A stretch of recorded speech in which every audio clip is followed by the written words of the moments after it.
Alright then.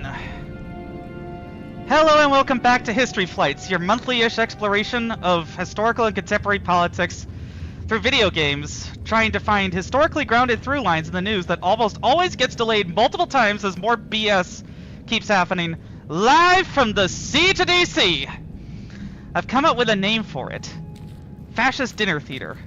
Make people think you're big and scary so they capitulate preemptively, as many in our cowardly social and political institutions have.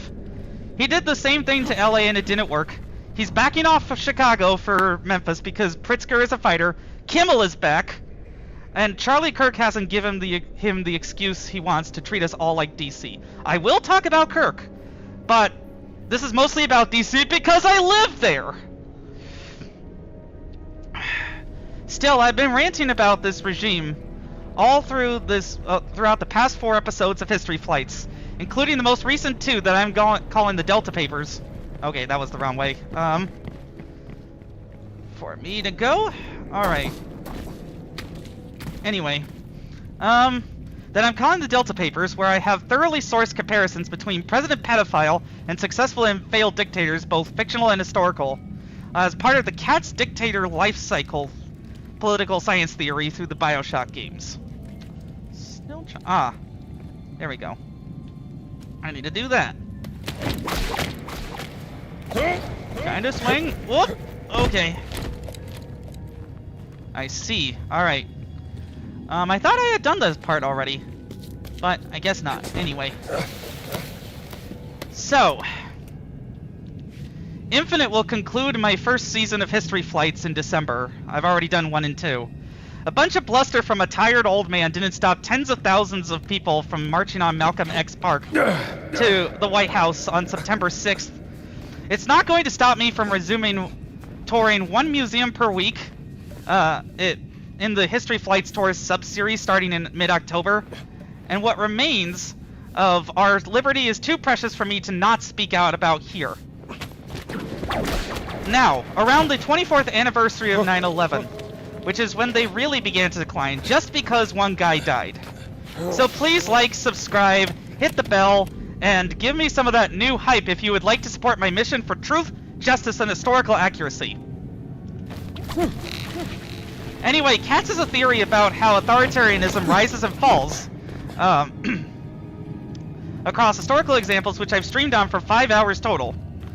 And what I believe I've shown is that dictators consolidate power, ascend to the point of feeling invincible, make tin-pot moves, then are stopped, if only because of time or stupid mistakes, like how the Qin Emperor died drinking mercury trying to become immortal. But generally due to a combination of internal stressors and external pressures. Popular ones, or ones that use the military for more of the garbage cleanup, last longer, but even they are mortal, or bring about their own doom with arrogance. And those who do not bring economic stability, who are unpopular, and again, who do not bring overwhelming military force to bear, do not have a lasting impact. I'm not being cavalier here. I am worried for the amazing restaurants I frequent like Dumplings and Beyond and Panda Gourmet, both some of the best Chinese food anywhere. Am still employed by Consumer Financial Protection Bureau by court order, while the evil snake Rusty Turret, Voight, tried to slither his way into DC governance alongside with fascist Barbie. And also have my fiancée and her 9-year-old son to support in the tiny southern African country of Eswatini, where its people are being renditioned to without due process, while they threaten to do the same to Kilmar Abrego Garcia. Let me see what I'm supposed to climb here. This looks very precarious. Uh-oh. I mean, clearly this is the way. There we are. Okay, so probably getting across to there makes sense. Okay. Oh. Huh. I see. Alright. We could still have democracy destroyed for a long time before we ever get it back. But we still have a chance while we raise our voices, which millions did in April, on No King's Day, on Labor Day, and so many more occasions we the American people rose to keep government by, of, and for the people from perishing from the earth. My favorite dictator to compare Trump and Vance to for this reason is actually fairly unknown, since he was the last de' Medici ruler of Florence of the Renaissance-era city-state of the Republic of Florence before the infamous Medici restoration of 1512. His name is Pietro de' Medici the Unfortunate, and he succeeded. Yeah, I'm sure they're up to code now. Anyway, he succeeded his uncle Lorenzo de' Medici in 1492, and then promptly used a public square as a private jousting field for him and his friends, and preferred ball playing and hunting to the hard work of governance. And then he capitulated to an invading army from King Charles VII of France that bought bottles of wine to try to convince the Florentines he had won the peace. Pietro was ousted in 1494 and replaced by a zealot named Girolamo Savonarola, who ordered the bonfire of the Vanities in 1497 that destroyed hundreds of Renaissance paintings. Hopefully we have a better ending to the Trump saga than Florence, because this is a man who cares for the flash of appearing powerful rather than actually exercising it in a way that Machiavelli would have approved of at the time. The links to these incidents in the script that will be linked in the description will show... Oh, that is... Nope. Ouch. Oops. I was not really paying attention there, my bad. Probably needed to jump and then do that. Uh-oh. Okay. I'm clearly being pulled down to something, but... Oh! Okay, there we go. Let's get in there. Alright. Anyway.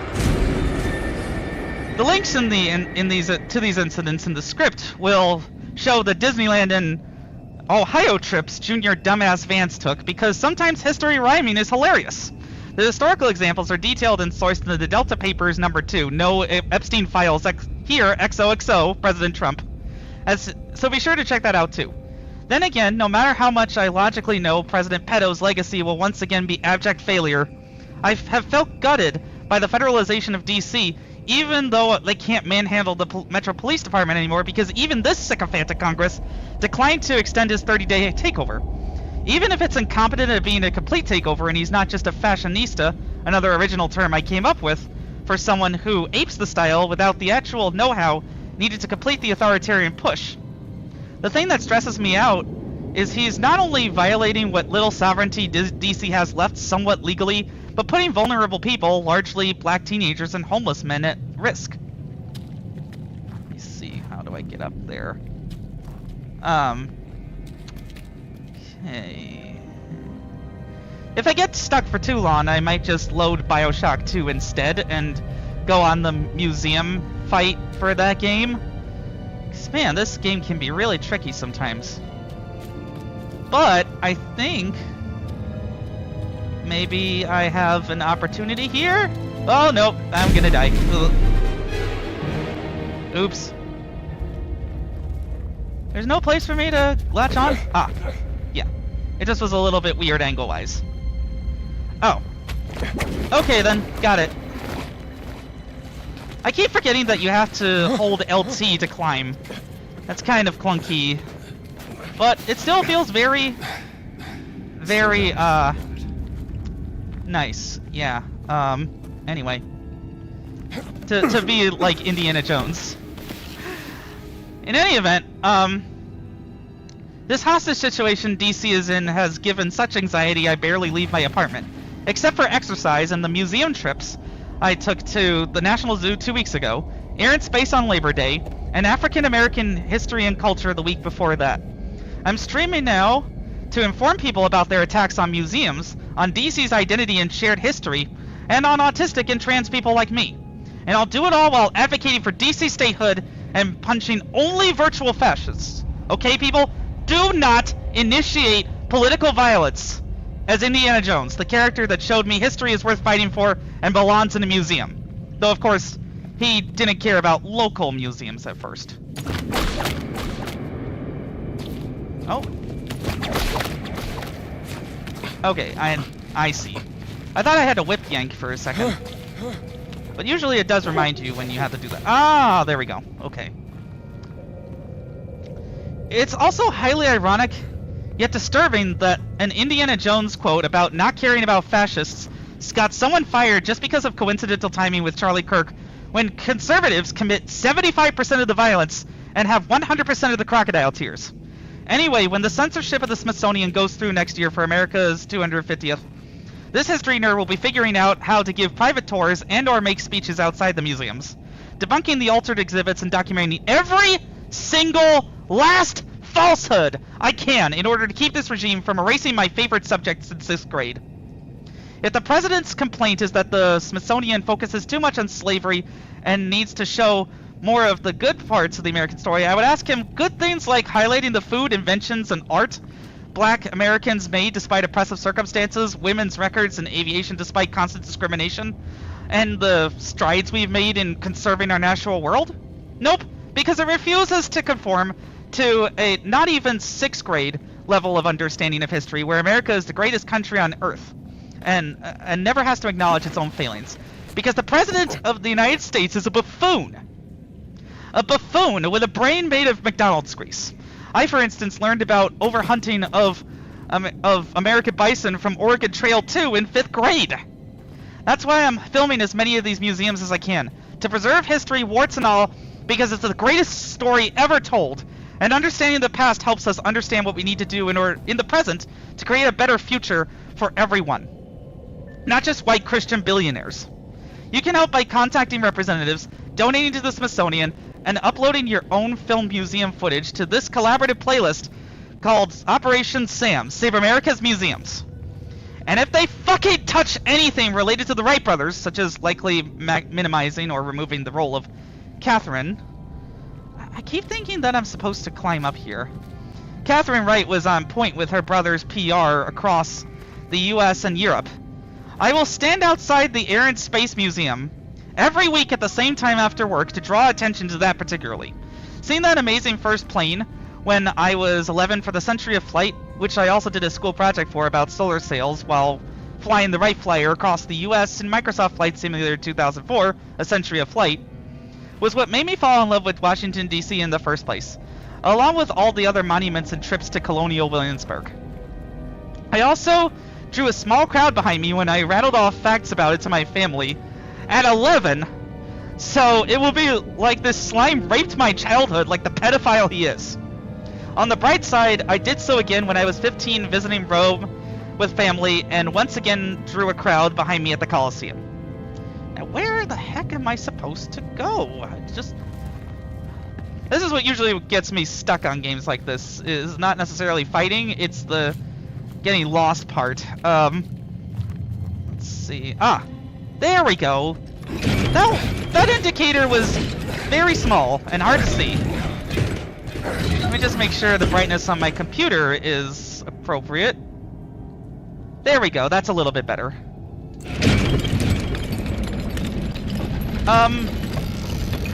That did something, right? Well, what it is, I'm not sure, but clearly it's on a timer, so I need to focus on that for a second. Let's see.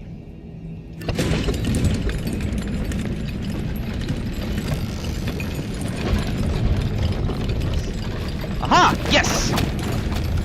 There we go! Whoa! Indeed! Whoa! Okay. Trusty old whip. Well, phew. My palms are sweaty, and I'm not even doing this for real, so...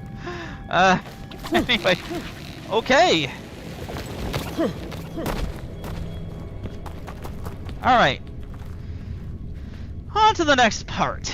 I suppose I hadn't placed much faith in contacting representatives about museums in particular, since DC's non-voting representative, Eleanor Holmes Norton, is 88 and offering sternly worded press statements about the military occupation, but not much else. With that conference mainly being proof of life as she seeks another term. If I had to jokingly guess, she's probably running again to enrich her home health aides. I similarly do not have confidence in Mayor Bowser's leadership qualities at this time. But that is still very good advice for those who do get representation for their taxes. More on why DC is such a rightless federal enclave later. I suppose part of the reason I sounded so glum on my Air and Space tour was because of the remnants of my cold, how personal the attack on Air and Space in particular felt to me, and overall tiredness. However, the main reason I felt such a sense of urgency... Oh, okay, there we go. I think? Unless that's the wrong way, but that wouldn't make any sense, would it?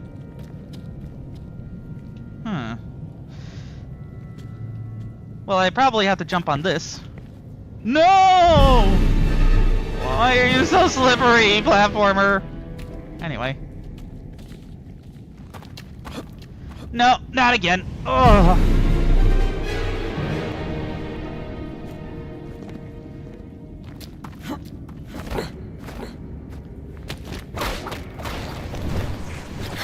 Okay. Unless that's where I just was, but oh!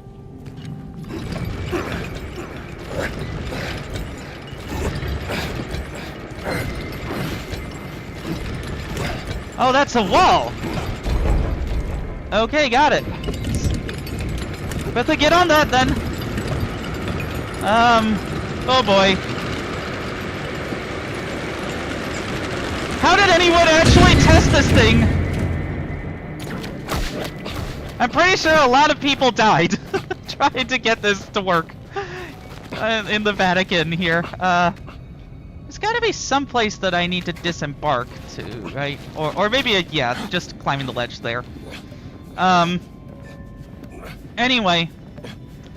So, I felt such a sense of urgency is that, sure, the vice president is just one member of the board of the Smithsonian Institution, but the Smithsonian got a smidge over $1 billion last year, about 62% of which is provided by federal appropriations, grants, etc. Now, the Smithsonian is also raising $2.5 billion privately as part of Campaign for Our Shared Future since last September. Plus, it's likely that attacking popular free... Yeah, me too.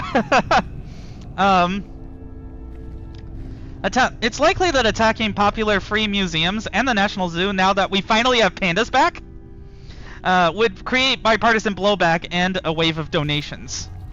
I've not only personally donated $50 each to NIMAC and Air and Space when I first visited... Oh, okay.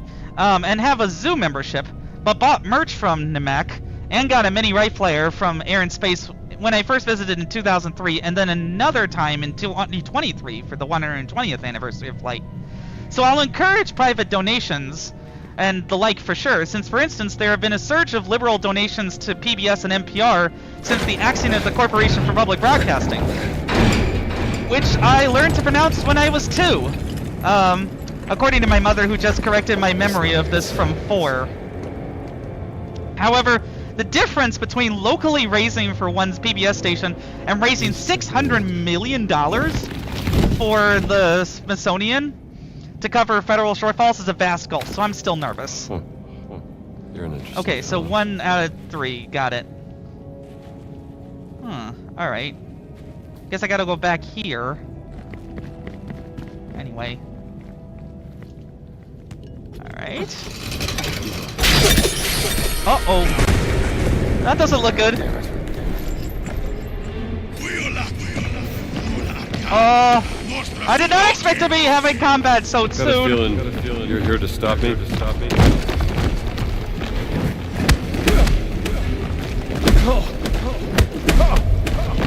That's not good at all. I'm probably gonna die. I should probably have just brought out my revolver, so next time I'll do that. No. How do you do this again? Do I even have the revolver? I feel like I should, but...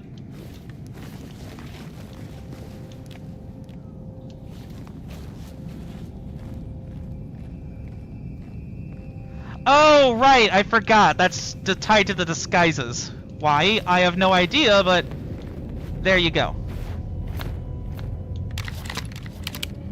Alright, now I'm prepared. I'll just shoot him.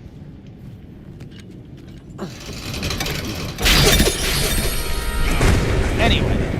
Damn it.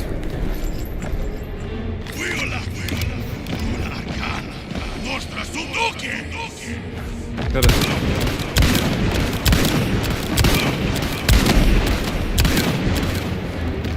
Can you not pen me in? Thanks. Oh my god. It's a fucking cutscene battle. You're supposed to lose. I hate this shit so much. Because it's like, well, what was the point of me putting any effort into that at all if I was just supposed to lose? Video games.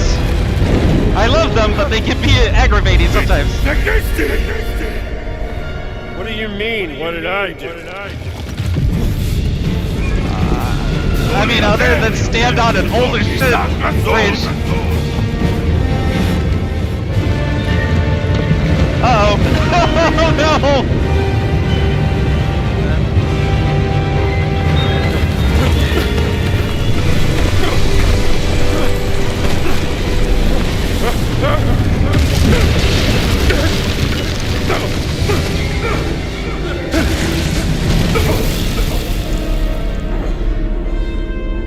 Oh boy, howdy. Ow, indeed. So yeah, a wannabe dictator in the middle of a doom loop due to needing distractions from Epstein, inflation, and many other scandals, and craving the kind of political and ego boost right before the midterms that America's 250th in his image will give him, will absolutely try to chew through the fences of his authority like a rat. Because he can't be prosecuted for it. In the past, he has flouted any kind of restrictions on impoundment, up into and including the threat of a plainly illegal $5 billion pocket rescission, meaning that if you don't spend a budget item by the end of the year, it goes back into your pocket, which is not how that's supposed to work, and might lead to a government shutdown. He does this in order to exert financial leverage on opponents, such as attempting to kill off the Institute of Museum and Library Services. Maybe this leads out. Until that was blocked in May, and thankfully appears to remain blocked. Like they haven't done one of those stupid emergency petitions to the Supreme Court to get them out of their own legal jam yet.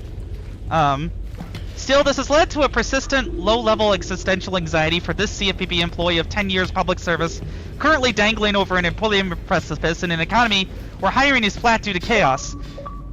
Inevitably, this will lead to generational distrust of government, which I've always wanted to be part of the solution for large societal ills, including poverty and greedy corporations. Since I wanted to be president when I was 5 and admired Teddy Roosevelt for his trust busting, as well as FDR and the New Deal.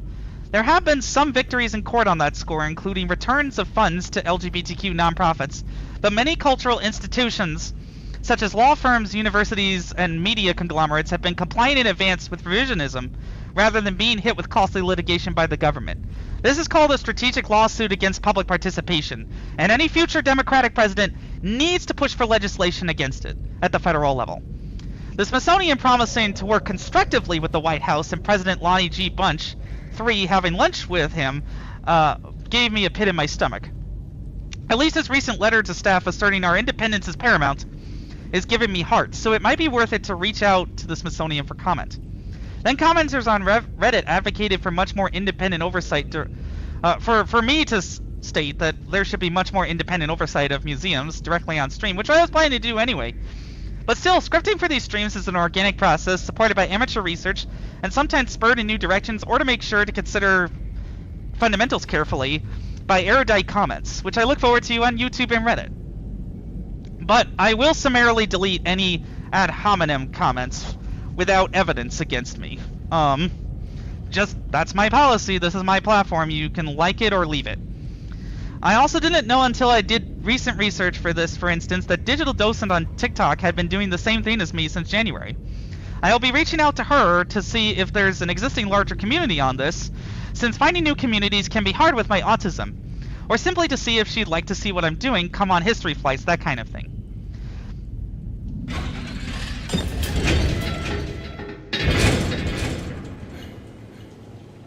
But for now, as I exit the sewers, I unfortunately... How do I... get out of here, then? Ah. Okay. Oh! That black shirt dog. Maybe they got a boat. Oh. Okay.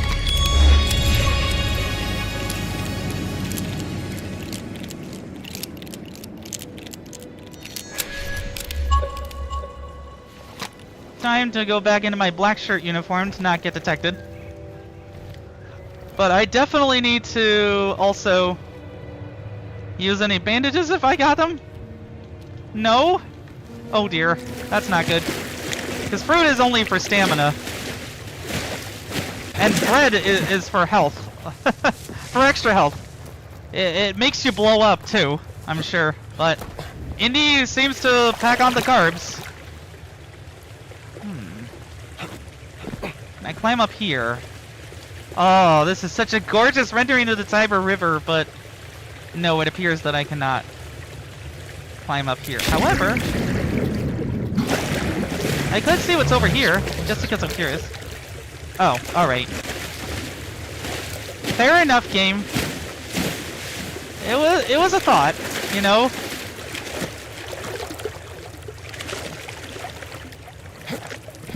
Anyway, let's get over here then. The normal way, I suppose. Blah. I do need to, unfortunately, take a broader look at the occupation as I survey fascist-occupied Italy in 1936 or so, 7, whatever.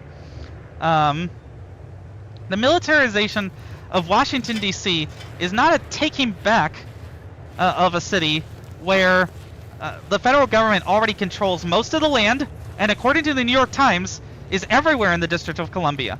It owns golf courses, public parks, waterfronts, sidewalks, road medians, and those little plots of land.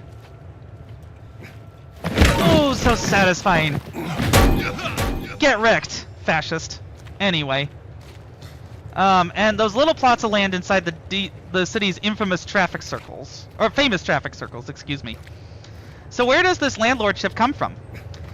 Well, it's completely constitutional thanks to Article 1, Section 8, Clause 17, the Enclave Clause, which states that Congress shall have the power to exercise exclusive legislation in all cases whatsoever over such district not exceeding 10 miles square, as may, by a cession of particular states and the acceptance of Congress, become the seat of government of the United States, and to exercise like authority over all places purchased by consent of the legislature of the state in which the same shall be, for the erection of forts, magazines, arsenals, dockyards, and other needful buildings. I normally want to do this, but seeing how Wikipedia usually has good sources and is currently under congressional investigation for bias, despite being one of the few actually neutral corners of the internet left, I will be reading these two crucial sections of the District of Columbia Home Rule Wikipedia article into the record in case there's any change.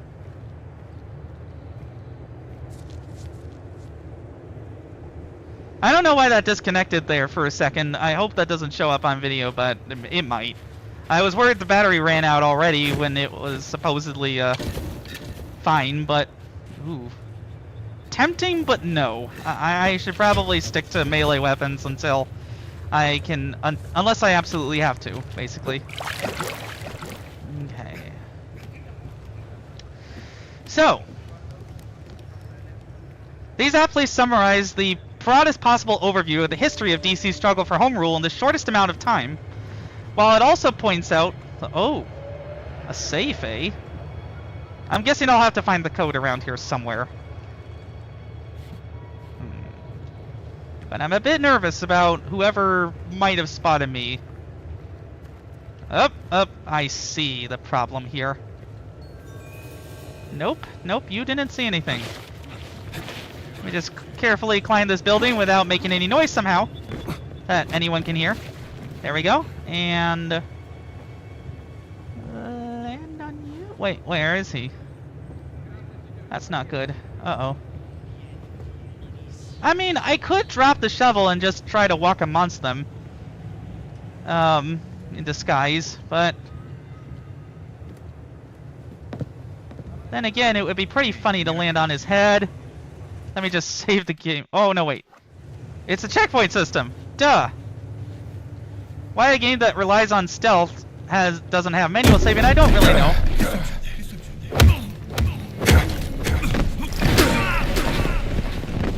Too bad, so sad. Anyway. So, on July 16th, 1790, the Residence Act provided for a new permanent capital to be located on the Potomac River, the exact area to be selected by President Washington. As permitted by the U.S. Constitution, the initial shape of the federal district was a square measuring 10 miles. The Residence Act also provided for the selection of a 3-member board of commissioners appointed by the president charged with overseeing the construction of the new capital. He never got to actually live in the White House, despite being the first president. That was John Adams. Anyway, 2 other incorporated cities that predated the establishment of the district were also included within the new federal territory. Georgetown, founded in 1751, and the city of Alexandria, Virginia, founded in 1749. Let's see here. How do I get around this without being spotted? That'd be nice. Ooh. Hello. Oh, storage shed. Dynamite. That's the code. There we go. Okay. 1, 2, 3, 4. That's the combination to an idiot's luggage!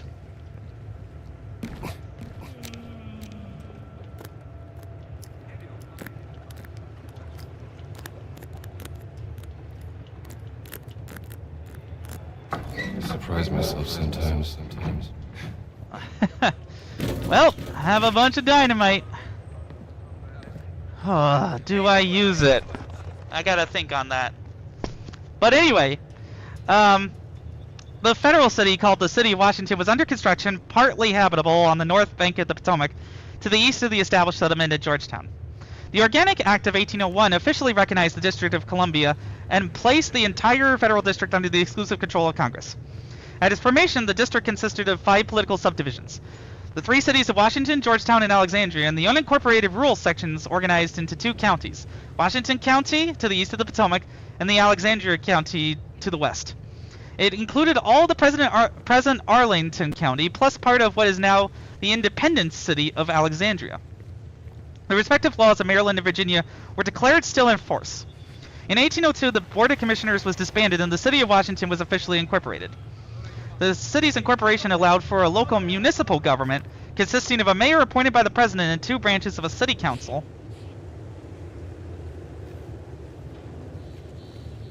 How do I actually... Oh! I gotta use the lighter for that. Dynamite time! Boom!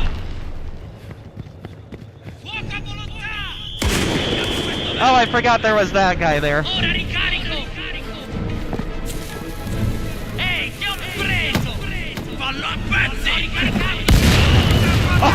Oh! Get Shrek'd. Anyway, oh no! No, you don't! Oh, crap! Oops. Well, I gotta try that again, but first I gotta heal myself a little bit. No? Oh, right, I forgot that they respawn enemies when you reach the checkpoint again! Well, I guess I don't have the opportunity to use the dynamite again, so... It's shooting time!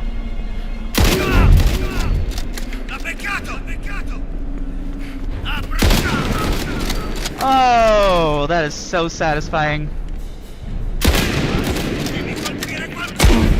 Oh! Ooh! Oops! Oh boy!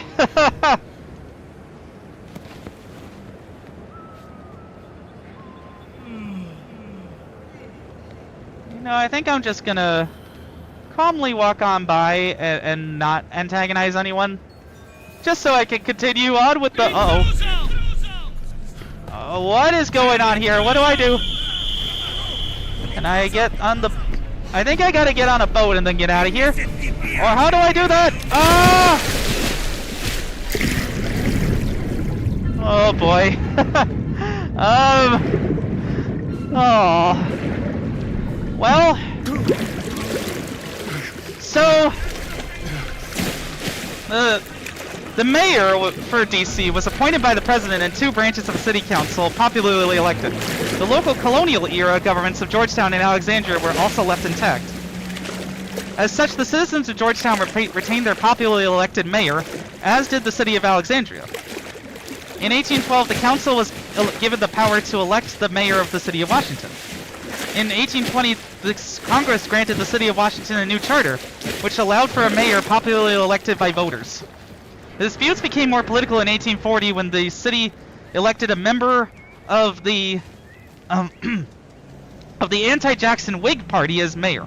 2 weeks after the election, members of Congress submitted legislation to alter the charter of the city of Washington to remove the city's elected government.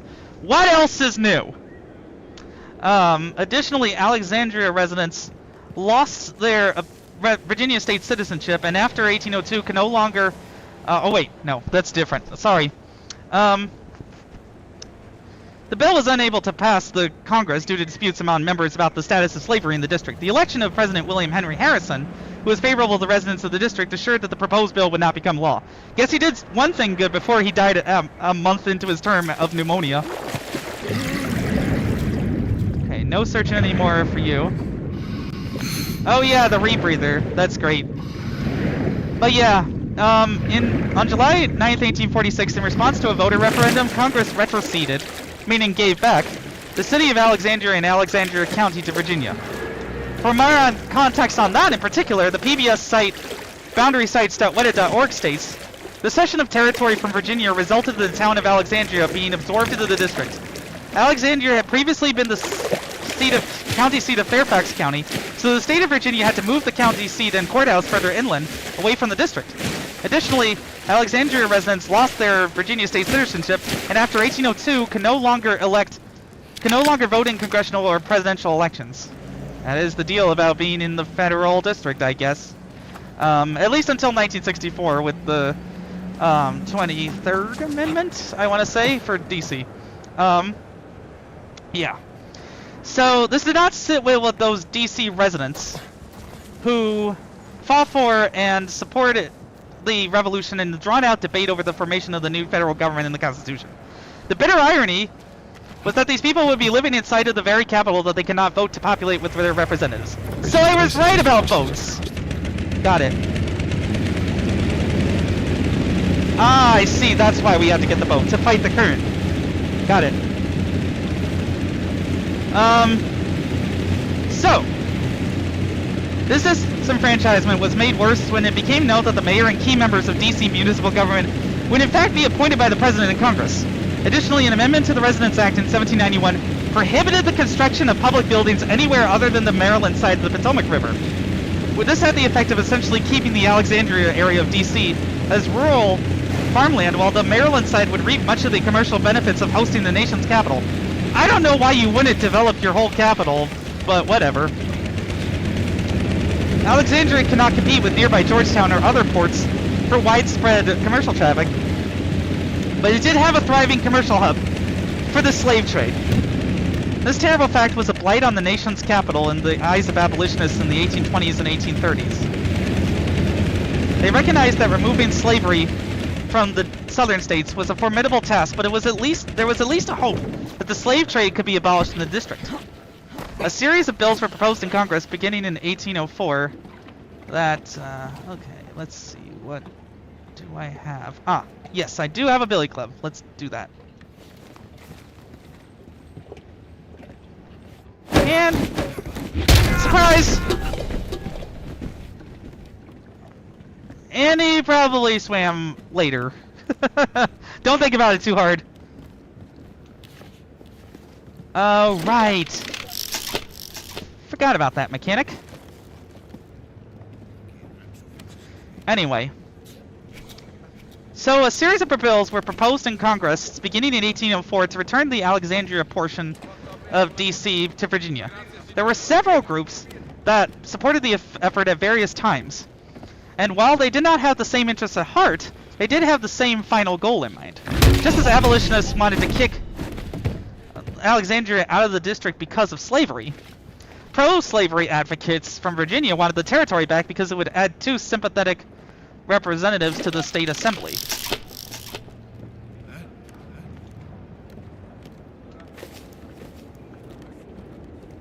Okay. Let's actually grab this, so I won't miss it as much. So, others advocated keeping Alexandria in the district for its potential military value, though the area remained notoriously underdeveloped.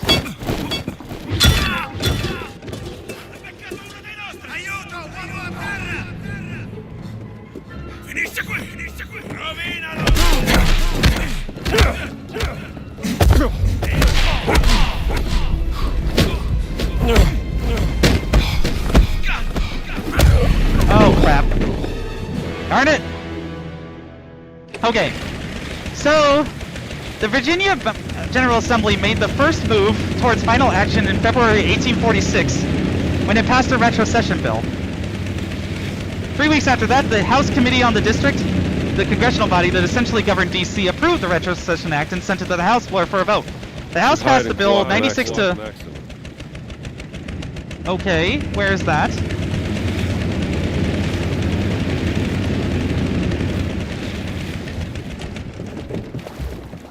Okay, where are you then?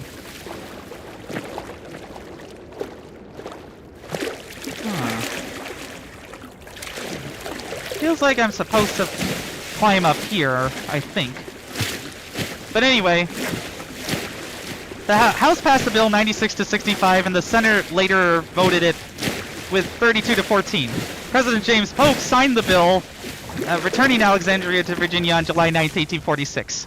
Analysis of the final vote by historians indicates that the slave trade in D.C. and Virginia's pro-slavery stance may not have actually been the deciding factor in the retrocession vote. Historian Mark David Richards writes, the actual vote in 1846 indicates that the issue was not sharply divided along free versus slave states. A majority of both free and slave states supported retrocession in both the Senate and the House. Rare bipartisanship! There were no free states in which all members voted against retrocession, and only 3 slave states did all members approve: Arkansas, Florida, and Louisiana. Jefferson Davis voted against retrocession, and Andrew Johnson voted for it. Remember, Jefferson Davis was in Congress before he, became a fucking traitor and the president of the made-up bullshit Confederacy. But anyway, for page 70 of the article on the roll call by Sir Richard, be sure to use your Google account to read 100 JSTOR articles free of charge, or university access requirements, though I plan to use my AU credentials. Hopefully that significantly improves the quality of your media consumption like it did mine. The biggest motivator for the citizens of Alexandria to return to their home state may have been the constitutional neglect they experienced while being under the rule of the District of Columbia. The battle for equal representation in Congress and adequate home rule in the district would continue for decades after the retrocession of 1846. Alexandrians were the first to successfully fight for their rights, even if it meant leaving the district altogether. Back to Wikipedia on DC Home Rule. In the years preceding and during the American Civil War, the district developed a complicated piecemeal government. 3 distinct authorities over Washington counties in the 2 cities, Washington and Georgetown, remained intact. In 1861, as the first step towards political consolidation... What do I do here? I am so lost. Okay.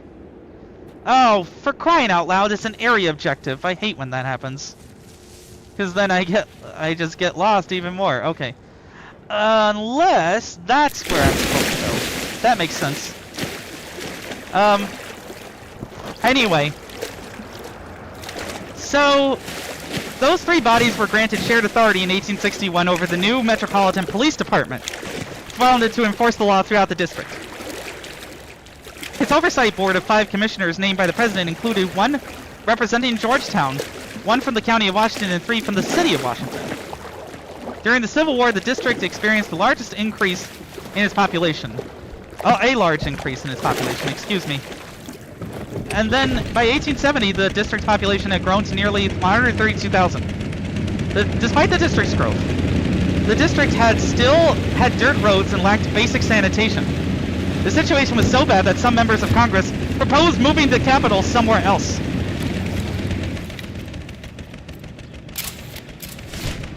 Okay. Got it.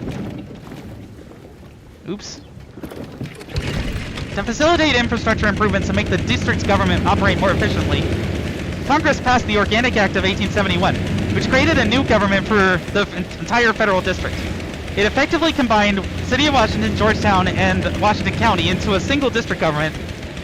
In the same Organic Act, Congress created a territorial government which consisted of a legislative assembly with an upper house composed of 11 council members appointed by the president and a 22-member House of Delegates elected by the people, as well as an appointed Board of Public Works charged with modernizing the district. In 1873, President Ulysses S. Grant appointed the board's most influential member, Alexander Roby Shepard, to the new post of governor. Uh-oh.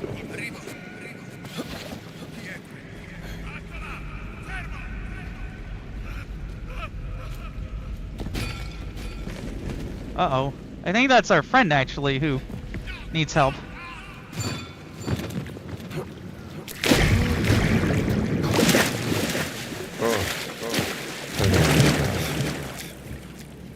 I do not blame you. Oh, pipe? Let me think on this for a little bit, but anyway. Shepard authorized large-scale projects to modernize this District of Columbia, but spent 3 times the approved budget, bankrupting the districts. Excuse me. In 1874, Congress abolished the district's local government in favor of direct rule. The territorial government was replaced by a 3-member board of commissioners consisting of 2 members appointed by the president with the approval of the Senate, and a 3rd member selected from the U.S. Army Corps of Engineers, with one of the 3 members selected to act as president of the board. This form of government continued for nearly a century. Between 1948 and 1966, 6 bills were introduced in Congress to provide some form of home rule, but none ever passed. In 1967, President Lyndon Johnson presented to Congress a plan to reorganize the district's government designed by David Carliner. The 3-commissioner system was replaced by a government headed by a single mayor commissioner, an assistant mayor commissioner, and a 9-member district council, all appointed by the president.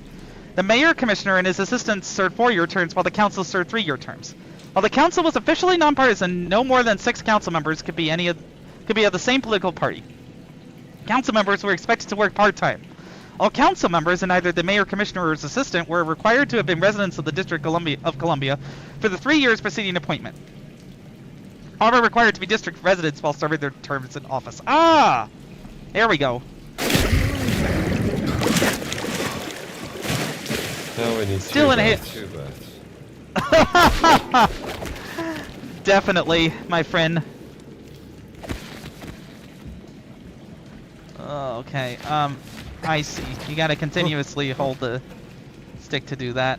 A cat? Why? It's probably for some side quest, too. So, council members had the quasi-legislative powers of the former Board of Commissioners, approving the budget and setting real estate tax rates. The mayor commissioner could, without any congressional approval, consolidate district agencies and transfer money between agencies, powers the previous Board of Commissioners had not possessed. The mayor commissioner could veto ordinances passed by the council, but the council could override the veto with a 3/4 vote. Despite a push by many Republicans and conservative Democrats in the House of Representatives to reject Johnson's plan, the House of Representatives accepted the new form of government for the district by a vote of 244 to 160. Johnson said that the new district government would be more, oh darn it, effective and efficient. Walter E. Washington was appointed as the first mayor commissioner, how ironic, with Thomas W. Fletcher as his assistant. Okay, on to home rule for a bit. On December 24th, 1973, Congress enacted the District of Columbia Home Rule Act, which provided for a popularly elected mayor and a 13-member council. Each of the district's 8 wards elects a single member of the council, and 5 members, including the chairman, are elected at large. Small neighborhood districts elect 37 advisory neighborhood commissions, or ANCs. ANCs traditionally wield a great deal of influence, and the district government routinely... Oh, you know what I think happened? I shorted it too much. Got it. Alright, 3rd time's the charm with this platforming crap. Anyway. So, the council has the ability to pass local laws and ordinances. However, pursuant to the Home Rule Act, all legislation passed by the District of Columbia government, including the district's local budget, which is important because we currently have a $1 billion budget hole due to the big, beautiful bill, whatevers, and of our money that we paid in taxes locally, they just kept it, and we can't use it, so we had to suspend hiring for police officers and such. Anyway, all of that remains subject to approval of Congress. The Home Rule Act also specifically prohibits the council from lending public credit for private projects, imposing a tax on individuals who work in the district but live elsewhere, make any changes to the district's federally mandated height limit, which is that nothing can be taller than the Capitol building except for the Washington Monument.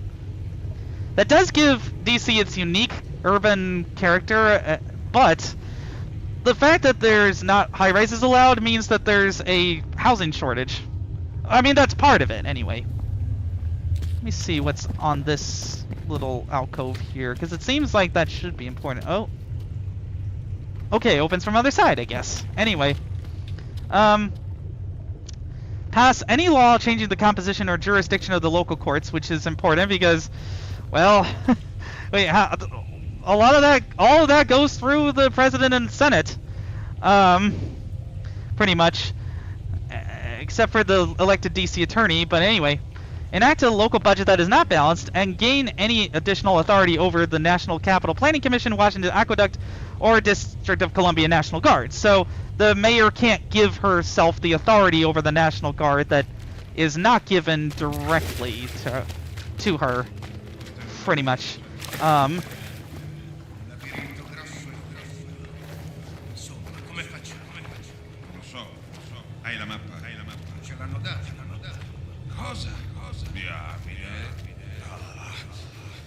Allora, fammi pensare.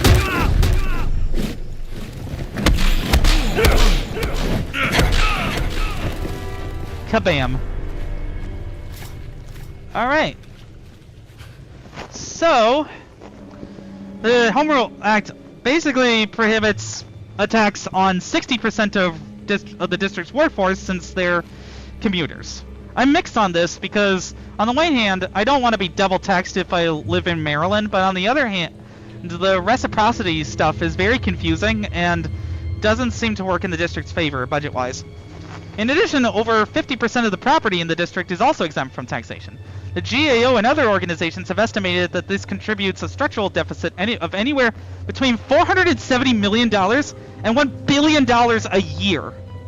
While Congress typically provides larger grants to the district for federal programs such as Medicaid and the local justice system, analysts claim that the payments do not resolve the imbalance. The proposed FY 2017 budget shows that the district raised about $10 million in local revenue out of a proposed FY 2017 $13.4 billion budget. So, yeah, effing rich that you're making us pass a balanced budget while the U.S. budget is very much unbalanced at the moment, in favor of deficit spending all the time. And then they hold back money, so we can't but balance our budget even if we want to.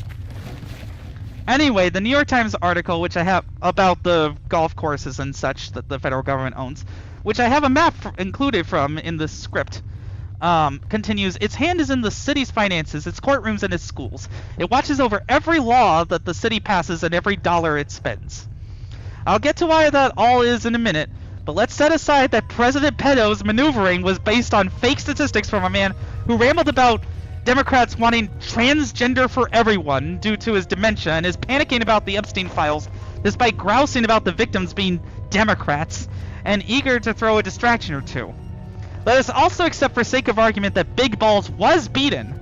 I can see why people think the blood looks fake, but I believe that was real, and though I don't condone violence, I can't say I don't have a little schadenfreude after that wild doge beat on CFPB, including making my colleagues work for 36 hours to fire us with no notice or legal procedure, basically.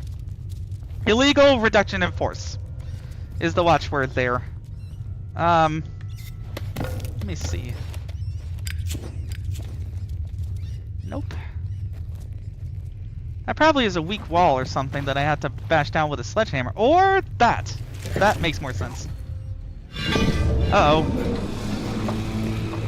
Anyway.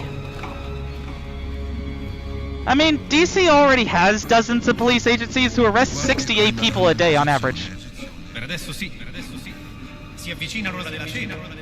Certamente. Autista! Alright, let's wait a bit. Oh, that was close. Non dovete preoccuparvi, amico mio. Padre Ricci verrà presto. Certo, venite. Oh yeah, he's basically helping Indy find the various artifacts under Rome for the E che cos'era? this Order of the Giants DLC. È andato sotto la macchina, credo. So, yeah. No, Uh-oh. devi non preoccuparti. Un po' di sano esercizio fa bene alla digestione.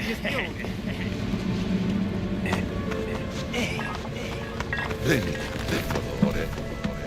Oh my gosh. Dove ti sei infilata? This fascist is so stupid that he has to be handed the medicine bottle or whatever that is. Anyway. Bene. Perfect. Vediamo cosa Somehow they didn't spot Indy. Padre Ventura. Oh, alcohol. Casto e puro. That was what my second guess was gonna be. Promessa, Ventura. Siete voi ad avere la chiave della sala del tesoro, giusto?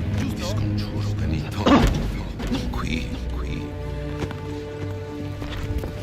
Yeah, you don't compromise with a dictator because they will always ask for your lunch money, Si mangia, and it's never once. Anyway. Alright, I guess I'm back in a different area of Rome. Seems new as well. Check on Father Ricci.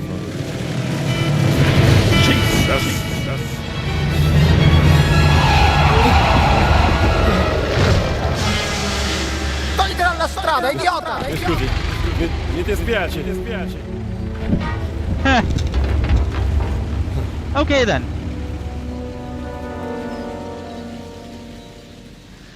So yeah, No. Where's the crackdown has only added about 20 arrests a day and a total of nearly 2,000 for $200 million in taxpayer money. But the idea isn't to actually increase public safety, but to intimidate a majority black city, 90% of which voted against him, and is a huge magnet for protests, which the existing police agencies have handled professionally. I mean, that's just the hazard that DC has as the seat of government, where people can petition for a redress of grievances, but the president thinks he's a king, and that the peasants should go away. So that's what he did, is he sent the National Guard to intimidate people, and now Union Station is still empty. Of course, this is not to discount the subjectivity of people's experiences with and sensitivity to crime. So let's get subjective for a second. In 15 years of living in the DMV since I went to American University, stand strong against any attempts to restrict academic freedom through illegal funding seizures, or you will be hearing from me, AU. Once an eagle, always an eagle. Got it? I was mugged once and had my phone stolen in 2018 when I lived in Hyattsville. Had one person shot in my building in the same area, and have been attacked 3 times for being transgender in as many years since coming out in 2022. I was also sexually harassed over the phone in 2019, but I'm only counting physical attacks. One of them was a couple blocks from the White House. Does that mean that Farragut North is unsafe? Never once in years of walking that area was that ever the case, though I acknowledge that I am white and male passing. As for what happened to me, all 4 assailants were black men ranging from teens to mid-40s. However, you cannot make accurate systemic statements based on high-profile personal experiences alone. Otherwise, I would be afraid of being attacked every time I went into a majority black neighborhood, and would never have been able to live in Hyattsville like I did with my ex-wife for 7 years without much incident. Well, except for the person getting shot in our building, but we lived up the hill towards the PG Mall, so that was rare.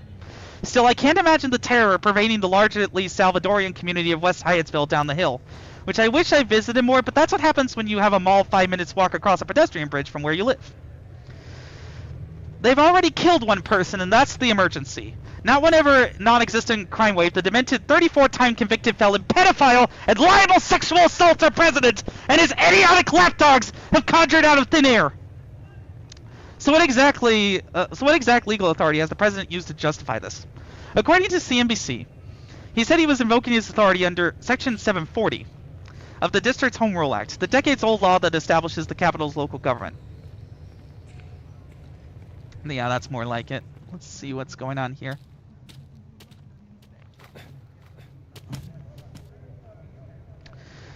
So, I thought he was going to make Congress repeal it after the occupation, not use it beforehand. Letter of the law and all that, I suppose. The section Trump cited gives the president the power to order the D.C. mayor to temporarily hand over control of the Metropolitan Police Force if he determines that special conditions of an emergency exist. Of an emergency nature exist. I said, in response to this, we have got to stop letting the president solely decide that period unless actual rebellion or invasion is literally on our doorstep. Him deciding he wants to put mostly black youths in their place for some graffiti or for jumping fair gates or whatever is, again, not a goddamn emergency! Especially not one that justifies turning DC's National Guard into mall cops who lounge around and eat out of the restaurants they are devastating! But his emergency control was set to expire after a maximum of 30 days according to the statute. That had the ability to be extended, but only if Congress passes a law authorizing it. Someone tried to push back on the statement when I originally made it on Reddit, saying the maximum was actually 48 hours. So I said, we're both right, linking the DC Home Rule Act of 1973 in its entirety. Okay, got that. No oh, I do have a bandage. Nice. Okay. Section 740A says, in no case, however, shall such services be made available pursuant to any such direction under the subsection extend for a period in excess of 48 hours, unless the president has, prior to the expiration of such period, notified the chairman and ranking minority members of the committees on the District of Columbia, of the Senate, and the House of Representatives in writing as to the reason for such direction and the period of time during which the need for such services is likely to continue. Meanwhile, Section B says, subject to the provisions of subsection C, such services made available in accordance with subsection A of this section shall terminate upon the end of such emergency, the expiration of a period of 30 days following the date of which such services are made available. Again, once again, emphasis mine. I think I still have plenty of repair kits, though. So, yeah, 9. So, I'm good. Or the enactment into law of a joint resolution by the Congress providing for such termination, whichever first occurs. My thinking was that he wouldn't bother with the first notification period that the person mentioned, but will still withdraw troops sometime between a week and a month from now to avoid the hard deadline and negative reactions as a result. Unfortunately, the president did have the legal authority to temporarily ask for help from MPD for 30 days based on his vague sensationalist understanding of what an emergency is. Again, this latitude for president to declare emergencies needs to be severely restricted by Congress going forward. As I will explain more in depth in the Delta Papers number 3, America's Dangerous President Worship, coming in December, which will examine the institution of the presidency and several interesting stories, such as Washington, Lincoln, Grant, and both Roosevelts, by comparison to African dictators. But the gist of my point related to the emergency is that a lot of this stuff should not have been delegated away in the first place. However, the problem is that the administrative state and military are functionally the only parts of government that have grown since the New Deal, and the Permanent Apportionment Act of 1929 that froze the House at 435 seats, meaning that whenever there's a census and someone gains representation, someone always has to lose it. This has been persistently happening to New York, for instance, whenever Texas has grown. If we had followed Washington's rough guide of one representative for every 30,000 people, we would have 11,000 representatives, but some number more than 435 and less than 11,000 could be good. Or we could just not have every congressperson in the same vulnerable building all the time. What a concept! We could really use some digital democracy, actually. Anyway, Congress can't foresee a lot of scenarios and has to delegate sometimes. However, the legislative branch is currently asleep at the wheel when it comes to oversight, and that needs to change. For no one could have reasonably expected the courts to be the only functioning check on an executive determined not to enforce laws, or to enforce laws in particular ways against political opponents. especially when forum shopping was rampant, which ruined the value of nationwide injunctions in stopping illegality in its tracks for everyone, or obey court orders to the letter, while twisting constitutional rights to get there through arbitrary arrests and vexatious litigation. I actually ended up being proven wrong and said, looks like we're bracing for the next month on this since he just did the required notification. Trump's letter and his entirety follows. It was delivered to the Honorable Robert Garcia, Committee on Oversight and Government Accountability for the House of Representatives. So again, he's at least following the form of the law, if not the actual spirit. Dear Representative Garcia, the District of Columbia is facing a crisis of violent crime. Our nation's capital should symbolize American greatness, but violent crime and ineffective local policies threaten law and order in the heart of our republic. How fucking laughable that he still thinks this is that he's still pretending this is a republic. Indeed, the District of Columbia now has a higher violent crime, murder, and robbery rate than all 50 states. Not true, because the 6 Republican states that sent 1,200 troops, including Tennessee, which has such a bad crime problem it could spare troops, but now needs troops in Memphis because reasons, had far higher rates of violent crime per 100,000 people than DC did in 2024. As President of the United States, I have the obligation to ensure the safety and security of all Americans, including those who live and work in our nation's capital. How fucking rich, dumbass, says the man who pardoned 1,500 of his supporters who tried to murder the Congress of the United States at his command to overthrow the election. Why has this been fucking memory hold? I don't know. It's infuriating. I must also ensure that our federal institutions operate efficiently.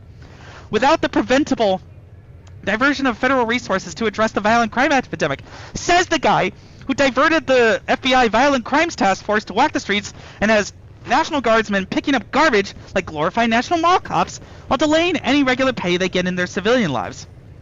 This defeats the circular argument of, well, there's no emergency now because troops are here, when the troops are clearly not doing anything that couldn't be handled by local cops. Pursuant to my authority under Section 740 of the District of Columbia Self-Government, blah blah blah, as amended, I have determined that special conditions of an emergency exist that require the use of the Metropolitan Police Department of the District of Columbia. Metropolitan Police Force for federal purposes, including maintaining and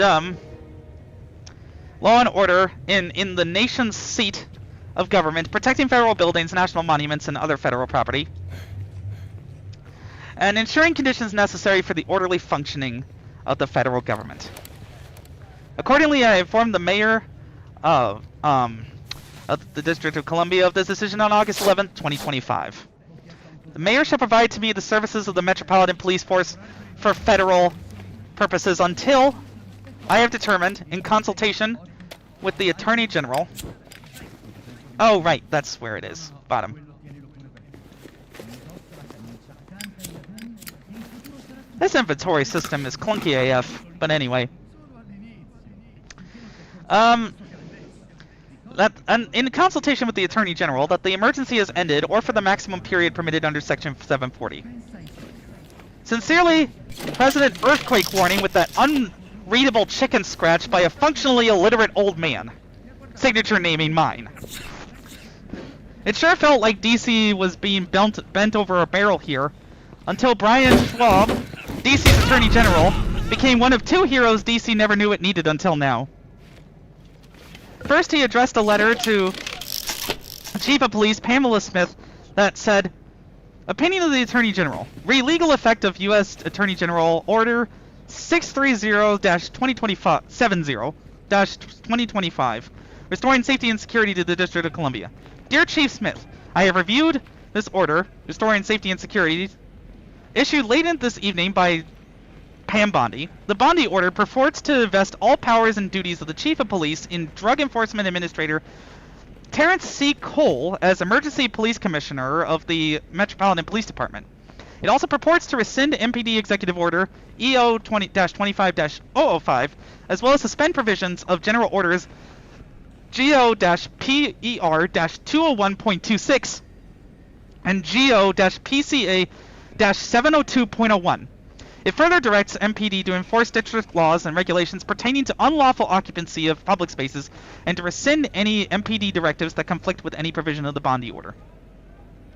These directives were limiting DC's cooperation with immigration enforcement or so-called sanctuary city policies. It is my opinion that the Bondi order is unlawful and that you are not legally obligated to follow it. Section 740 of the Home Rule Act provides the President with the authority to direct the Mayor to provide services of the Metropolitan Police Department in order to address special circumstances of an emergency nature and for federal purposes. It does not authorize the President or his deputies to remove or replace the Chief of Police, to alter the chain of command within MPD, or to demand services directly from you, MPD, or anyone other than the Mayor, to rescind or suspend MPD orders or directives, or to set the general enforcement priorities of MPD, or otherwise determine how the district pursues its purely local law enforcement. The Bondi order is therefore ultra vires, meaning legally beyond the powers in Latin. And according to Cornell law, when referring to the acts of government bodies, e.g. legislatures, a constitution is most often the measuring stick of the proper scope of power. Most often, except I guess when a felon, sexual predator, and pedophile gets immunity from criminal prosecution, and does all the things the framers dressed up in terrible Native American cosplay to destroy tea about, while yelling about no taxation without representation in the first place, imposing a standing army and seizing any kind of legislative input from colonial legislatures. Because that's what DC's council is now, and has always been, a colonial legislature, inside of the United States. I mean, there have been plenty of other territories that have been like that, such as Puerto Rico and such, but the nation's capital, this is the only capital in the world that does not have voting representation for the legislature. Period. There we go. Nicely done. Okay. So, of course they were elitist hypocrites because Washington, D.C.'s motto is no taxation without representation, having had no senators and no House members other than a totting 88-year-old non-voting mummy named Eleanor James Norton, who once fought passionately for statehood but now is hidden away by her advisors. So as a colonial legislature, we can never do much more than advise because Congress is always passing laws repealing our own. Also, Mayor Bowser can't get any kudos for merely holding her own in one hearing that was mostly about posturing, including Nancy Mace once again harping on the idiotic and thoroughly debunked "what is a woman" line. Bowser did nothing much to solve homelessness in 10 years, which caused that to be a festering problem in the national spotlight. Having a government riddled with corruption it was also a problem for her, and she also kowtowed to King Pedo to remove the admittedly co-opting, performative, and self-aggrandizing Black Lives Matter Plaza, all in an attempt to force federal employees like me back to the office to magically fix downtown, because she tried nothing else and was all out of ideas. I volunteered with her first campaign in 2014, so I'm incredibly bitter about her being such a miserable failure of a mayor.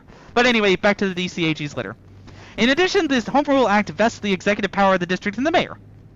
Pursuant to this power, the mayor appoints the heads of various district agencies, including MPD.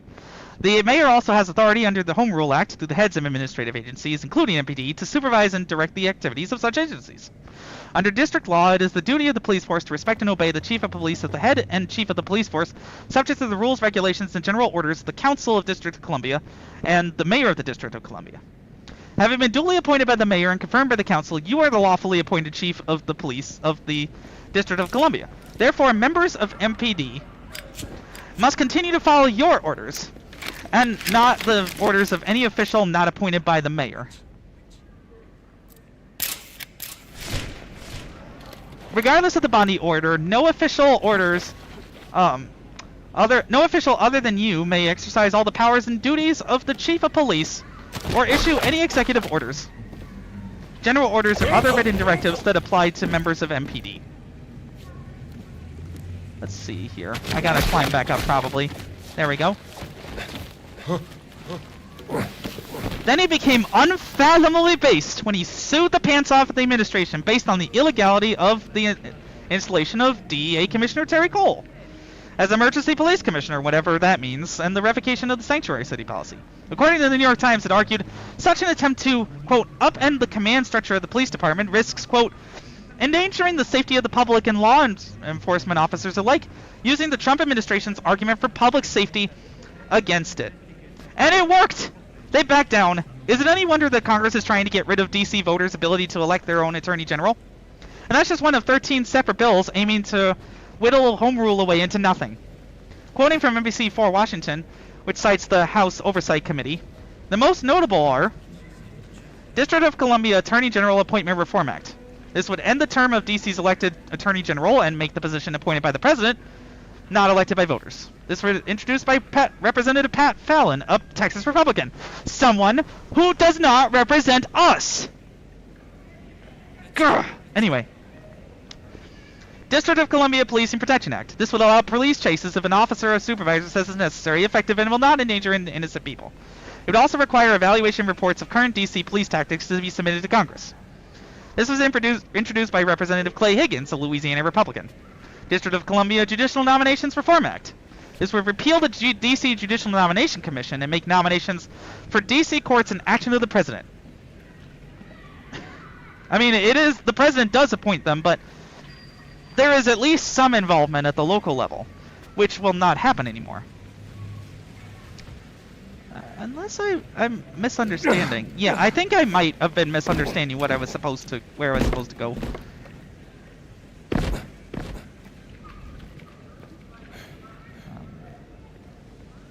That can't possibly be it either, right? Like, I don't want to get caught. Hold up. This was introduced by Representative Pete Sessions, a Texas Republican. Clean and Managed Public Spaces Act. This would impose a fine of not more than $500 or imprisonment for not more than 30 days, or both, as a penalty for camping outdoors on public property, meaning it will apply to homeless people. This was introduced by Representative William Timmons, a South Carolina Republican who has probably never understood what it's like to be homeless. In a major city like D.C., especially. District of Columbia Cash Bail Reform Act. This would end cashless bail and require mandatory pretrial detention for people charged with violent crimes. This was introduced by Elise Stefanik, a New York Republican. Finally, there's an unnamed bill that's, quote, NBC again, would repeal D.C.'s Incarceration Reduction Amendment Act and the Second Chance Amendment Act. This would block people convicted of serious crimes committed before their 18th birthdays from petitioning the court for a sentence reduction after serving at least 15 years. This would also limit people from having some conviction records, including for marijuana possession, which is a dog whistle targeting black people for whatever reason, expunged or sealed. It wasn't immediately clear who introduced this. Taken all together, this could be titled the "We Know How to Run a City Government Better Than Locals Because We're Republicans" Act.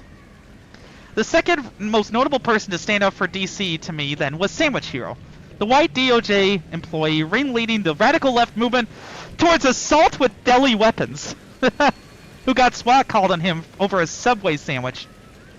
Oh, the humanity, those carbohydrates might go to the officer's hips. He and the grand juries who have refused to indict people on specious charges for the regime are showing that the Fifth Amendment still works. I still never imagined there would be this great a test of it in my lifetime, though. Meanwhile, contrast that with states that have governors that can defend their sovereignty. According to an article from CBS News on the lawsuit by California over the National Guard, which I will be quoting in its entirety.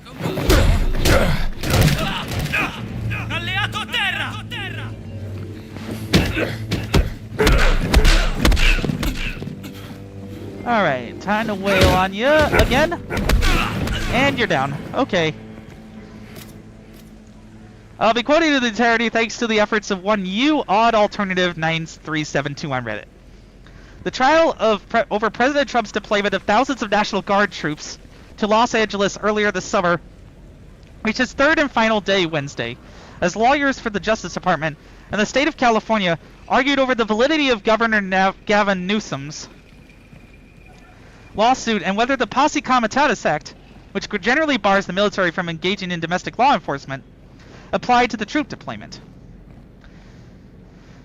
Mr. Trump in June deployed 4,000 California National Guard troops and 700 Marines to Los Angeles, saying they were needed to protect federal property and law enforcement agents amid June protests against immigration and customs enforcement's operations. Newsom did not approve of the use of his state's guard forces and responded with a lawsuit requesting an injunction limiting the military's role in the city. In addition to claiming the 1878 Posse Comitatus Act does not apply, Eric Hamilton, a lawyer for the Department of Justice, argued that there is no precedent for the lawsuit or injunctive relief or money damages under the act, and that Newsom and the state of California have not suffered the harm required to sue, other than having a major city occupied, I guess. It is, in fact, the federal government who is engaged in unprecedented conduct, said Deputy Attorney General Megan Strawn, representing the state of California, explaining that the government has never used the military in this way before. Thank you for stating the obvious. Where do I go? That's what I want to know.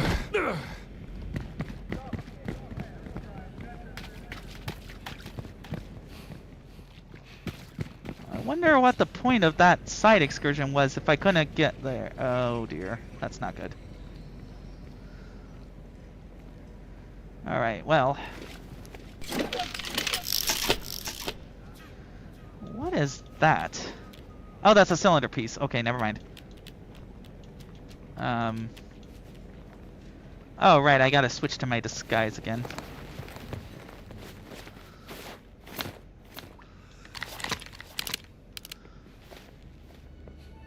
And... well, you get to meet him in hell, I guess.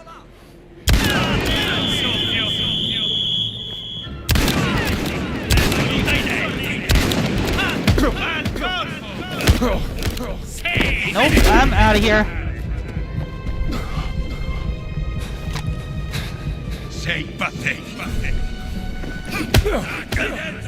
Oh, right, that's how I do that. I forgot.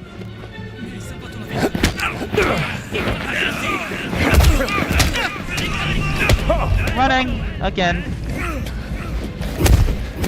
Oh, I'm dead. Unless I can get to my hat. There we go. I forgot about that. So great. And the guy's just walking behind me. Lol. What are you even doing, dude? You literally just beat on my ass like 2 seconds ago. Oh wait, that's an ancient relic. Never mind. I don't have anything else, I don't think. Uh-oh.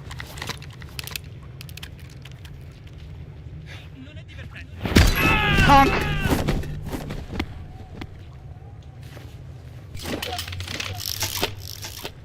Alright, time to just shoot you.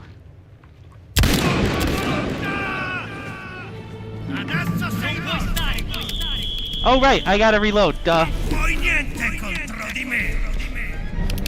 Oh crap, no!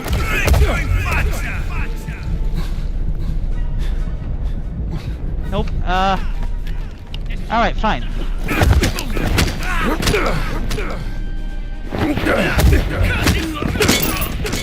There! Okay, I broke my gun again, but I can repair it. Let's do this. Okay, I think that, nope, that's not it. Oh, not again. Where's my lucky hat? Yes! Aha! I have triumphed over death once again!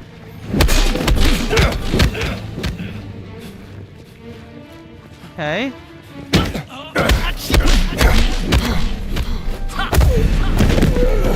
And that's it. Oh well. Hopefully the... oh man, not again! I know I have to get in there somehow, though, so... I will. What is... oh! I am an idiot. I can't believe that. There's a freaking zip line right there. That would have saved me so much trouble, but anyway. That's why I love this game. So... Right, oh yeah! where are you hiding? I'm supposed to be a fascist. In disguise.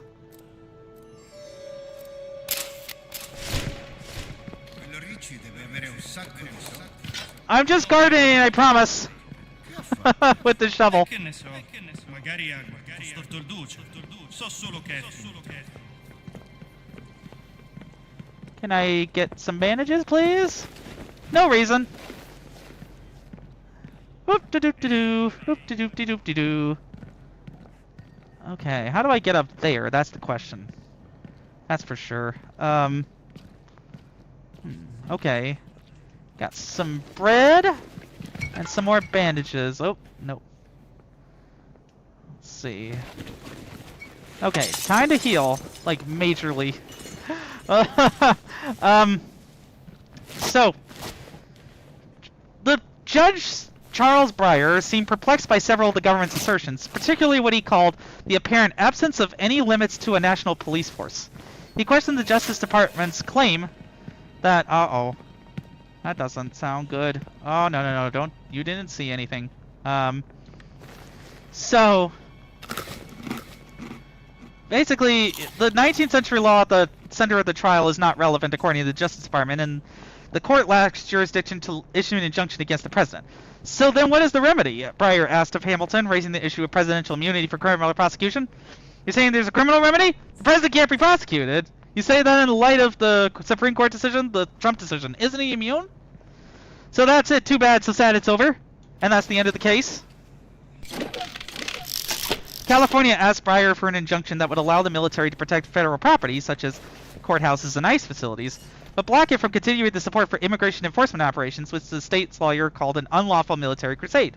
The Constitution and the law and facts are on Gavin Newsom's side, said Josh Katzenberg, a professor of the University of New Mexico Law School, but that doesn't mean he's going to win. Ever since World War II, the courts have embraced this military deference doctrine, which really is presidential deference in matters of military command and control. We're going to see federal officers everywhere if the president determines that there's some threat to the safety of a federal agent, Breyer said to Hamilton. And that it's his determination, not mine, it's his. That's what you're saying. That's what the law is. Hamilton said that wasn't quite what I'm saying. He said the troops are not enforcing federal law but providing protection, and that it is lawful for guardsmen and Marines to provide protection for federal buildings, the one point he agreed with California's attorney on. But he argued, there is no distinction between protecting federal property and protecting federal law enforcement out working in the field. Breyer pointed out that federal employees are everywhere. The judge further questioned why any National Guard members remain in Los Angeles and expressed concern about the justification for continued operations. Hamilton testified that 300 guardsmen remain, a 90% reduction in the force. A strong counter that it is still a significant number of soldiers, and certainly enough to violate the law. Thank goodness for the National Guard, but why is the federalized National Guard still in place? Asked Breyer. What's the threat today? What was the threat yesterday? I go back to the thing that I'm really troubled by. What limiting factors are there to the use of this force? He said. Once you have a force in place, and maybe legitimately do so, and the threat that gave rise to the force in that place subsides, how does one look at this national police force that goes out of where the threat was and starts executing other laws? Breyer appeared to take issue with the Justice Department's argument that the Posse Comitatus Act does not apply, noting that a key witness, Major General Scott Sherman, who was at one point the commanding general of the Guard Task Force in Los Angeles, had testified that the troops were trained to act within the bounds of that law. Then why is the excellent Major General assurance that the Posse Comitatus Act was followed? Oh boy. Why did I spend a day looking at slide after slide and regulation after regulation and reports on conduct of the soldiers to ensure that they were in compliance with the Posse Comitatus Act if the Posse Comitatus Act is irrelevant? Good question, Judge Breyer. Anyway. Strawn argued that all of the Department of Defense's leaders agreed that the Posse Comitatus Act applied to the Task Force 51 troops, and that sounds like something out of a science fiction movie, Task Force 51, like Directive 51 from The Division. I have a mixed relationship with that game and its writing about the use of force and such, but anyway. So she said that they substituted the word protection for security when describing the troops' activities because they knew that security would violate the act. She asserted that the Secretary of Defense had released a memorandum invoking a constitutional exception to the Posse Comitatus Act, and affirmatively instructing his soldiers to engage in activities that violated it. But the memo was issued after those activities had taken place. On Tuesday, Zimmerman testified that he was advised of a constitutional exception that enabled the troops to conduct certain activities that would otherwise potentially violate the Posse Comitatus Act. Strong called this an attempt by the Department of Defense to justify their actions after the fact that itself reveals a knowledge and awareness of the violations. There has to be. Oh my god. Okay. How do I get into this freaking building? Oh, there we go. Okay. So, the federal government is disregarding the law, and we need show nothing more than that, said Strawn. You go. You absolutely go. My goodness. She further argued that the Constitution seeks to make sure the president cannot control a standing army the way the king had in 1776. She said that it would it would deny the basic principles of federalism for the state to have no legal recourse to challenge the conduct of these troops. Let's try this way. If you look at the plain language of the Posse Comitatus Act and the fear of standing armies that existed at the time of the Constitution, Katzenberg said, one of the biggest issues that the state conventions and the framing of the Constitution to begin with was to significantly curtail the president's authority over the standing army and keep the standing army very small. Breyer did not give a timeline for his ruling, stating at the end of the day, I will decide this case as soon as I can decide the case. This was back in June. It led to a robust defense of states' rights in a ruling last week, blocking the further use of the National Guard in California for anything other than protecting federal buildings. Until Judge Breyer paused his old ruling the same week because of this administration's endless abuse of appeals. Yet that still sent a powerful message that it's important to have robust state governments as an intermediary layer between federal overreach and the people. And now that LA and Chicago have both rebuffed him, Trump is predictably taking his fascist dinner theater to Memphis instead, because the governor is a chicken who wants to punish his blue citizens by kowtowing. So bow down if you want, Tennessee. Bow down to the king of refuse, the king of slime, the king of filth, the king of putrescence. But you're badly misreading the people of Memphis, who will probably go boo, boo. And in case you didn't know, that's a reference to The Princess Bride. I'll just settle for the man who's trying to steal my federal job, my ability to support my fiancée and her son in Swaziland, my freedom to express my gender identity, who has hung over me like a goddamn cloud for 10 years, finally being gone someday via natural causes as the likely transient ischemic attack. Basically a mini. Yeah, they really should, because they've been leaving a mess in DC. Anyway. Okay. Collecting that. And some more bread. All of the carbohydrates. All of them. Anyway, the mini stroke at the 9/11 anniversary showed he is not healthy. I understand why a lot of commentary and history channels talk about Hitler. That's the one dictator most Americans are taught to remember consistently. However, the few times I've brought up Hitler, it has been far more interesting for me to show the little-known Rosenstrasse protest as an example of the limits of even dictators who commit to firepower above all else. Since to maintain the illusion of populism, he caved on sending intermarried Jewish husbands of racial German women, to concentration camps. He frequently did this for women and Catholics when they protested on specific issues, such as against the disappearance and euthanasia of disabled people, called T4. I've tried to focus on other dictators to broaden the political literacy of the conversation too. A sample size of one distorts historical understanding of how dictators work in general. Black shirts missed this. Intriguing. Ooh. So, anyway. Okay. If America had talked about dictators other than Hitler more often beforehand, so many of the alarm bells people were ringing would not have been dismissed as easily.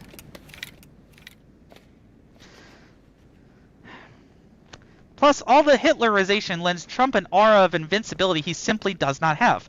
King Orange pedophile is old, tottering, and has gone from consolidating to ascendant to Tim Pot one more step before it stopped. And I hope that's by impeachment, but more likely thin Democratic control of Congress will make him a lame duck. Under my new cat's dictator life cycle theory in record time. This is because he is more interested in spectacle than governance, like Pietro de' Medici was when he thought that he could rule Florence forever by hunting, playing ball, and having private jousts in the public square.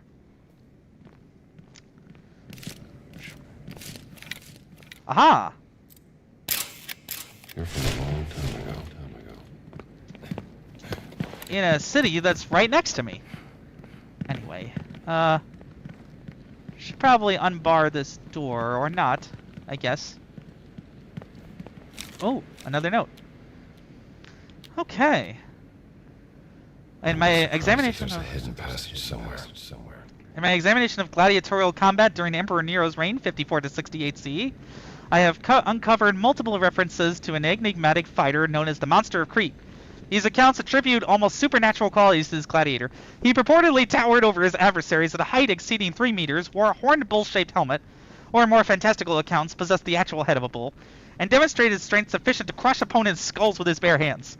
Seasoned gladiators trembled before him, while arena beasts, including lions, reportedly resisted entering the arena in his presence. Most remarkably, some accounts explicitly connect him to the mythological Minotaur of Cretan legend, while such descriptions clearly incorporate hyperbole. Historical consensus confirms his status as Emperor Nero's most celebrated arena combatant. Yet the question remains, who was the actual individual behind this larger-than-life persona? What was his given name, origins, and true physical capabilities? Despite the notoriously fragmentary and often contradictory nature of gladiatorial records from the Julio-Claudian era, that's the dynasty of Augustus, Tiberius, and, then Nero, eventually. This paper attempts to reconstruct the historical figure behind the Monster of Crete through critical analysis of surviving arena accounts, imperial slave registries, and archaeological evidence from Neronian spectacles. Its investigation serves dual purposes, illuminating a remarkable figure from Rome's arena culture while demonstrating the process by which exceptional historical individuals become mythologized during the imperial period. Just like how we often mythologize presidents. Basically the Paul Bunyan of Rome, it seems. As well. There's gotta be some sort of secret passage, that's right. I gotta look for that. It would be too much to ask for that door to open, I suppose. Nope, that bus doesn't seem to do anything. That would also be obvious. I am really stuck here. I'm not very good at puzzles a lot of the time. Somehow I managed the original game, and I'm sure that I can stumble on the true lever for that sometime soon, please. But anyway, so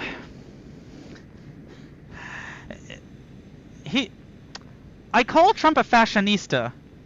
F-A-S-C-I-O-N-I-S-T-A. If you only remember one term from this stream, that should be it, since it means someone who wants the trappings of dictatorship, but is a coward when anyone shows actual backbone. Note, for instance, how quickly said fashionistas folded on their declaration of war on liberals when it turned out the shooter wasn't a leftist. It's also worth examining Trump's statement, "If something really bad happens, just blame AI," from September 2nd in light of this article from helpdementia.com, which says, echolalia can manifest in 2 ways in Alzheimer's patients, immediate and delayed. Immediate echolalia is when the person immediately repeats what has been said to them, while delayed echolalia is when they repeat words or phrases after some time has passed. There's gotta be something I'm missing here. Anyway, immediate echolalia is more common in the early stages of Alzheimer's, while delayed echolalia may occur as the disease progresses. The way this statement, made in the aftermath of the video where people tossed unmarked bags out of the White House over Labor Day, is worded made me think that an advisor filled him in on what to say ahead of time, and then he repeated. My 98-year-old grandfather, who we all thought would live to be 102 because of his strength and the excellent home health care my mom got him, had more lucid moments than this man. So cheeseburgers, do your work, please. We can't have another 3.5 years of this guy. And Vance is a wimp, a loser, and a moron a Democratic majority would dance around. And note, I'm not saying Trump should be killed. That is a very important distinction.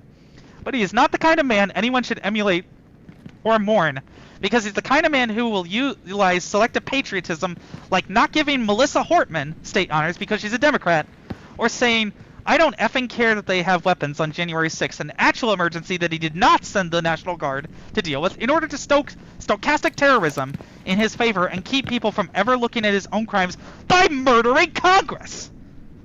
This has been the course of his entire life, and we still let him get away with it because we let him spew whatever bullshit he wants and think we still have to be fair and balanced about a man who does not care about fair and balance for anyone but him. Mr. 34 convicted felon was just so excited to gloat about the one mass shooter out of dozens this year who wasn't a cis straight white man, and was itching to immediately blame a trans leftist for Charlie Kirk based on a handful of inscriptions on the ammunition before his bumbling idiot of an FBI director, cash out pander, had the right suspect in custody. Megyn Kelly also claimed Tyler Robinson was autistic, as if autism somehow predisposes one to violence, which is the most harmful stereotype about autistic people, period!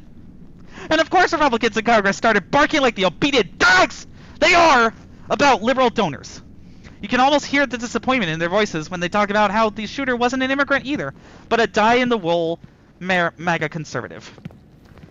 That's what got Jimmy Kimmel canceled, just pointing out that truth, that he was conservative.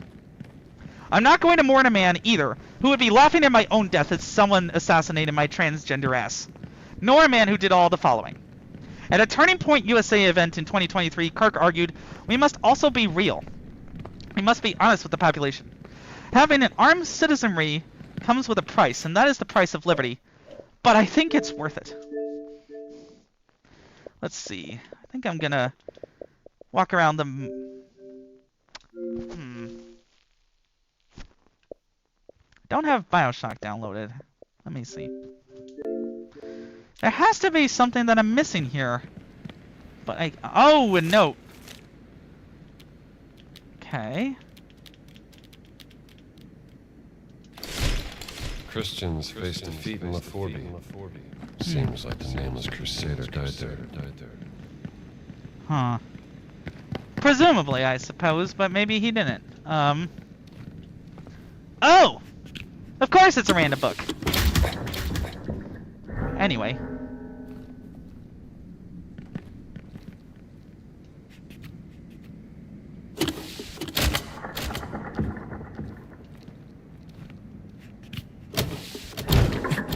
It's probably one of those where I have to pull it in a certain order, right? I mean, there's probably a note somewhere. But anyway. How do I do that again? Discoveries, field notes. Oh, that's the burnt note with the code. Okay, so it's wheel, crown, and then whatever is after that. So, that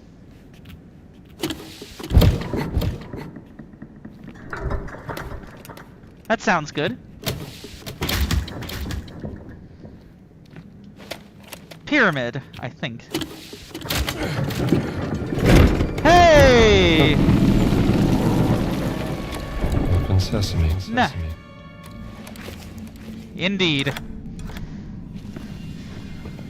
So, yeah, but he thought it was worth it. I think it's worth to have a cost of, unfortunately, some gun deaths every single year so that we can have the Second Amendment.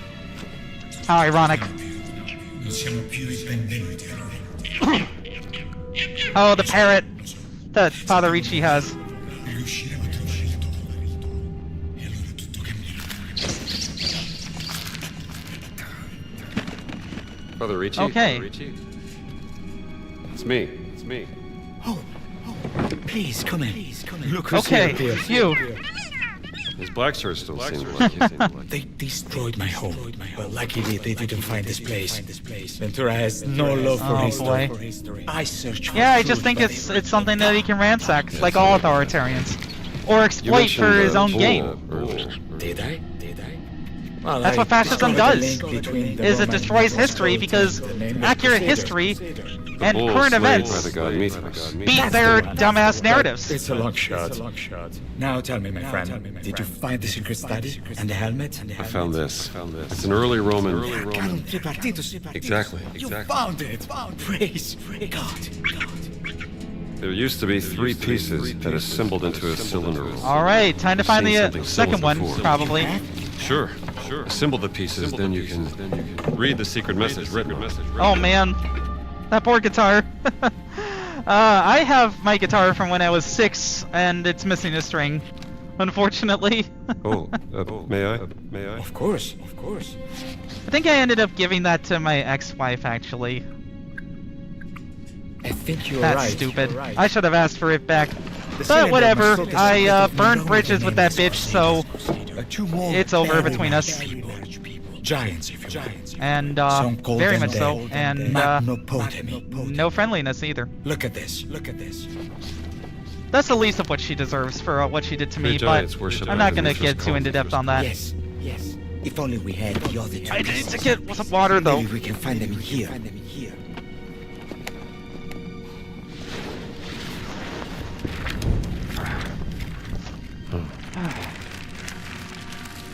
Interesting. We're gonna need a montage. I see. The Magnopotami, the mighty ones of the gates. Or Mr. Science Man, the who knows rivers. every language. The Potami were Greek river gods. That's as far as I go. Huh. But there are I did not know that, 1,000 actually. rivers in Italy. The river of purification. Of course. It's the Cloaca Maxima. That's still such a hilarious name. You, my friend, are a genius. Well, yeah. That is his whole deal, genius adventurer. Anyway. Use the door. Hey there, It is fella. the safest way to relax you.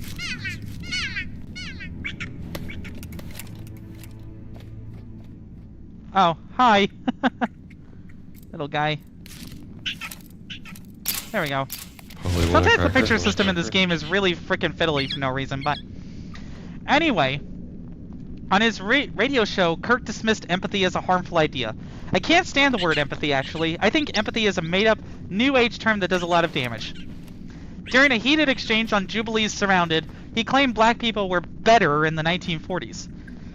They were actually better in the 1940s. It was bad. It was evil. But what happened? Something changed. They committed less crimes. Black America is worse than it has been in the last 80 years. On child pregnancy after rape? When asked how he would advise his daughter in such a disturbing scenario, he said, the answer is yes, the baby would be delivered. At a Toilet Paper USA event, he compared trans identity to blackface. A man who calls himself trans is wearing woman face, no different than I would wear blackface trying to be a black person. It's assuming an identity that isn't yours. It's not like trans people have existed for thousands of years, you fucking idiot! Anyway, on his radio show, he claimed, if we would have said 3 weeks ago that Joy Reid and Michelle Obama and Sheila Jackson Lee and Ketanji Brown Jackson were affirmative action picks, we would have been called racist. But now they're coming out and saying they're saying it for us. They're coming out and they're saying, I'm only here because of affirmative action. Yeah, we know. You do not have the brain processing power to otherwise be taken really seriously. You had to go steal a white person's slot to go be taken somewhat seriously. This isn't about all black women, as some people claim, but it's still terrible. After Taylor Swift and Travis Kelce's engagement, he fantasized about her becoming more conservative. Submit to your husband, Taylor. You're not in charge. On X, he once commented, gun control, like vaccines and masks, is focused on making people feel safe by taking freedom away from others. Don't fall for it. Kirk often railed against retirement, too, for some dumb reason. For future retirees, people under the age of 45, we should absolutely raise the retirement age. I'm not a fan of retirement. I don't think retirement is biblical. I think, what a waste of the gifts that God has given you. Are you fucking serious? The reason why Social Security was passed in the first place in 1935 was so that people would not die in poverty if they didn't have family members to take care of them. I'm not going to say Charlie Kirk's assassination is karma, But can anyone really be surprised that a movement that glorifies violence and welcomes white supremacists with open arms might attract a few overly online crazies who act out even against their own patron saints? More importantly, Trump also doesn't care about bringing the country together, and never has, with Senator Warren rightfully calling him out for fanning the flames for his own benefit. Plenty of people have also mentioned the dark irony that Kirk was discussing transgender shooters before he was just shot by, again, not a fucking trans person! Get it through your skulls, everybody! And if you want to talk about dehumanizing people, then how about the double standards when it comes to Trump's treatment of autistic and trans people, as he announced that Tylenol is the, quote, answer to autism today?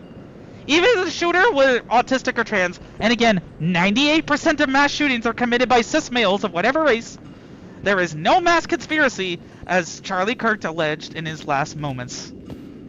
That's why they're fucking reaching by doctoring text messages and obsessing about the shooter's trans male, meaning transition from assigned female at birth, boyfriend. Like, when was the last time any other shooter's partners were brought into that? Clearly they're looking for any excuse to throw us all in fucking concentration camps like fascists do, because fascism is a disease of the brain that needs to have real studies done, unlike the fake ones these snakes do for autism, and the end stage of supremacist and intolerant thought. They should be institutionalized, not trans people. And even if there were any involvement by a trans person, that is no reason to restrict the Second Amendment right to bear arms for trans people in general. The world has truly turned upside down now that I'm agreeing with the NRA's take on this, or Congress, to take away health care for adults. And now, I think that's the Mithraic cult. Interesting. They were a rival to Christianity in the East for a while before being persecuted out of existence once Christianity became the state religion. This is a pattern I'll come back to later. Anyway. So, to quote, with everyone talking about Jimmy Kimmel's brief suspension, more on that later, to quote popular Substack author Ken Klippenstein, they are cynically targeting trans people because the shooter's lover was trans. One senior intelligence official tells me, the administration has convinced itself that the Charlie Kirk murder exposes some kind of dark conspiracy. So they bought their own supply. The senior officials explains that there is no process per se for dealing with trans people as a threat group, but feels that trans individuals will be increasingly targeted under the banner of, quote, violent extremism. And they snorted it without a care.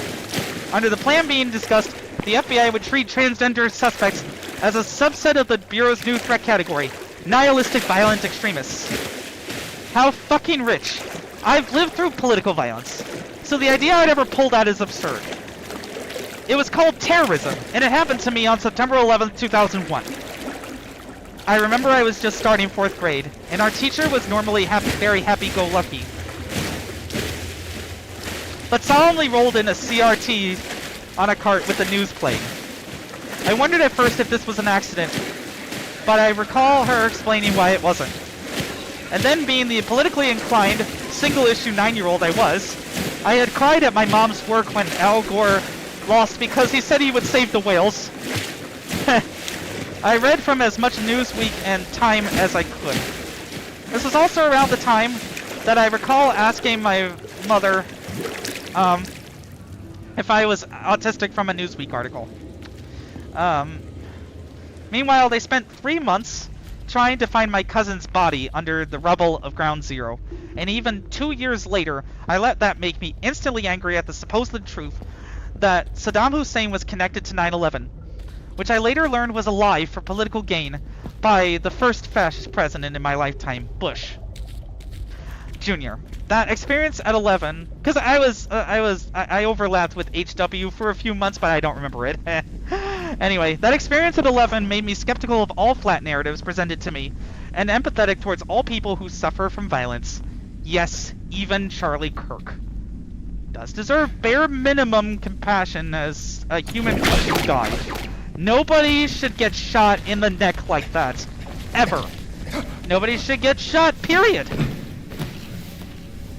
That's why we do need some gun control. But for actual reasons, like protecting elementary school students.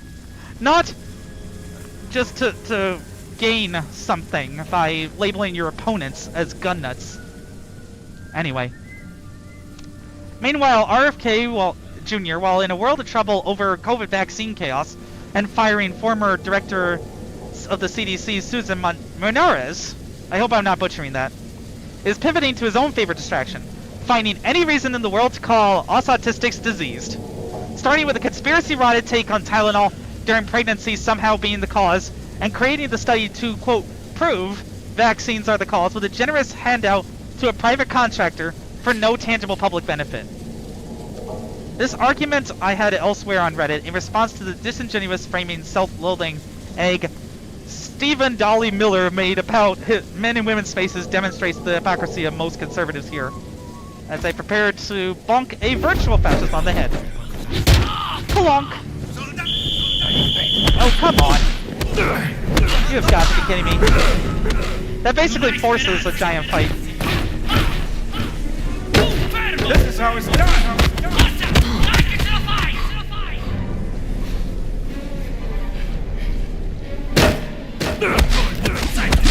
Nessuno può salvarti! È finito! How'd you like that?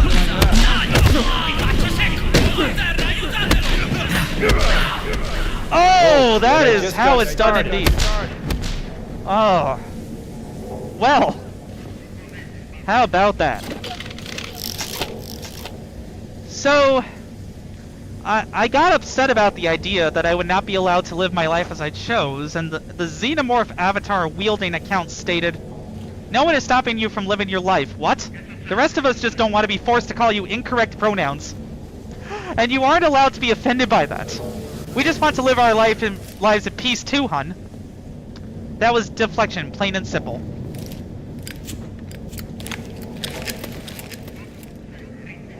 Dangerous hole, huh?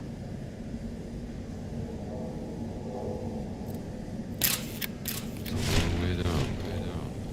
Definitely. I would hate to be them. If that happened. Well, I guess I can't do anything about that.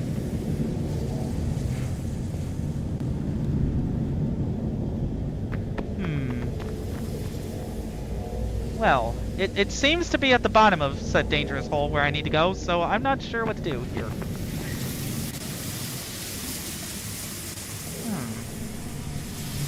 Indeed. I feel like maybe there's something I need to whip yank to cause it to crash or something. Or that. Wait, no, that's the way I came. Well, let me ruminate on this while I... Oh! Interesting. No worries. Just stay rested, obey. Nice Star Wars reference.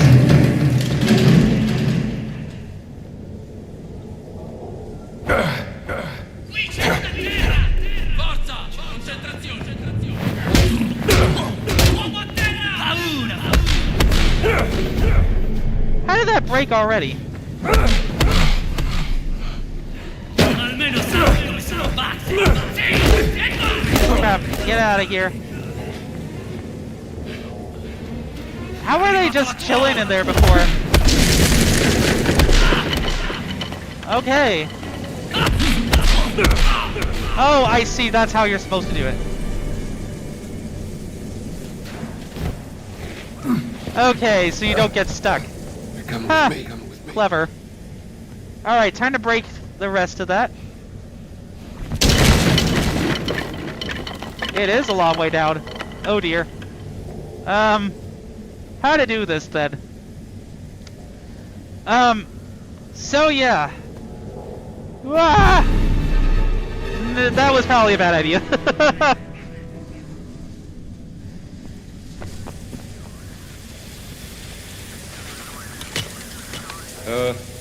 No worries. Just stay rested, obey. Okay. It's time to go. So it just spawns fascists out of thin air. That's an interesting button.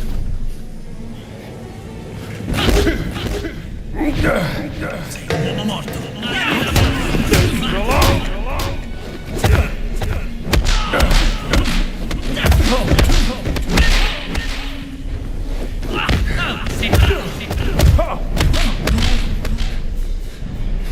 Can you like frickin' not? Thanks.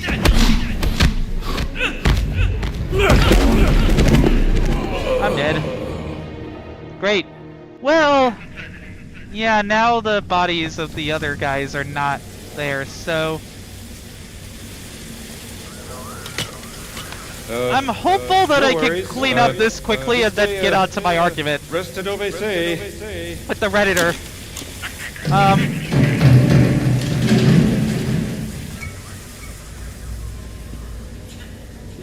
Okay, in your face. It goes.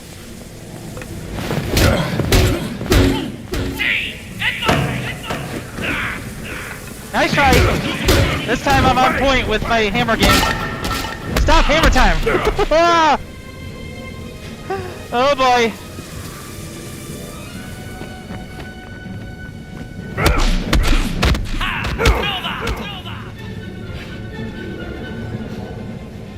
Can I regain my stamina for a second? And heavy punch!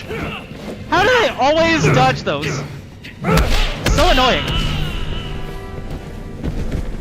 Alright. Time to carry that guy. And send him to Davy Jones' locker. But again, how do I get past that without dying myself? That is a real pickle. It feels like that might be part of it with the cable, but I don't really know. That's weird. Let me dump another fascist in a hole to see what I'm supposed to do. If it becomes uncontroversial to beat up fascists in video games, historical fascists, then I'm done with video games as a free speech medium, supposedly. Down you go.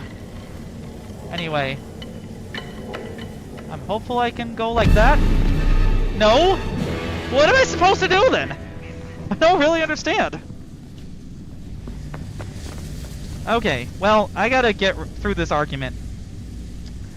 I said it was just one word. It's a matter of respect, and most of the time people just call me my name. But when people do make a mistake, I generally gently correct them, and then they adjust, not complain about it. But what I was referring to, hun, emphasis original to bounce off the belittling word, was actually the fascist regime saying that I'm a, quote, man in women's spaces. Which is actually preventing me from going out of fear of being attacked in the bathroom over transphobic paranoia over an issue that doesn't happen. The ignoramus in turn replied, that's the problem. You guys played the victim card for so much that is seek, meaning that I'm quoting this person directly, including any mistakes. Doesn't have any effect now. Calling you what you are isn't disrespectful. Correcting me is. You'll notice that they then won't seek ask me what my pronouns are because they couldn't care less. It's, holy shit, has this person heard about the hot new thing called apostrophes? All about you. If you look like a dude, you shouldn't be in women's bathrooms scaring people. The following response got me temporarily banned from Reddit due to, quote, spreading identity-based hate. In what universe is the below hateful? I have never in my life scared people in the bathroom. You know why? Because I don't go to the public bathroom if I can at all help it. If I can't, I go in, do my business, and leave. And I pass, meaning that I put a lot of work into my hair, shave, wear a mask, and wear inserts. In part because it makes me feel good, in part to not upset people. Besides, lots of places have single-user ungendered bathrooms for a reason. So you're getting your dander I should have said up, over a stereotype that doesn't happen and is used to spread misinformation. and bigotry that leads to the state deciding that some types of kids don't exist and their parents' wishes don't matter, that a class of people is mentally ill based on no evidence, and that it must decide what is acceptable speech. Meanwhile, I've been attacked 3 times in as many years. Do you not see the fascism that is wrought when people spread this hatred? Or do you just want to score points by putting your fingers in your ears and going, victim card? Change out trans people with literally any other minority group and call them playing the victim card, I dare you. Nobody is forcing you to do anything by contrast. I concluded with if you repeatedly insult people, then you may lose a friend, but that is a social norms thing. And if you want to be an ass about it, you can get criticized like an ass. What this really is about is you wanting to lecture away people who really exist, have been silenced for centuries, and are finally explaining how they want to be treated. Well, I'm all out of fascists. So, what do I do now with this hole?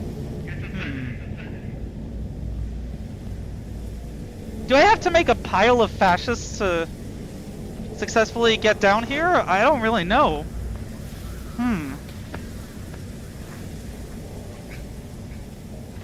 So...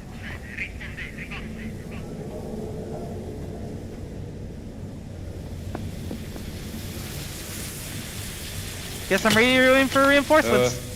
No worries. Just a, but yeah, they've been silenced for centuries and are finally explaining how they want to be treated.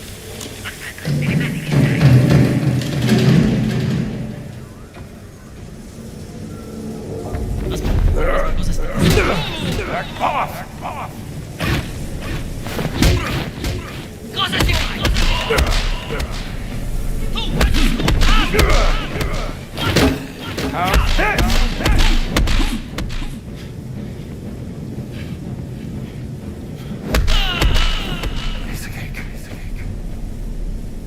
Alright, piece of cake indeed. Down the dangerous hole you go, fascist. Whee! So what do I do? I don't know how I'm supposed to get down here safely. I mean, it seems like, again, this cable might be part of it, but I don't really know. Is there something I'm supposed to do in here? Oh. What's this? Oh. Think of better places to get lost. Okay. Do I have to pump water into it? That would make sense. That sounds right, but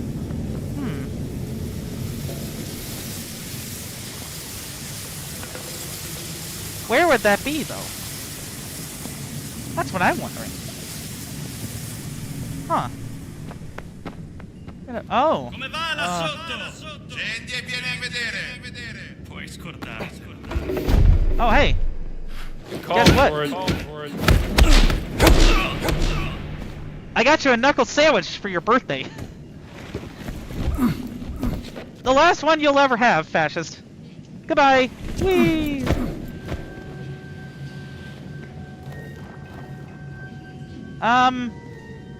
That looks dangerous. Again, I'm only saying this about virtual fascists.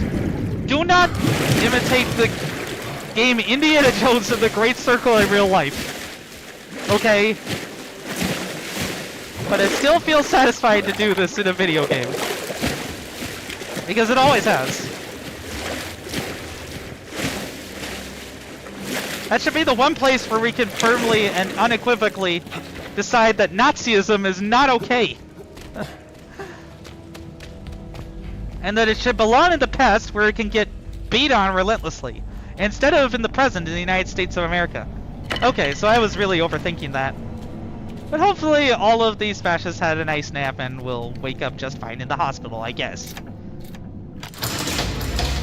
Okay.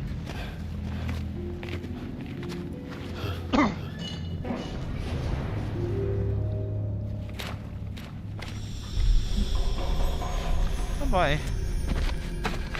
What happened to you?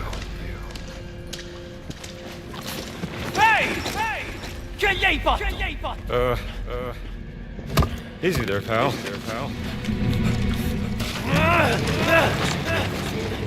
Dove sei? Codardo! Fatti vedere! Oh no! Rain around the pillar for the dumbass fascist.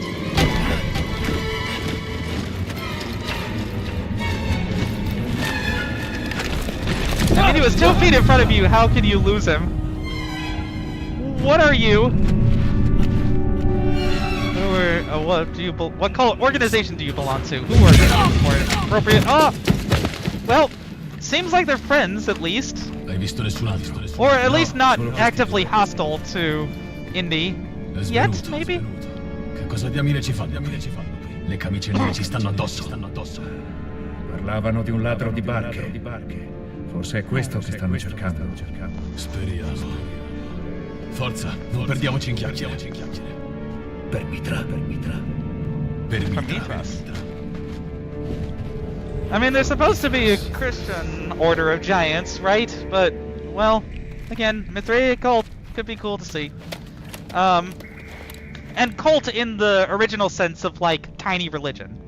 Not necessarily, well, I mean, maybe it was. I am not particularly familiar with Mithraism. And if I read up on it, it was a long time ago, so I'll need to do some more research on them. But anyway, what I call the fascist two-step demands your opponent is wrong and then you find the reason why later. Even if it makes no sense, as long as you say it loud and proud. What I mean is that the xenomorph was just saying the vile things he was, and then abusing reporting on Reddit to protect himself because transphobia is the prejudice du jour, and he could say it without fear. Because who gets to decide right from wrong? Apparently, people who believe in a magic man nailed to some wood that tells them what's natural or not also believe it allows them to yell at people about it, largely without the kinds of consequences that would befall trans people who do yell back in person. Cishet neurotypical white men are the most persecuted people in their heads. So again, when he couldn't win the argument, he abused Reddit reporting to try to destroy me. While I definitely won't be arguing as much with crazies on the internet for my own sanity, seriously, normalize labeling restrooms as urinals or no urinals, and leave trans people the fuck alone to pee in peace. You know my favorite moment I've had with my fiance's son? When he brushed my hair over my left eye while we watched The Wild Robot and he said, "You kind of look like a girl." Just matter-of-factly in that way the 9-year-old would. Oh. Interesting. Very foreboding. Indeed. Love is what matters, in the end. And while the myth of demographic inevitability has been thoroughly debunked, I hope people like my little man who just love people unconditionally of any political strife will win out in the end. Continuing on from that, if this regime, and cronies like South Carolina, which just pushed the emergency conservative whining to the Supreme Court button over a trans boy using the bathroom, and had it backfire in had emergency petitions they're the emergency docket, excuse me, backfire in their faces for once, have their way, none of us trans folks will be safe to live in half this country without a green book of our own. Pink triangle book, maybe? Discuss amongst yourselves. Anyway, that's why I haven't been able to go to Epic Universe while my cis friend Kevin, not criticizing him here, just pointing out the difference, who also has long hair, can. That's why it sometimes feels like trans people like me now are in the position other LGBTQ, etc. people were, in the 80s at the height of the AIDS epidemic, socially stigmatized as boogie folk, not really being able to come out in the critical mass that would make an immediate difference.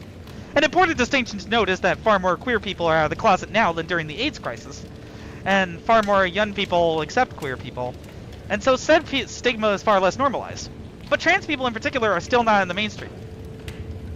7 years before I came out, I had become so helpful as an ally after gay marriage was finally legalized from my good friend's moms and my other gay friend who moved from Florida to Chicago. So I'm very worried for him. But maybe I shouldn't be because he's built like a brick house. In any event, my Obama Democratic heart, even though it knew hate wasn't extinguished entirely, didn't realize that a burger fell. might be litigated again a mere decade later because of Kim Davis. Kim Davis is like a pimple that American civil discourse just cannot make go away already. And of course it's the woman who got 3 divorces that apparently has her rights infringed on by having to treat people equally. And also impinged on her other employees' rights as well. For people who talk a big game about love all the time, Christians sure know how to hate.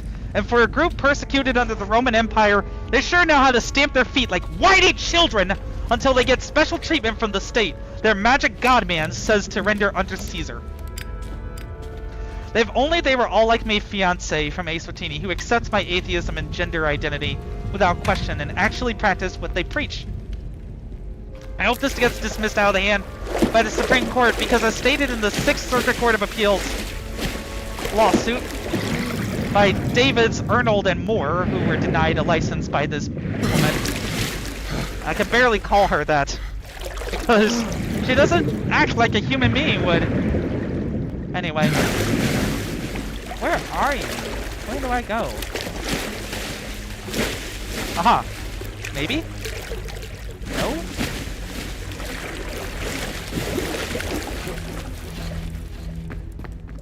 No. What? What was that?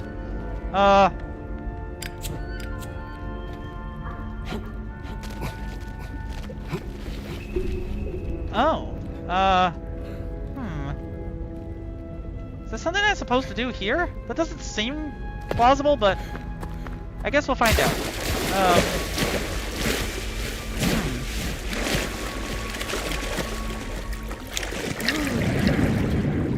mean, it sounds like this is the right place to go.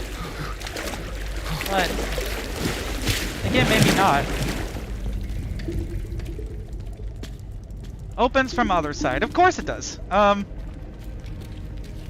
Has to be something that I'm missing about this, because it seems like the game is leading me here. But anyway. So Plaintiff Moore remarked that Davis had likely given marriage licenses to people, to murderers, rapists, and people who have done all kinds of horrible things. When he said that, Davis responded, "That was fine because they were straight." How fucking evil of you. Which likely violates the Establishment Clause on its face and does not entitle her to First Amendment protection in her official capacity as a state actor. Required by the 14th Amendment Incorporation to apply equal protection of the laws, but these are not normal times. I don't think it's likely Obergefell gets overturned, but I don't have confidence in this Supreme Court. And if this insidious attempt to install Christo-fascism in this country succeeds, people will need to play county roulette to hope that the clerk doesn't just arbitrarily deny them service based on other protected characteristics. Like, say, sincere religious beliefs that black people are some human. Like their dead Darwin Award-winning dumbass agitator who said, "We made a huge mistake when we passed the Civil Rights Act in the 1960s. I didn't realize how vicious the hatred trans people experience could be until I came out trans and pan myself 3 years ago, and again, have been attacked as many times since. Things like FEHB taking away gender-affirming care for federal employees while blindly and callously labeling life-saving treatments as chemical and surgical modification of an individual's sex traits. I didn't feel like I needed it, but to take away the option?" And before that, blatantly untrue, the blatantly untrue Kamala's or they-them ads have repeatedly confirmed that dread for me. That's why we need to fight the takeover of America by fascist cancel culture now! But even if Tyler Robinson was angry at Charlie Kirk's fate, at his hate, excuse me, that is not any kind of excuse to shoot first. Charlie Kirk still had a wife and 2 kids, and because somehow someone decided to reproduce with a moron, we have to at least acknowledge that. However, amidst the Charlie Kirk noise, this is all about one thing at the end of the day. Rules for thee and not for me. That is the heart of conservatism. And the big lie. I, the President of the United States, get to do whatever I want because of Article 2, including recklessly encouraging political violence for my own gain, but even the slightest criticism of me is violent. You can't live your life how you want while I get to roam free. You cannot be above the law, but I am, and I get to decide what it means. Shut up, keep quiet, yield to the military uselessly eating it up in your city, and get thrown to the ground if you resist what comes next. The revolution will be bloodless if you let it. That is dictatorship, and I refuse to let it be my first, because I will dismantle it myself with my words before it cements power in 2026 if I have to, regardless of any roughing up. If I disappear in any potential genocide of trans people, tell my story by sharing my scripts for the Delta Papers and other history flights. Linked in the description of my video.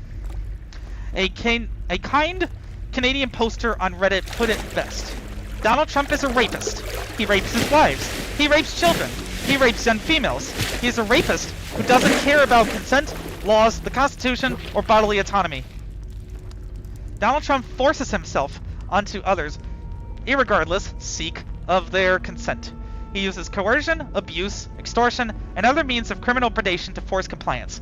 Donald Trump is trying to rape the American people of their votes, their finances, their citizenship, their ideology, their freedoms, their dreams, their sense of safety, their country, their humanity, their ideas, and anything else he can exploit for personal gain or to use as a means to extort for personal gain. I replied with my bit about the museums being edited, feeling like a rape of my childhood, and he replied, "That fascist pedophile fuck can't change history, as much as his pathetic self wishes he could force people to believe he's better than he is." What do I do here? I am so confused.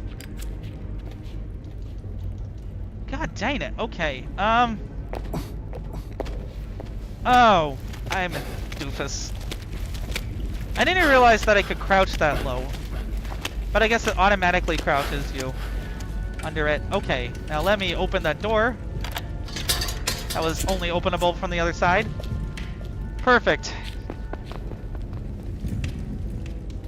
I mean, there's supposed to be a puzzle later that's really, really annoying, but it doesn't seem like I'm there yet, so I'm making decent progress. Anyway. The domestic terrorism, corruption, international terrorism, and human rights violations from that sad excuse for a human being are already piled high, continued the Canadian. I completely understand your anger and disgust. Hugs from Canada, we are all stronger together. I replied, I started HistoryFlights Productions on TikTok 4 years ago to try giving people fun little history facts while flying over places in Microsoft Flight Simulator, trying to adapt my love of history to the social media age, you know? I wanted to work on stuff like that. A similar flyover, cool history from my sister's honeymoon. Or my steampunk fantasy novel, The Wind Empress in Their Majesty's Service, coming 2026. Be sure to subscribe, ring the bell, hit the hype, like, comment, all of that if you want to see more.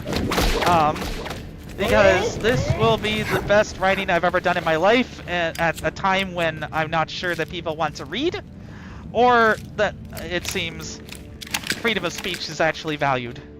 A tree. Okay. I mean, yeah.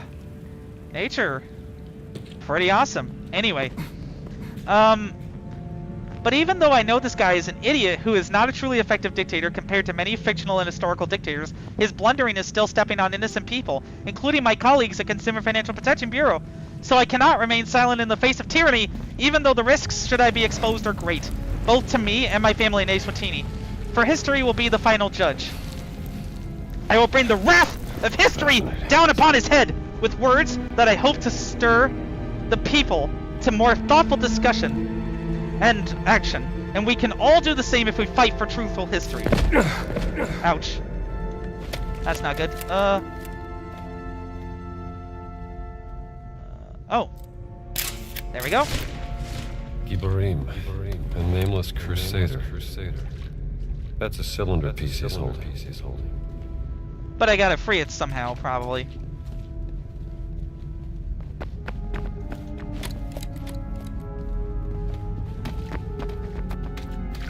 That looks like it's important, but can't be opened yet.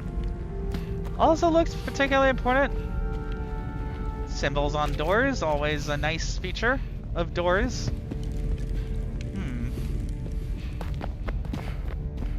What am I missing? I feel like maybe I have to climb up somehow. I'm also gonna heal myself, why not? And eat the rest of my bread. I mean, when you just have a craving for bagels, carry like 6 of them. Anyway, yeah. To which the Canadian replied, "It's wonderful and admirable that as you're seeing the oppression and tyranny, you're speaking out, pushing back." They then continued, "I didn't realize just how important it was to use our voices in protest and support until Canada was being threatened. As I felt betrayed, insecure, concerned, angry, and confused, it was often replaced by power, pride, strength, energy, and community. When I saw beautiful messages of support from around the world, it has been truly invaluable to know that there are people on our side. I really don't understand just ignoring history as if it didn't exist, especially when people who lived during..." Ooh. That looks like something I can put a key in, a key of some kind into. Okay. But how do I mean, I probably need another clue from the camera or something, but I don't know if I can get that yet. So I'm gonna try to make the best of it. Sorry if it's a little bit slow gameplay-wise as a result, but I struggle with puzzles sometimes, and this game has a few of them. But so far haven't been too difficult, but just been kind of aggravating sometimes. Guess I'm supposed to climb on these? That doesn't make any sense. Naturally it does. Okay. What am I looking to do? Nope. Nope, not at all. And I'm gonna try it again, but I don't think that's the right solution there. Oh. You know what? Maybe I do the same thing here, but then... Nope. Don't have enough runway to do that. I was hoping I could climb up there, because that would make sense. It seems like it has white paint on it, but I don't really know what to do.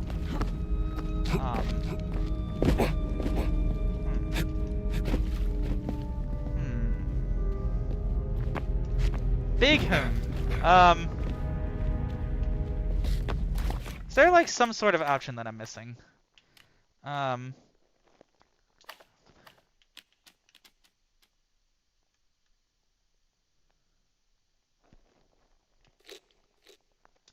Okay. Reload. Because I think I just got in there, so that would just... That's probably about more hints and stuff. I'm not really sure.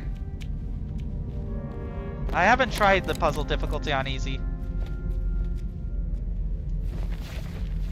There's gotta be something I'm missing here. Because clearly this is not the intended solution, as you have a hard time getting back up there. So, what to do about that? Well, okay, so I was just a doofus and missed this.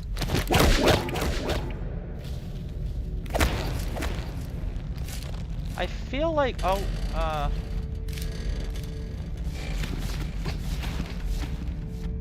feel like maybe I'm supposed to go over there somehow.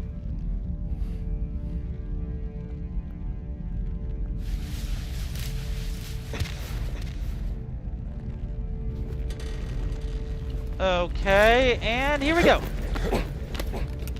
Let's see. I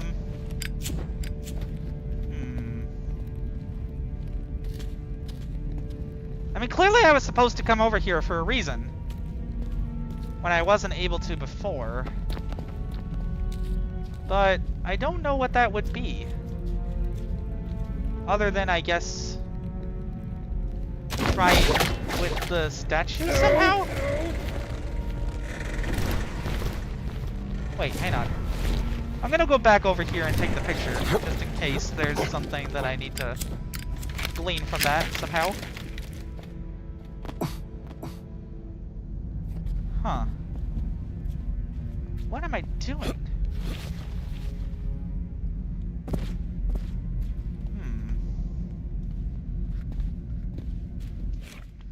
Let me restart the checkpoint one more time, just so I'm running through it well, but Anyway, so especially when people who lived during said revised history are still alive to tell their stories, ignorance of history, basically, the Canadian was saying, is, you know, very unfortunate.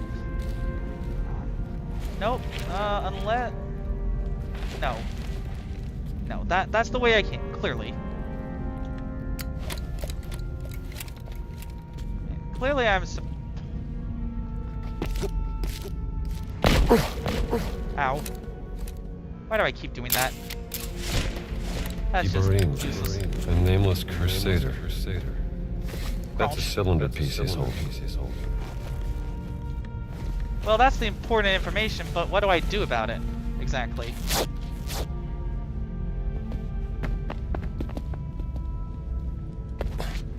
I imagine this is why the piece is here, but I'm not sure. I might have to look it up, but anyway, learning how the Canadian continues, learning about how we, any country, have been prosperous is great, but we learn as much, if not more, from our failures than our successes, and then make the successes more valuable. We don't need to take on all the shame from actions and events that we didn't participate in personally, but it helps to humble us, I feel. And honestly, doesn't it show just how awesome a country is if they can show where they've been wrong, bad, awful, etc., and with new information how much they've changed, and how far they've come. People gravitate towards others who have struggled, and through that struggle, learned and changed. I have so much more respect for someone who calls out their own shortcomings, misunderstandings, or failures that have made them change and grow as a person. Appreciate the uplifting conversation. Feel free to DM me. Always happy to have positive discussions. Then this person concluded after consenting to have me quote them. We are all stronger together, and I am happy to be in this fight with you. Thank you so much for the support. I really appreciate it. Stay strong. And stay strong we will, my great northern friend. For we, the American people, will not waver in our anger at you while you hide the ultimate crime of child rape, President Trump. While Congress may not have been able to compel the release of all the files, even horrible transphobic troglodytes like Nancy Mace are weeping at what you and your best buddies' victims told her. So you cannot hide behind stoking hatred of your opponents at a pseudo-state funeral for a moldering martyr for bigots, you slime! Especially now that the birthday book you said was fake is out. Maybe that's why Trump is wishing to get to heaven so badly. That might be his only way out of this. According to the Daily Beast, the book includes a lewd drawing of a naked woman alongside a loving message telling the disgraced financier, "May every day be another wonderful secret," apparently signed with the president's distinctive thick handwriting, which is confirmed by the New York Times. First of all, she's a child, not a woman, and the signature being placed around where her privates would be is not mentioned at all. According to NBC News, it reads, voiceover. There must be more to life than having everything. The note begins, Donald, yes there is, but I won't tell you what it is. Normalize, since I also know what it is, Jeffrey says. Donald says, we have certain things in common, Jeffrey, and he responds, yes we do, come to think of it. Donald then says, enigmas never age, have you noticed that? Jeffrey responds, as a matter of fact, it was clear to me the last time I saw you. It concludes with Donald telling Jeffrey, a pal is a wonderful thing, happy birthday, and may every day be another wonderful secret. Trump's full name is typed out above the Donald signature. This is something he tried to deny back in the Daily Beast article by calling it a, quote, dead issue. You cannot dictate our eyes yet, sir. The only thing that's dead, Mr. President, is your story that this wasn't real now that it's been so thoroughly exposed by the House. Now you probably will get defaulted in your idiotic $10 billion lawsuit against the Wall Street Journal for originally reporting on the truth about this. There's more to it because of course there is. Per USA Today, another page in the full book the House Oversight and Reform Committee released features a picture of Epstein with another man and a woman whose face is blacked out, holding an oversized check for $22,500 signed Trump, or DJ Trump. Jeffrey's showing early talents with money plus women sells fully depreciated, name redacted, to Donald Trump for $22,500, the page states. Do I even have to explain why that's beyond wrong? MAGA maybe, because empathy for anyone other than their idols is partisan sin now. Perhaps as my old professor Alan Lichtman explained on a video drawing parallels between the current moment of federal overreach and prohibition. Conservatives have been this way for at least the last century. Maybe the last P-tape was actually code for pedophilia. P-tape. This whole time. Russia, if you're listening, and I'm kidding, released the last Epstein file already. Again, kidding, not actually asking Russia to hack us. I also thought that only adult female prostitutes were involved in the Moscow P-tape story when the story first surfaced back in 2016. But now that I know that Epstein trafficked children marked as prostitutes in the Black Book, that tracks with the naked child drawn around the words, and Trump absolutely could have done those. Nope, can't even say it.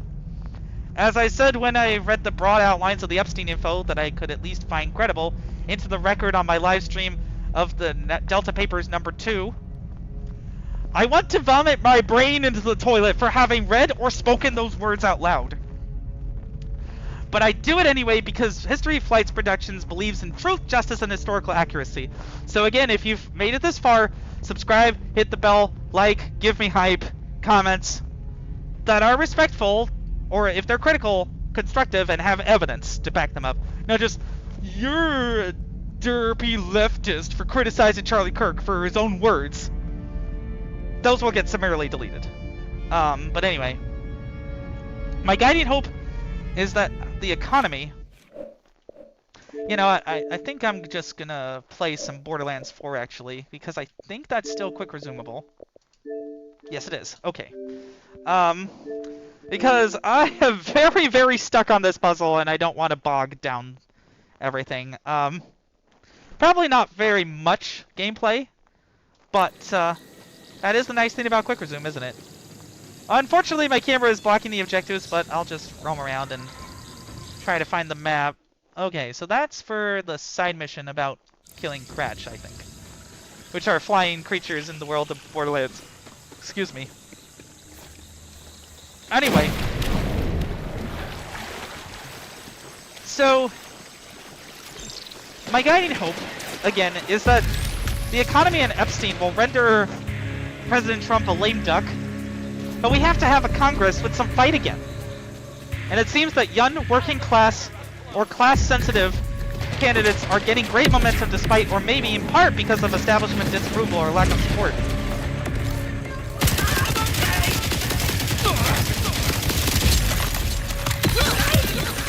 Sure you want to do this? How is my shield already shredded? I hate that about Borderlands sometimes.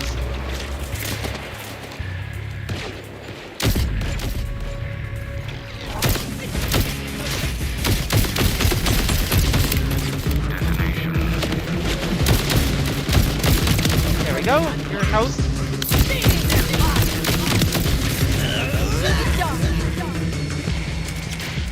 Yeah, I'm not really going to get into story content too much with this. In part because of time, and in part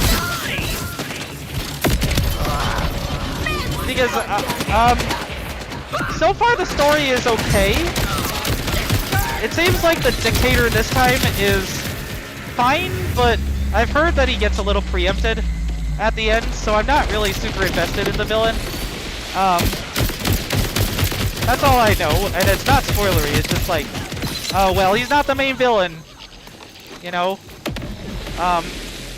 But he's supposedly named the Timekeeper, and is a human who got alien technology and the ability to mind control people by installing a thing at the base of their neck that makes them do what he wants. So yeah, there's that. And as a result, we are trying to find the resistance to get the thingy removed from our necks. I can't be bothered to remember what it's called. And then just keep on fighting the regime, like in every other Borderlands game. Crepuscular Stadium. Okay, well. Okay, so I can change elemental types with that. That's cool. Corrosive is definitely better for flesh, and shock is for shields. That's one of the core elements of Borderlands, and well, I think it's time for some shock then.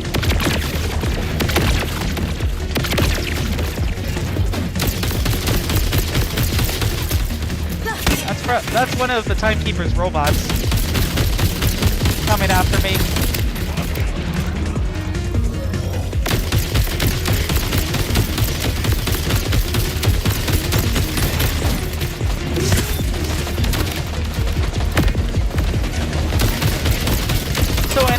melee them and heals them? That's interesting.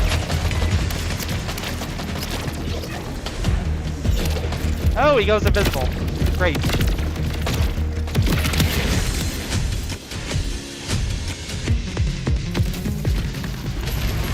Alright, time to reload. And throw a grenade at you. Or no, that's a throwing knife.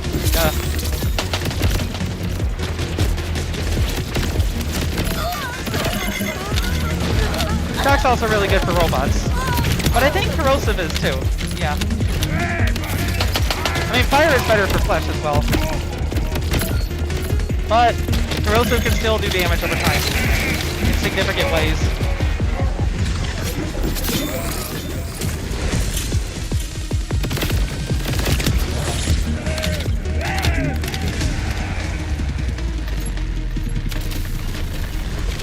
Okay. Well, now that I have a moment to breathe, let's continue. Yeah. There is a possibility that Nancy Mace had a genuine come-to-reality moment after realizing how horrifying Jeffrey Epstein was. The distorting effect of the bipartisan unpopularity of this administration's Epstein response, however, and practically all the chaos that has routinely been pointed out online means, however, that my political science nerd brain takes over and can't discount the possibility that she's just doing it out of self-interest by using it as cover, because Trump is having what's known as a negative tailcoat effect on much of the House, but they can't outright defy him yet. What this means is that basically if you're a presidential candidate and you're popular, then candidates for the House and Senate of your same party do better. A negative tailcoat effect, therefore, is when the president has the opposite effect by being so unpopular that candidates lose. Biden definitely had a negative tailcoat effect in certain places, and Kamala a little less so in 2024. But anyway, enough of you. And where are you? Okay. Obliterated. Nice. Okay. So it's probably borne out by the fact that they're not ready to defy him yet.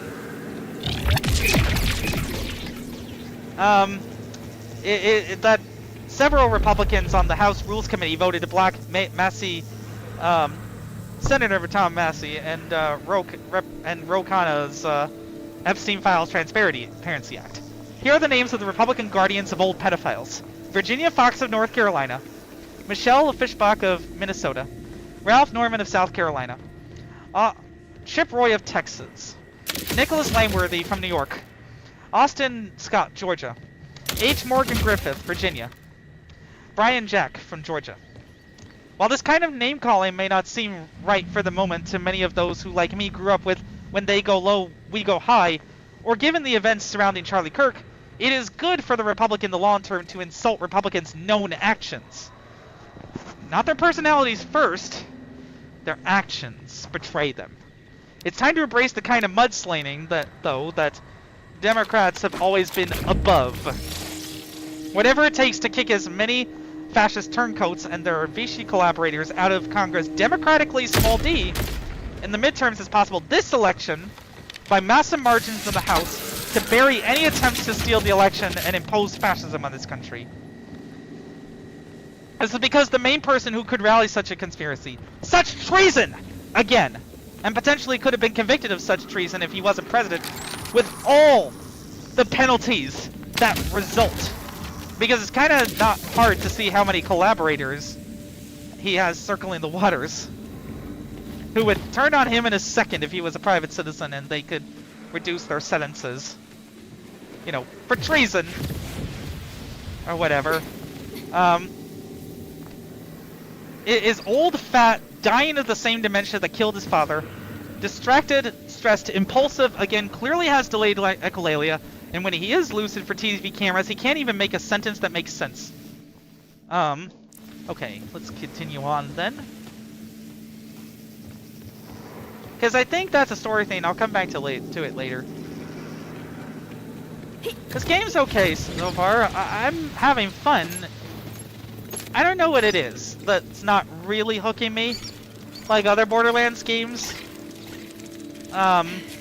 Even Borderlands 3, I felt more inspired to really play a lot in a row, despite the fact that the story for that game was absolutely atrocious. So, well, anyway, let's figure out how to get out of here and find the cratch. But anyway. So, now is the perfect time to hammer a man who got into power twice with relentless hatred, using relentless anger of our own, while he's weak. I just got a news notification, by the way, that Sinclair stations will not air Jimmy Kimmel for now, even after he returns, and evaluate the possible return. Whatever. You giant conservative assholes who control 40% of the market in a certain area, I believe, and now want to buy Nextstar to consolidate even more of your corporate control. Oh right, this is one of those new features that they're touting.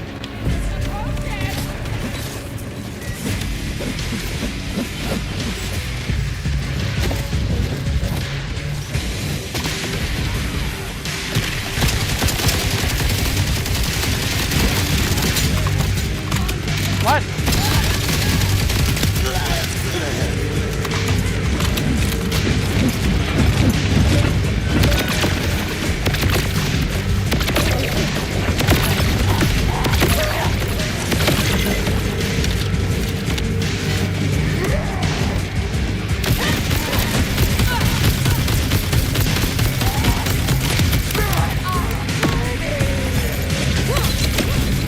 Oh crap! That's not good.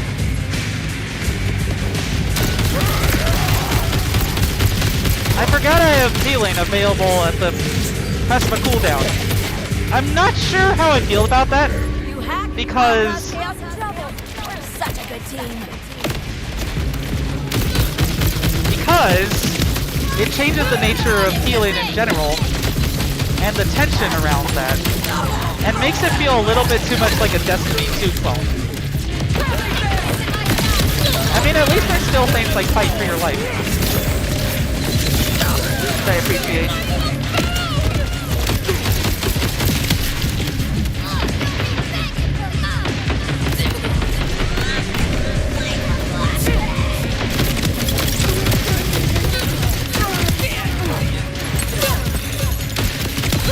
Okay, well.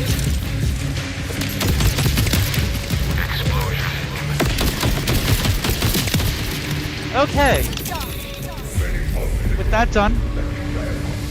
Oh, there's still enemies in the area, so I gotta keep an eye out. Uh-oh. That is a... Uh-oh. That is a badass...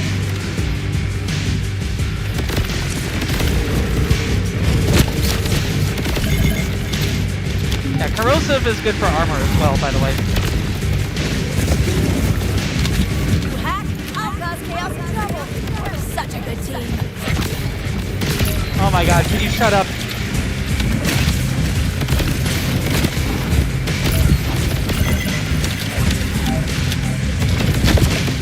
Oh, resist.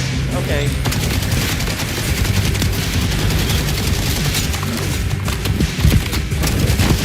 I don't think I have any fire weapons, so I guess we'll see.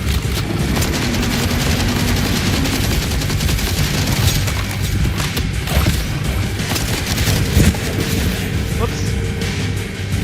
And you get to go the great beyond with a knife, and you also eat knife as well. There we go. Okay. Ah! Oh, ah!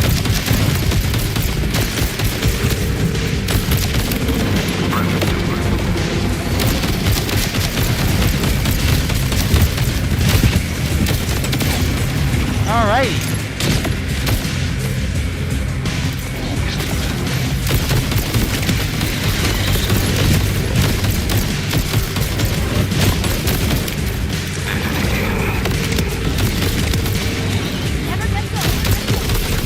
How long does this go on for? But hey, and now I have a purple assault rifle. Nice.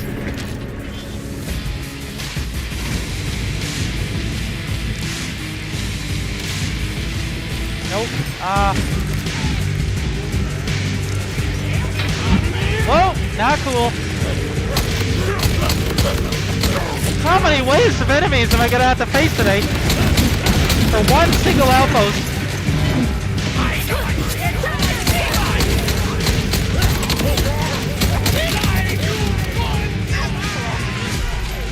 What the heck is that? Yeah, this is basically a Destiny patrol. Again, I'm not sure how I feel about this.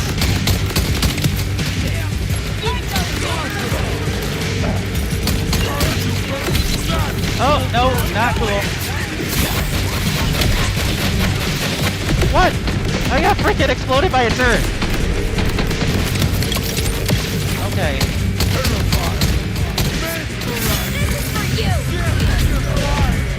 Well, time to have my fuck off balls thrown in your face. Such a good team. Again with this. Shut up.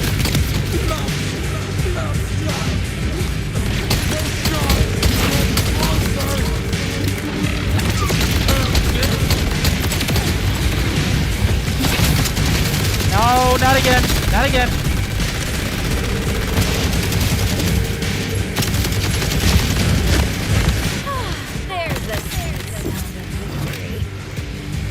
Okay, thank goodness. Still have to kill this badass, but then I can get back to my voice.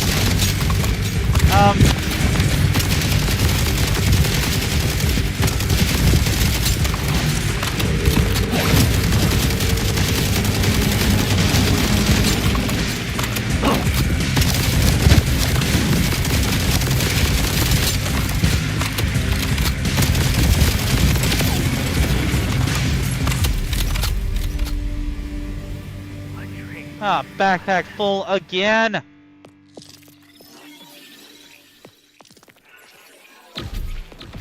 Right. I'm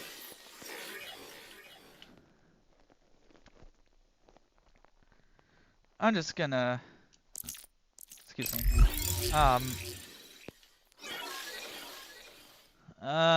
Okay. Mark for bank.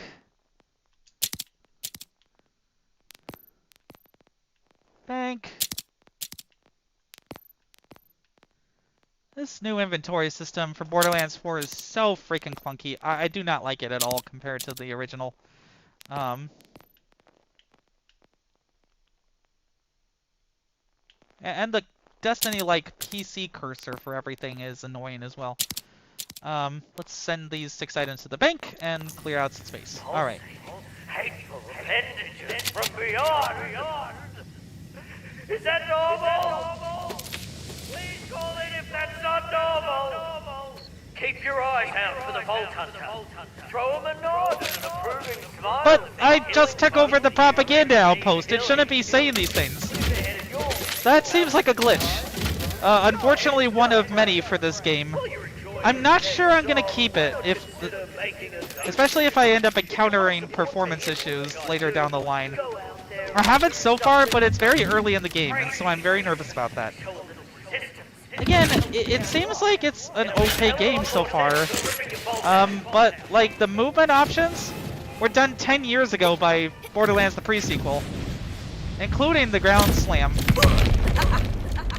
from space, which felt better, and so it doesn't feel like as though there is much of an identity of its own other than, I guess now everything is a single continuous open world. Run if you want. Oh, come on.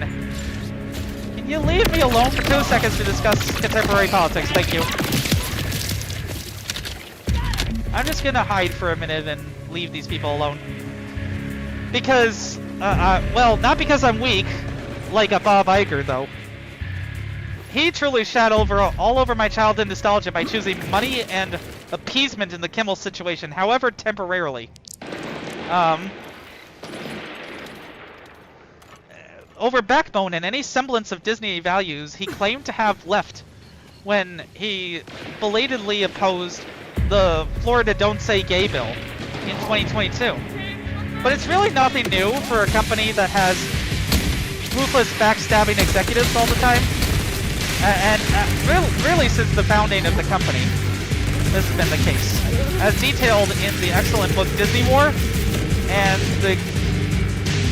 the YouTube series Kings of the Magic Kingdom by Tyler Thompson, excuse me. Not that Tyler. I don't know if us outbounders have to join this Crimson Resistance to get some help, but we're in. This better not be another pyramid scheme. Already got a whole closet full of supplements. Screw it. This is my legally binding verbal confirmation that we'll join the Crimson Resistance. Wow. Unlike Claptrap, I'm incredibly good at this recruitment thing.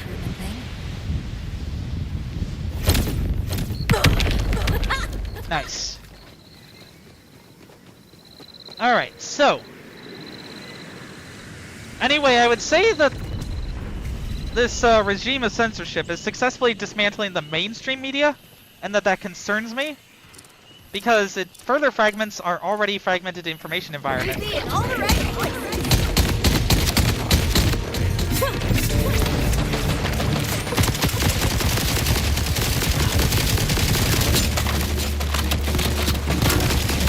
Oppression engine.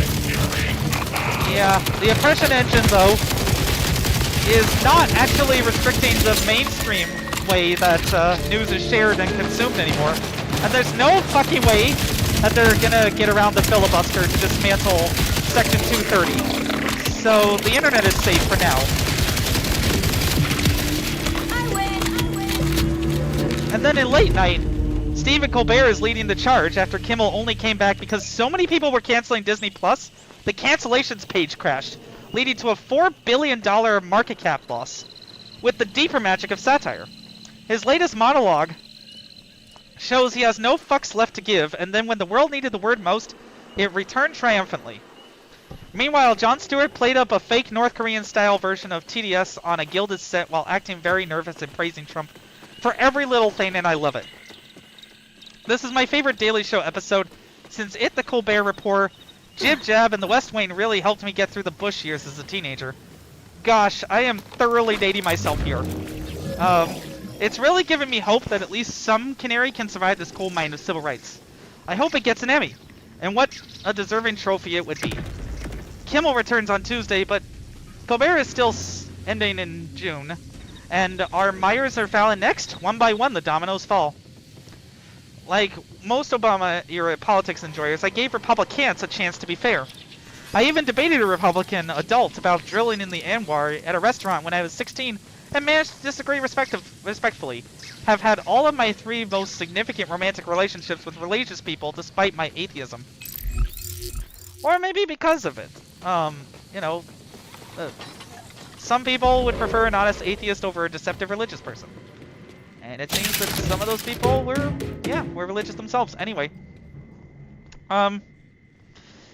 So, and I've never also even come close to thinking about population. Nazi or not. The most I ever did was toss water at someone's car during a protest. But now the Republicans are twisting all the rules, so while I hope we only need to twist the rules back with gerrymandering for a few years, let's twist the rules back with comedy as well for a few years and insult them into the political wilderness. Again, speech rather than violence, not speech that leads to violence, okay everyone? We all on the same page. Please.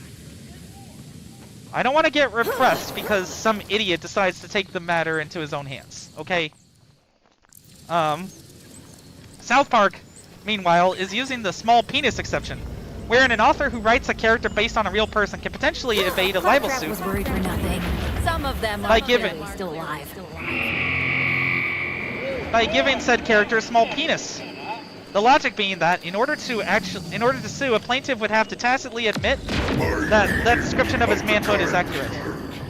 Planning or even discussing planetary escapes is now punishable by death. The time for mercy has passed. Okay, well, the time for mercy is not past yet. Because we who show mercy when we have power and follow the law, but also protect it against abuses later down the line, are the ones who are going to win. In 2026, I think. People want compassionate government again, I think. But in any case, the small penis exception means a author who writes a small character based on a real person can potentially evade a libel suit by giving said character a small penis. The logic being that in order to sue, a plaintiff would have to tacitly admit that the description of his manhood is accurate, as described by the New Yorker. This is... This is basically every episode, in order to avoid a lawsuit, because then Trump would have to prove his syphilitic mushroom is that small.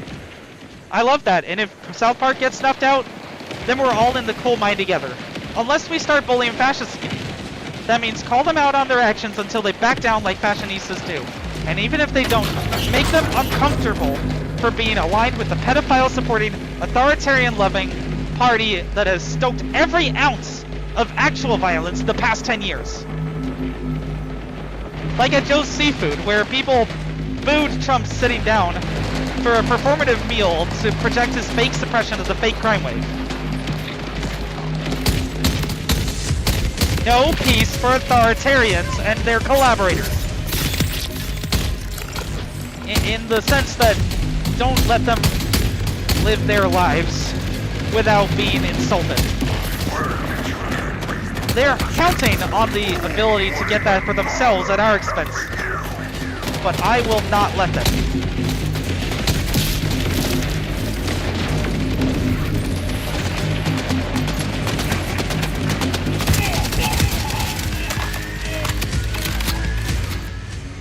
Let me see if there's something performance related that I can change.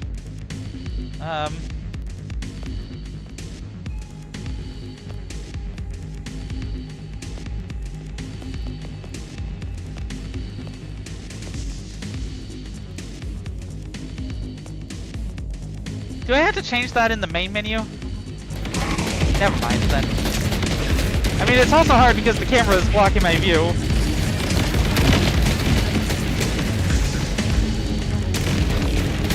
Okay. Dream like goal, hey.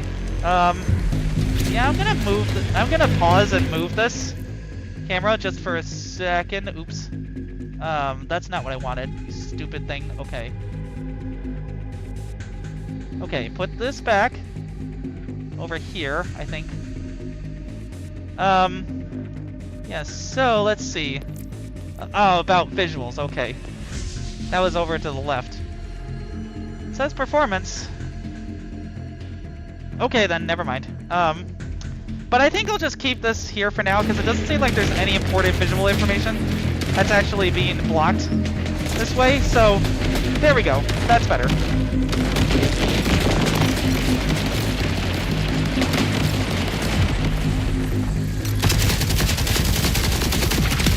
Wow, you Crimson Resistance folks really know Get how to shreked. fight. I'm glad we joined up.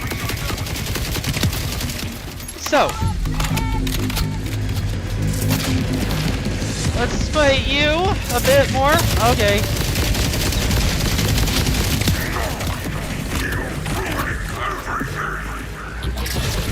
Aww, is the authoritarian complaining that we're ruining his plans?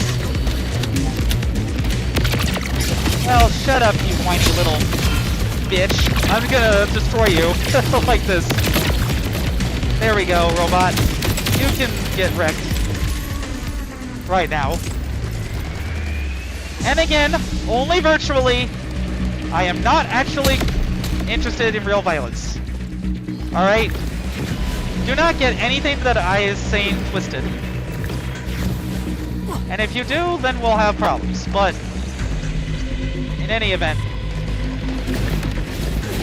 climb up here and that watchman.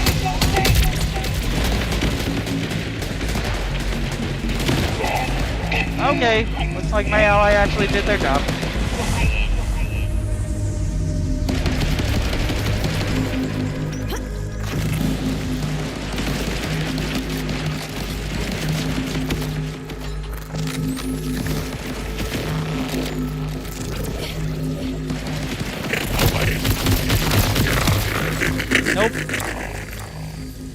Alrighty. This gives me kind enough. Oh, you're making me look foolish in front of the timekeeper. We'll see. Aww. What a whiny little baby. Eat shit.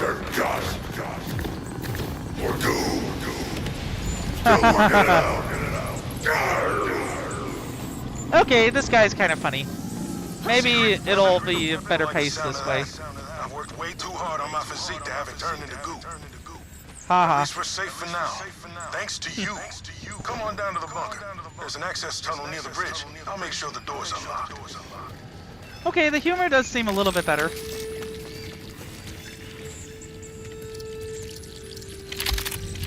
Okay. Probably most of these are lower level than I already have, so I'm just gonna ignore them. Yeah. Oh, he's right behind me, isn't he? And I did not mean that in the cliche joke way. Anyway, where are you exactly? Down below. Okay then, buddy. Alright, let's see. So yeah, in the meantime, it is important to be able to check your sources carefully when making broad claims or sharing images online mimetically. In the section of my last Delta Papers livestream talking about it, if I did it over again, I would have absolutely included more of a disclaimer about the connections of Jerry Springer producer Norm Lubo. I hope I'm not pronouncing that incorrectly, even if he is a jerk, in promoting the Katie Johnson Epstein story. But even Snopes mentions, Lubau's involvement did not disprove that Johnson is a real person, though, quote, it does show that those claims were aggressively promoted and aided by someone who has a professional history of using individuals to create fictional salacious drama, and that is a fact both he and lawyers working for the plaintiff attempted to downplay or hide. Again, though, I find her YouTube testimony directly credible. If in that there's definitely something there, even as I have mentioned when it regards to the Rockland County election lawsuit, and it will maintain similarly that it needs to be proven in a court of law. What does not need to be proven is how much perversion is tolerated in the Republican Party, because these are all people with publicly searchable criminal convictions. Republican anti-abortion activist Howard Scott Heldreth is a convicted child rapist in Florida. Republican County Commissioner David Swartz pleaded guilty to molesting 2 girls under the age of 11 and was sentenced to 8 years in prison. Republican Judge Mark Pazuhanich pleaded no contest to fondling a 10-year-old girl and was sentenced to 10 years probation. Republican anti-abortion activist Nicholas Morency pleaded guilty to possessing child pornography on his computer and offering a bounty to anyone who murders an abortion doctor.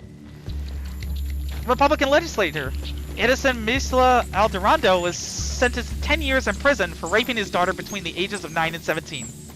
Republican Mayor Philip Giordano is serving a 37-year sentence in federal prison for sexually abusing 8 and 10-year-old girls. Republican campaign consultant Tom Shortridge was sentenced to 3 years probation for taking nude photographs of a 15-year-old girl. Republican racist pedophile and United States Senator Strom Thurmond had sex with a 15-year-old black girl, which produced a child. For a racist, he sure did like doing that. It's really sad, unfortunately, that someone's life was ruined because of his weird obsession.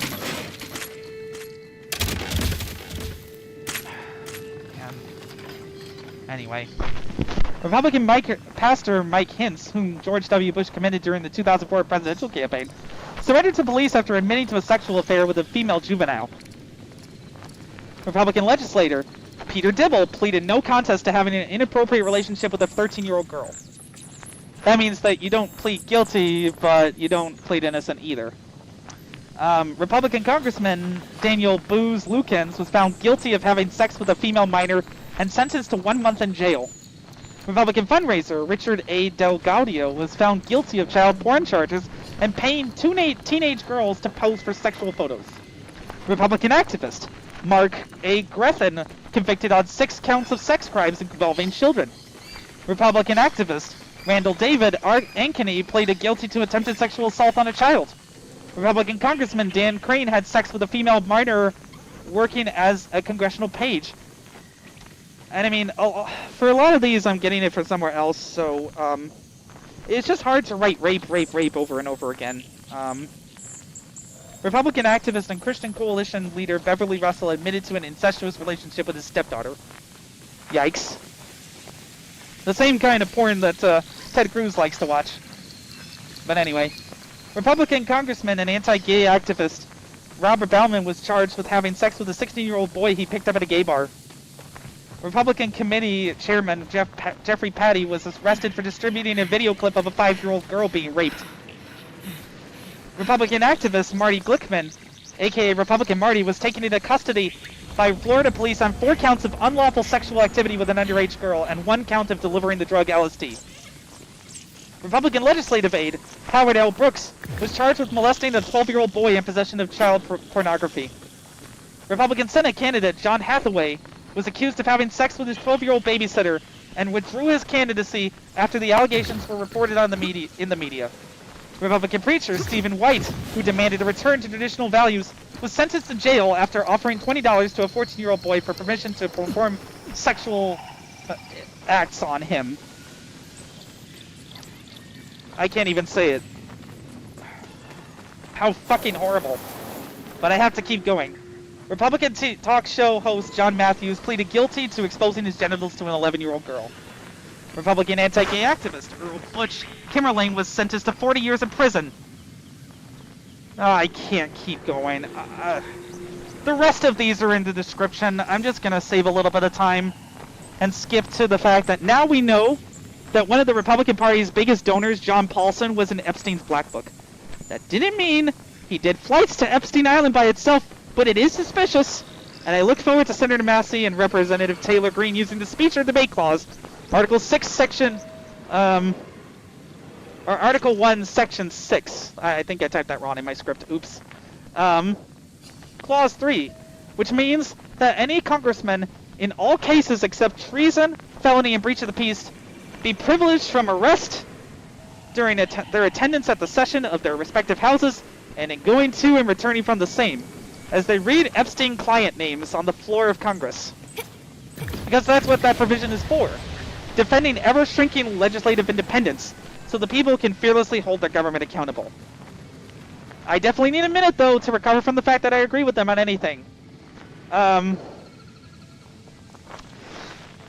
I'm going to try to get through this next part before it turns out that Sunny Redemption Sailing comes up, because that's going to be the part where we talk about video games. It's not going to be as fun as I would like, because a lot of it is about the Indiana Jones quote and the price increases for consoles and things, but there are fun things we can talk about, and that will hopefully make me feel a little bit better before I have to talk too much more about Epstein crap. Because again, I want to vomit my brain into the toilet. And brain virtual creatures with a shotgun. Whoa, that is so cool. That's my favorite. I wonder. Okay, so I get it. Cool. Hopefully I don't become radioactive later as a result. But yeah, there's a timeline of 25 years of Trump and Epstein friendship that I'm gonna try to read into the record before Kevin comes on. In 2000, Trump learned Epstein trafficked and stole underage masseuse Virginia Giuffre from Trump's adult spa. 2002, Trump says, "I've known Jeff for 15 years. Terrific guy. He's a lot of fun to be with. It is even said that he likes beautiful women as much as I do, and many of them are on the younger side." 2003, Trump sends note to Epstein. "May every day be another wonderful secret." 2007, Trump bans Epstein from Mar-a-Lago after Trump got into a bidding war for a mansion they were both interested in. Trump and Epstein indicted. Epstein is tipped off in advance that he is about to be raided and hires cleaners to wipe his hard drives and remove everything. Nevertheless, there is so much evidence that the police still found tons of homemade child porn and other incriminating documents, including instructions how to take delivery of a girl he bought in Thailand. ugh, like fucking meat. Unbelievable with these people. Monsters. 2008, prosecutor Alex Acosta, now the labor secretary, gave Epstein a sweet plea deal that destroyed all the evidence and, get this, granted immunity to any unindicted co-conspirators. You read that right. Epstein's original Florida plea deal not only wiped his record and gave him immunity, it also gave him immunity to everyone he committed crimes and raped kids with, known and unknown. 2017, Acosta, who gave Epstein and all his co-child rapists immunity, becomes Trump's Secretary of Labor. Okay, so not now the Secretary of Labor, he was formerly. Sorry. 2019, Epstein is jailed again on new sex trafficking charges. Under Trump's command, the federal prison where Epstein is being held takes him off suicide watch, moves into a solitary cell where the cameras outside are not working, and forgets to make the rounds at the same time that 3 minutes of camera footage are deleted from the hallway camera, during which Epstein dies. I do not think they killed him. I think it's more plausible that he hanged himself in his cell, but it is still weird that 3 minutes of footage are missing. Probably just because of a camera error, but still, it's suspicious, and people need to know the truth. So anyway, 2020 to 2024, the Biden administration prosecutes and convicts Ghislaine Maxwell and begins sealed grand jury investigations against other co-conspirators. In addition to releasing the largest trove of Epstein related documents to date.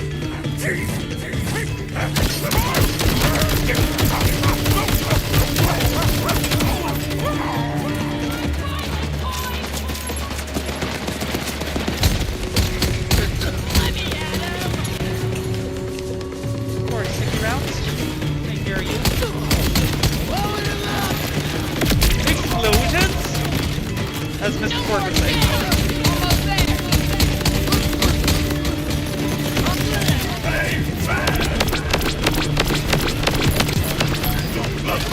Yay! You've been set on fire. You were redundant. That is such a satisfying sound of the of the squish kind of thing when it sticks to them like that. Okay, anyway.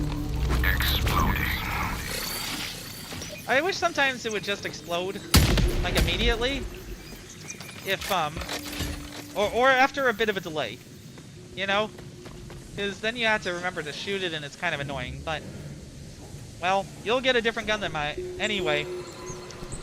So, the Epstein tapes were where Jeffrey Epstein called Trump his closest friend for 10 years. Trump campaigns on releasing all of the Epstein files in 2024. Investigators find over $1.5 billion of transactions connected to Epstein's bank accounts and are pursuing leads to find owners and recipients of those funds. In 2025, Trump canceled the grand jury investigations, fired the prosecutor, and claimed Epstein is a, quote, hoax made up by Obama. The entire GOP voted to send Congress on recess in order to prevent a vote on the Epstein files back in August. The Trump DOJ had a secret meeting with Ghislaine and moved her to a fenceless, minimum security club fed with work release privileges. A sexual predator! That is not allowed under DOJ rules, but we are living in dangerous times. The Trump administration also intervened to allow child sex predator Tom Artyom Alexandrovich to flee to Israel in order to avoid criminal charges in Nevada. The GOP Speaker of the House, Mike Johnson, claims Trump was an FBI informant who brought down Epstein despite the same informant claiming to be being a hoax by Obama, which he is now backtracking. Release the Epstein files unredacted, except again for victims' information. But we know from the idiot at DOJ who got trapped by a Project Veritas honeypot that they want to redact as many Republican names as possible. So I don't trust them here. Speaking of trusting the political establishment, well, that might have to be for another time. I'm gonna get this going. Oh, crap. That's cool.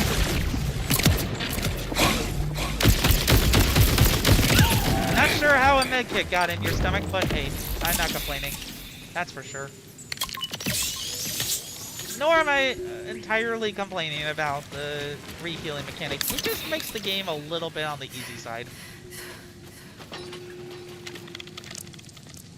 Even on hard so far. I mean, I'm sure I'll be challenged more later. It's just, so far, as a Borderlands veteran, it's like, I'm not sure why this needed to happen. You know.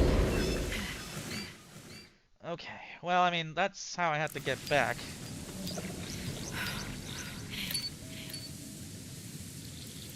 Yeah, I'm gonna save a bit more of my conclusion and such for after Sunny Redemption sailing. So, in the meantime, I'm gonna set up Sea of Thieves. Well, getting a actually, after getting a lozenge, if you would excuse me, for 1 second, because my throat really hurts for some reason. It was I kind of had a sore throat before. I'm not sure why, but well, somehow I managed to talk for all this time and dry it out more. So, the joys of being a content creator sometimes.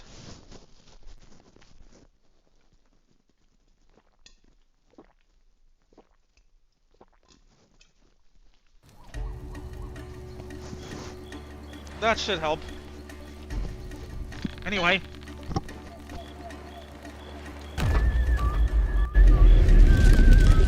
Okay, so Kevin just texted me that he'll be on in about 5 minutes. This looks like a new season.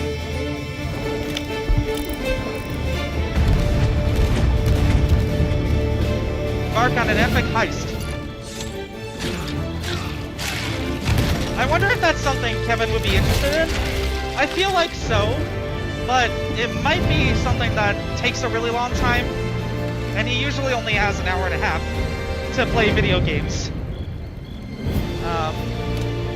Pirate Emporium could care less. I mean, maybe...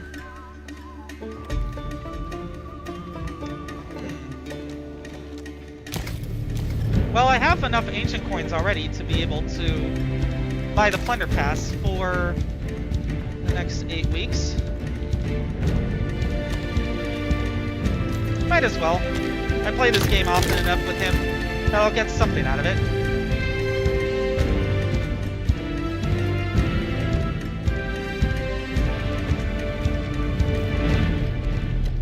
Okay, well. Time to sail for my guild as the Redemption, which is one of the second half of Sunny Redemption sailing, because he named his ship the Thousand Sunny after One Piece. So I gotta I gotta repair my ship bad. All right, time to set sail.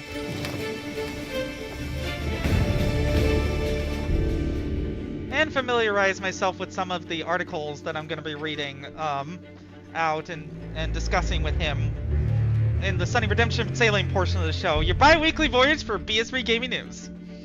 I'm super excited for this part because it'll give me a much needed break from all of the Epstein crap and the authoritarianism. I do think I need to charge my iPad.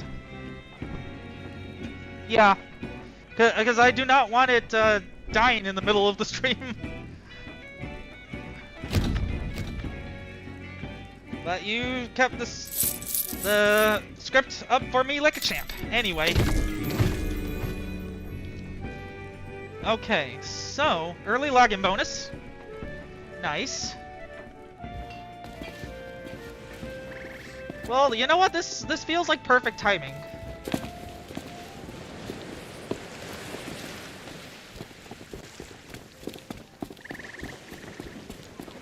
Though I always have a hard time with finding the facilities on this island in particular. And there's some of the things you can do, like, if I wanted to, I could talk to the Castaway for a Pirate's Life expansion, which I think I'll bring any new players on that want to play with me first, because that is a really good sort of extended tutorial for everything. Just trying to find the shipwright.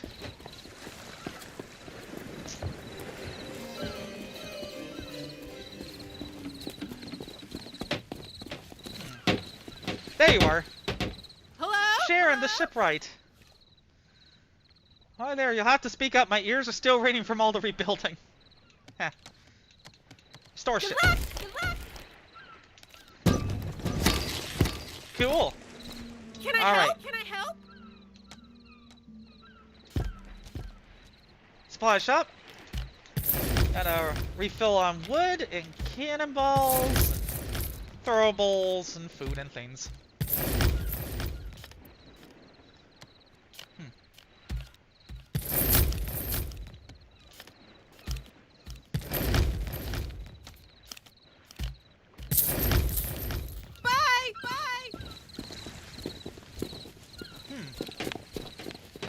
Well, there she is, my beautiful, beautiful captain's ship. After spending an ungodly number of hours on this game. Let's see. Yeah, I don't want to impinge on whatever he wants to do. We always discuss voyages as a group for the most part.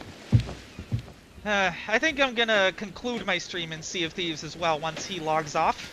Just so I don't have to keep switching around and with Borderlands having to deal with gunfights and such all the time. Because it seems like there's a group of enemies every 30 feet in that game. And that's great and all, it makes for a fun game, it's just not always the best to discuss totalitarianism while you're being shot at. That is some of the limitation of this medium, of educating people on history through video games, but... Well, now we're gonna just talk about video games very soon. Or soon-ish, if I can get the, Xbox Social going. You should be on momentarily.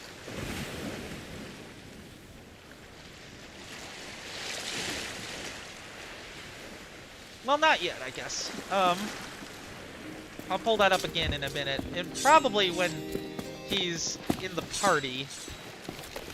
Or inviting me to a party. Maybe in a minute.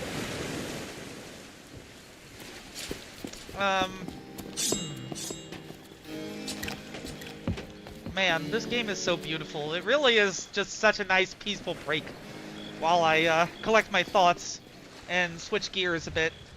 Like, I haven't had much ability to actually play video games because I've been researching this stuff so much, and it's been hard. A lot of the time, my turn-off my brain game is Donkey Kong Bonanza Emerald Rush, but, yeah, I mean... Anyway, let me refresh my memory a little bit on the Nintendo Direct from last week, I believe. Yeah, it's the September one. Everything announced there? Yeah, okay. I mean, that is a big one. That's when we definitely got to discuss. There's a lot of announcements that happened. And some of them are great, and some of them are like, eh? You know? Like some of the Nintendo pricing and such. Oh, man. Oh. I mean, I don't love video games with the childlike innocence I used to, obviously, because I see the authoritarian power structures even in the video game industry, but still gotta have fun sometimes, even in the middle of a competitive authoritarianism. And video games are that outlet for me. A lot of the time. There we go, and let's see. Windows Game Bar, and accept.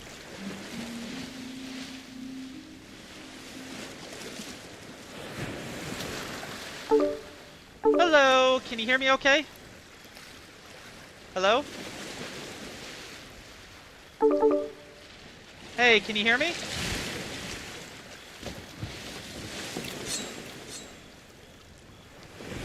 Hello? might be a problem with his headset. Just sort of figuring it out here.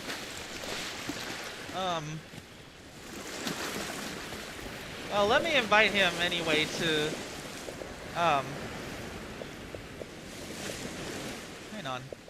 Sometimes it doesn't show up in my friends list either, due to a glitch from 10 years ago.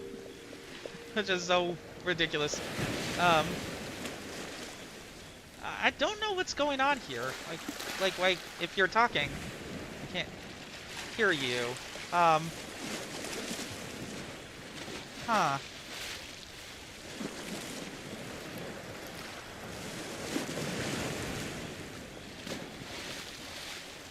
And I've never had this problem before. Well, maybe I have, but, like, not by a lot. Anyway, okay, I was able to display capture. Okay, yeah. Huh. There we go. I don't know, it was probably something with your headset then, but, yeah, I just turned it off and on and it decided to work. Okay then, well, it's definitely being captured, that's for sure. So hello and welcome to Sunny Redemption Sailing, your bi-weekly voyage for BSB Gaming News. I am currently sucking on a lozenge because my throat hurts. So why don't you start, well, you're joining my game, with what you've been playing lately. Yeah, I mean, I've been working a lot as usual, so, playing has not been something I've been able to do much of, but, I had some of today off, so once I got some sleep, because I worked early this morning, I got home and installed, I wasn't going to do it, but I ended up getting the deluxe edition of Sonic Racing Cross Worlds. Oh! So, cool. Is that cross-platform? Yes, it is. Great. I played exactly one race of it so far. I mean, but I played a bunch of the open beta, so I already played a few hours of it. It's pretty good so far. I mean, oh, there's a Sea of Thieves Destiny 2 collab? Okay. Yeah, I heard about that. That's kind of funny. Interesting, I just saw the loading screen. I just bought the Plunder Pass, and it seems like there's early login rewards for people who are you know, logging in so shortly after the update, which is causing my connection to be unstable. That's not great. But oh, I'm gonna buy my promotions. They usually refresh those. Oh yeah, that's right. I gotta do that too. Yep. I forgot that was a thing because I didn't need to do it for so long. I need a very large drink. Yeah, I need a very, very large drink after talking about the Epstein files as well on the HistoryFlights portion of my stream, where I streamed Indiana Jones and the Great Circle, which I haven't really tackled in a minute, but has some really good puzzles, and I'm really enjoying that. Are you doing the DLC? Yeah, the Order of the Giants. And then some of the... Oh yeah. Come back when you're I know what it was. And then some of Borderlands 4, which I'm finding to be okay so far. Like, I'm on the fence about whether to keep it, because I do feel like I may need to buy a couple more extra Joy-Cons, and the trade-in credit would come in way handy for that. With the protection, because I do not want them getting lost and having to be on the hook for another $90. Having a kid means that you'll get the protection plans. That's what they know. Anyway, so do you want to do the new heists or something else? You can try that if you want. They're a little. Let me see. They might be a little long. I get it. We could do. Oh, I think they have a new. Sketch voyages. Oh no, I thought they did. Yeah, limited voyages. They have a voyage of luck. Okay. Usually has decent loot. I mean. Yeah, sure. Why not? Random what you'll get, but let's. I've done a few of these before. They usually put one out with most updates. It like shifted me to the left when I tried to vote the first time. Alright. But anyway, okay, so I've been playing more of Donkey Kong Bonanza Emerald Isle DLC, and like I really got a lot of rewards just from bashing my face in the wall over and over again on layer 4 of on level 4 difficulty for Hilltop Layer in particular. But it was really cool to like know a bunch of routes that would really help out with that.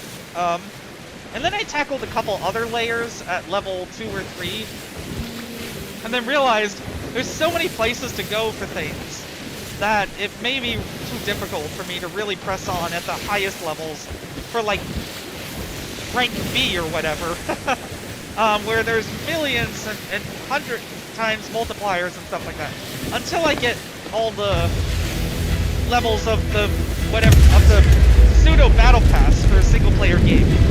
I also heard that there will be limited time events where statues will only be available for a limited time, which is not sitting well with me.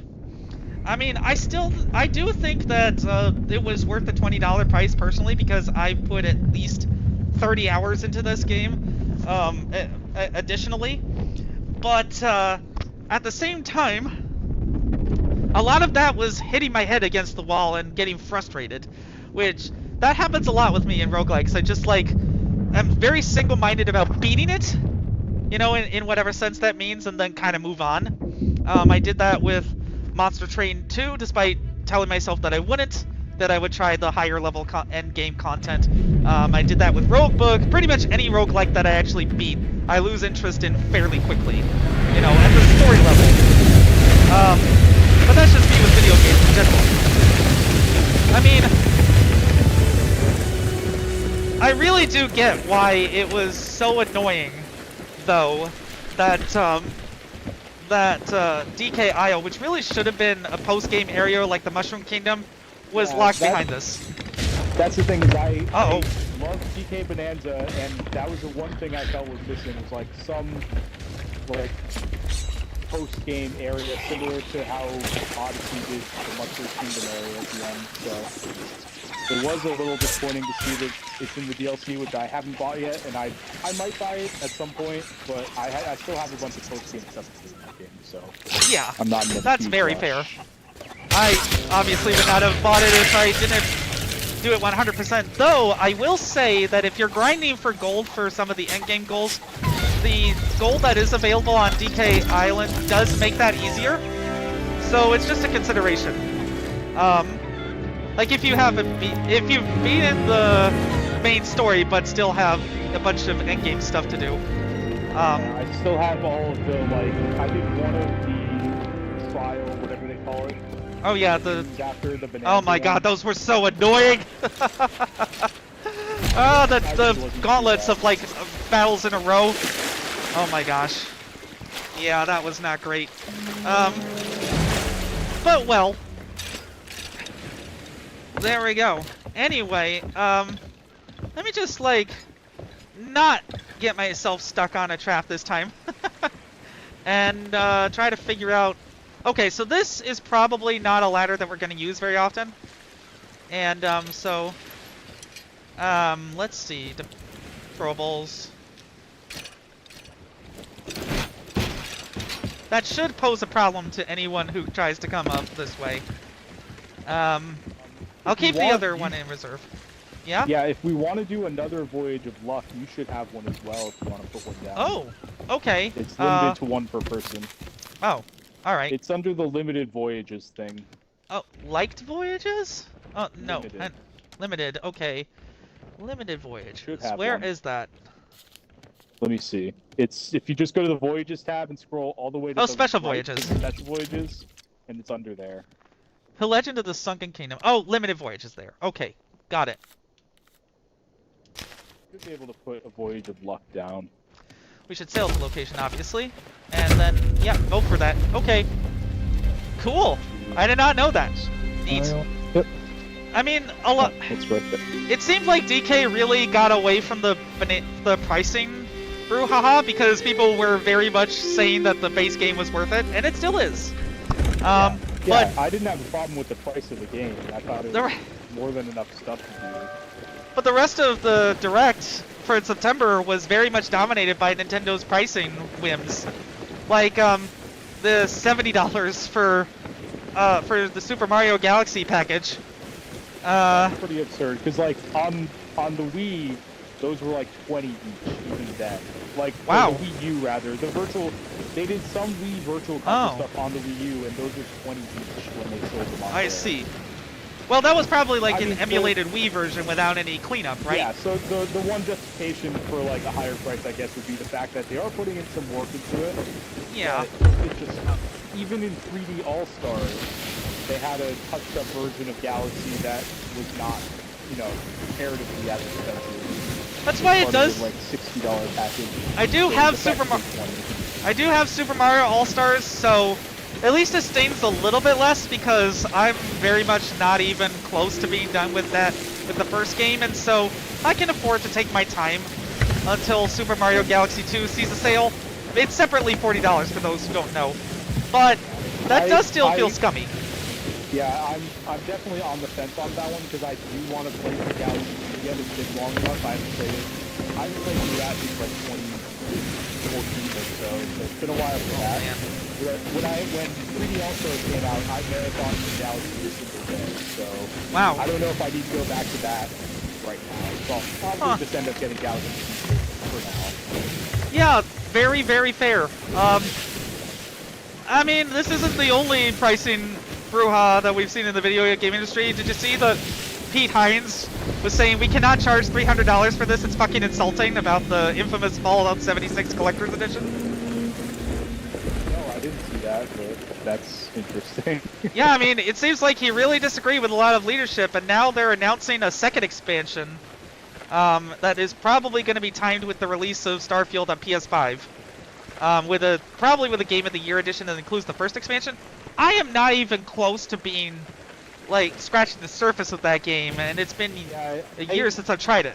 So I liked that game more than any other, like, Bethesda open world game I played, and even then, like, I didn't, like, I played a good 30-40 hours, and but I just get sidetracked very easily in those games, so I was... Fair. You know, I'm still not even through the main story, so... Eventually, I'll probably finish it, but at this point, I'm having fun just not even finishing the game. So, but I also haven't played it in a good 3 or 4 months. So, eventually, yeah, it's one of those games. Speaking of 3 months from now, Metroid Prime 4. I'm not as like 2.5 at this point. I'm not as excited as I used to be for it because the motorcycle open world section looks a little naff, but I'll definitely give it a bash and see how it is because it seems like Nintendo is really obsessed with giving people motorcycles lately. I have more than enough faith in Retro though, so I think Retro will pull something decent out of that. Like, it's been such long development. I think Nintendo's willing to give them a long leash with that game. They have, for sure, given that they've restarted development over and over, but... Delivered to a Smuggler's League representative, eh? Oh yeah, I was gonna pick that up after I find the main treasure. Oh, I can work on that. Do you know where the Smuggler's person is? What's it say on there? It says just two A Smugglers. But if you put it down and press Y, there's no note. It just says to a smuggler, delivered to a Smuggler's League representative. You can look at it if you want. Interesting. I guess, yeah, because usually it has a specific person, but maybe these random new items don't. Maybe. Yeah. Who knows? Oh yeah. Okay. Yeah. The last ones we picked up there were random pad. Okay. Well. I guess not. Just go to whoever. Okay. Cool. So again, do you know who the smuggler is on this island? I don't know if there's a Smuggler's League person on this island. We've been to a few of them.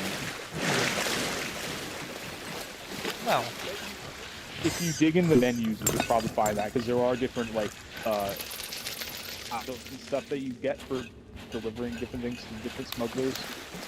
Oh, I did not know that. But anyway, the weirdest pricing thing that Nintendo did at the Direct, though, was definitely the Virtual Boy. Yeah. Like, as tempted I am to get that thing, like, we'll see how I feel when it comes time to actually throw it in a shopping cart. Like, I don't know. I do want it though. I mean, sick part of me just wants it to have an actual approximation of a virtual boy. A sick part of me hopes you'll get it because I know that I'll be intrigued when I actually see it at my at your house. I would imagine that for most people the cardboard will be fine if they're curious about it, because they're gonna drip the 14 games that were actually released for North America. I think it was for the Virtual Boy. I don't know how much they can get away with that. If they're selling this expensive, necessary peripheral, I think they'll have to put out at least half the library like up front. It's probably which isn't much, but like I don't think they're gonna get away with what they did with the GameCube games where they literally had 2 at launch, because in this case you have to buy this peripheral to play it. They're not gonna just give you Mario's Tennis and Teller Boxer, I hope, and say, that's enough for now, see you in 3 months. I hope they don't do that. I feel like the next Tetris for sure is gonna be among them. Or Tetris 3D. Okay, we gotta get off this island! I'm running, I saw this. Oh boy! Ah! Alright, I'm taking the wheel. Tell me where to go! Okay, repair.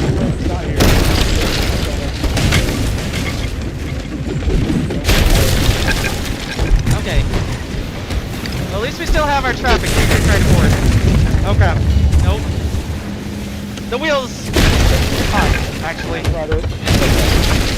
I'm just running in any direction. What? I would have hoped they would have been occupied with the skeleton ship, but no, they did not. Okay, well, it seems like we're escaping their range. Oh boy, that was close. But okay, yeah, like, that whole thing led me down a bit of a rabbit hole, though.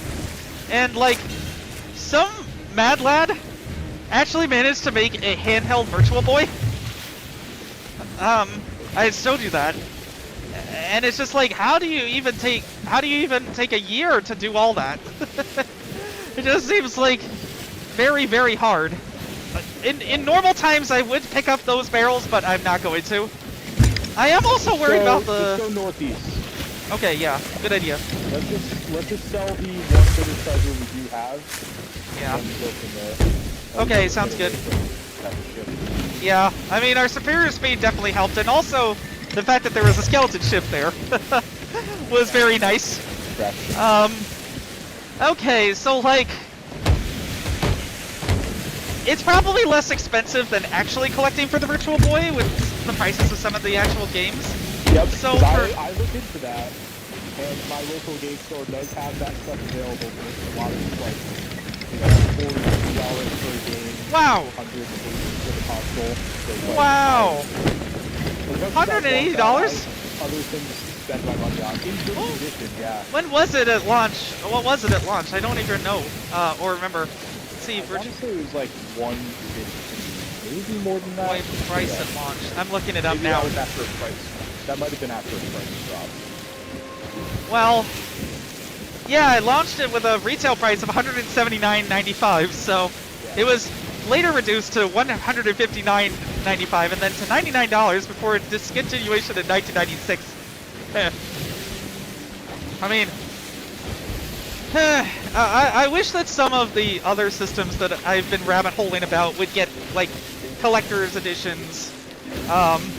I don't imagine that there's a ton of people who would want, like, a specific version of the Nuon DVD player, for instance, because they can probably find them at a thrift shop, and then the games can be a little bit expensive, but Tempest 3000, excuse me, the only exclusive that's apparently worth playing according to Rerez, is very easy to get on Amazon. So, like, that was a series of DVD players with special features for 4 movies, and 2 of them were Dr. Dolittle 2 and Planet of the Apes from 2001, so that wasn't exactly a lot of in-demand movies. And all from 20th Century Fox, when they had things like Alien, you know, or Star Wars sitting right there that could have promoted those, but And it was just like, oh, let's just test the waters, and then it didn't sell well, and it only got 8 games, one of which is region locked to Korea. And that region locked Korea player cannot play the other games. So, for Tempest 3000, 33 Fall 5th 3050 AD, which you can get for $3 on Steam, and Merlin Racing, which are the only exclusives. The others were apparently ports from PlayStation, like Tetris, the next Tetris, I think, is from PlayStation. There's like a mech game. Yeah, there really wasn't any interesting games or movies for this thing. But the 3DO had more promise, and they overextended themselves. I think maybe, you know, it would be nice to see some of the 3DO library, though a lot of them were adult visual novels via CD-ROMs, so that might only appeal to a certain niche of people. There are some good games on there, though. It's just that the problem was that it was $599 US back in 1993, and launched with literally one game, Crash and Burn Racing, which is very fitting because the big system-selling game that everybody was excited about, Jurassic Park, was delayed to 1994. So, yeah, systems fail for all kinds of reasons. It's been very interesting to watch stuff about that as like a distraction from all this nonsense out in the gestures to everything, you know? And because retro systems tried more things, they were more experimental sometimes. They had freaking TV tuner adapters. If I was old enough to have a portable console back then, I would absolutely love having a TV tuner. Though some of them don't work anymore. It's just that, like, now everything's becoming bland boxes that all decide that, oh, you know what, we're just gonna immediately increase prices. Because did you see? Again with the Xbox. Why? The macroeconomic situation. I could sell my Series X for a profit. I was just about to say that. Yeah. When the next console comes around, I might just sell it and get the console at launch to not get screwed later by macroeconomic conditions, which is their code word for yeah. Like, this has been the first generation that I've been able to buy everything at launch pretty much, and it's like, oh, it's actually paying off because no prices are ever going down. I'm much better off for having bought them early this time. I know. And I ended up, for those who don't know, having to sell my launch Xbox and then re-buy it in 2023 in order to pay for my move. And even then, I think that console could easily get a profit at this rate. I could easily undercut Microsoft by saying $600 with free shipping. By the time, but at least it's a better value than the PS5 Pro with the 2 terabyte version being $749, which is just $50 less than their new handheld that has half the storage and plays not even 20% of the games.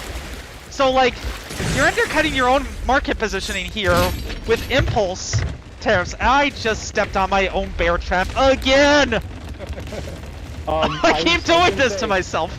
I've got a game plan if we want to just do a more low-key voyage, maybe just do like a fishing voyage or two, and we became emissary. Yeah. That was enough excitement for one night for me. I know, right? We got a lot of gaming news to get through as well, so why don't we preemptively emissary for the Hunter's Call, and before we do Isle and try to get that loot, because it was worth quite a bit. To what island? Crescent Isle. Oh, that's where we just were, yeah. I wasn't really paying attention to that in the middle of fleeing for our lives. Let's just voyage, or emissary for the Hunter's Call, and then... Sure. Oh, you know what? The ship probably isn't close enough, so let's just see. It seems like Microsoft is just a mess lately, because there was a vulnerability in their Entra ID system that could have exposed millions of Azure customers' personal information. Like, that's your whole fucking deal, is cloud, cloud, cloud, cloud. And you can't, and between the Cloudflare take the Cloudflare outage, and this, you can't manage your own software stack, Microsoft. It seems like. Now, this is not to blame the hardworking people in hardware or software, or the software division, but like, Are you actually kidding me? There is another skeleton ship. I was hoping we were out of range. I mean, it seems like we are, but the ominous music is still there, so that's not cool. Hopefully the other ship isn't there either, but I'm getting there as fast as possible. Now that we've emissaries. Well, they locked our cannons too. Oh wait, no, they locked something else. I'm just gonna lower the sails and get out of here. Well, direct hit, so at least we have a fighting chance here. And they're gonna sail around the island uselessly, so perhaps we could just slip away. Probably be okay just running here. Okay, fair enough. Okay, just let me know where to go, direction-wise. Southwest. Southwest, then. Okay. Alright, yep, I was pretty pointed towards that, almost, anyway. But, like, they had... did you see, as well, that more gameplay details for Perfect Dark leaked? Like, that's just compounding on itself. Yeah, I saw that headline, but I didn't yeah, I mean, it was supposed to be episodic. I would have been fine with an episodic Perfect Dark game. As long as it got out at some point. Excuse me. I'm not... And the original Perfect Dark wasn't, like, episodic, but it did have, like, pretty distinct chapters to it. Like, there's the initial spy chapter, then there's the alien part, like, kind of the synthesis of the two, so... Then there's also the abridged version if you didn't have the memory pack. With, like, 35% of the game, including half the multiplayer modes, I think it was? I don't know, because I never played without it, but yeah, that sounds right. Well, the Relentless system was also a thing, and that... Sorry, Southwest is where we're going, sorry. There was the pulled up down here too. There was the adrenaline system, which would have treated adrenaline as a resource that the player would have regenerated over time, and granted access to a variety of powerful abilities, including the capacity to heal, increase damage, or reduce incoming damage. We would have also gotten the ability to slow down time to dodge bullets, aim with more precision, or even increase movement speed. Killing multiple enemies in quick succession would have extended the slow time effect, the possibility of activating special execution animations. There's a variation of one of the previously published screenshots in it that we can see Joanna Dark with messier hair and a more agitated expression. It was going to be an eco-sci-fi aesthetic, and these look really cool.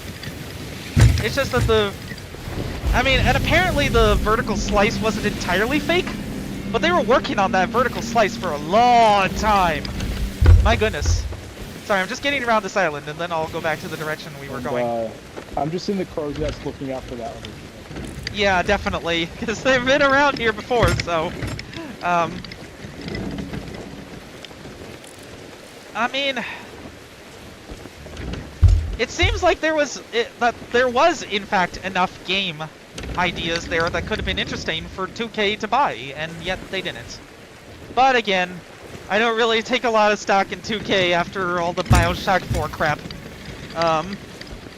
So it just feels like missed opportunities all around because people are panicking about the short term.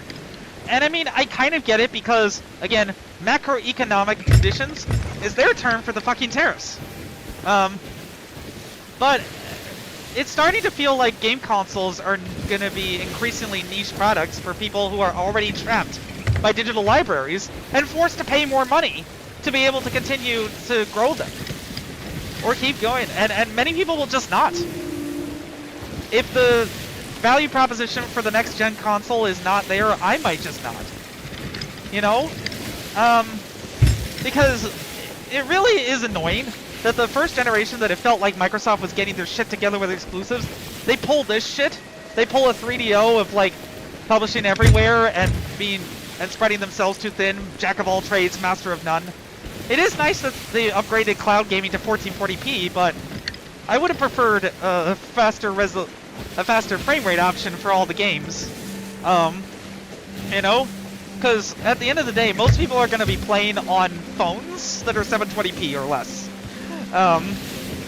In terms of screens, so there's not really much of an incentive there. But there is incentives, unfortunately, for private companies to act in their own selfish interest when it comes to silencing free speech. That's what we also got to talk about, because apparently mocking fascists is controversial now. I never thought I'd see the day where punching a virtual Nazi would actually be a problem. But, well, there was a quote shared on on September 14th, so last week, and their social media got canceled for it, for sharing, "You don't care much about fascists, do you?" which is a quote from the game. And Indy's like, "Oh, fascists should clean themselves up," which tied in perfectly to my rant against fascism. But now we're in right-wing cancel culture. And for as much as people complained about woke this, woke that, cancel culture this, cancel culture that, now they're whining for the power of the state to silence video game developers. And these are the same people who complained about non-binary people in their video games, so who knows what the government will do. Oh, oops.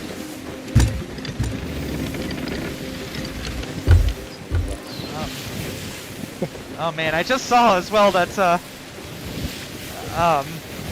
that there's a super jump glitch in Borderlands 4. I'm looking to try that. Oh man. I mean, I might try Borderlands 4 at some point, but I'm still like pretty early in that. Like, oh wow. Going through that.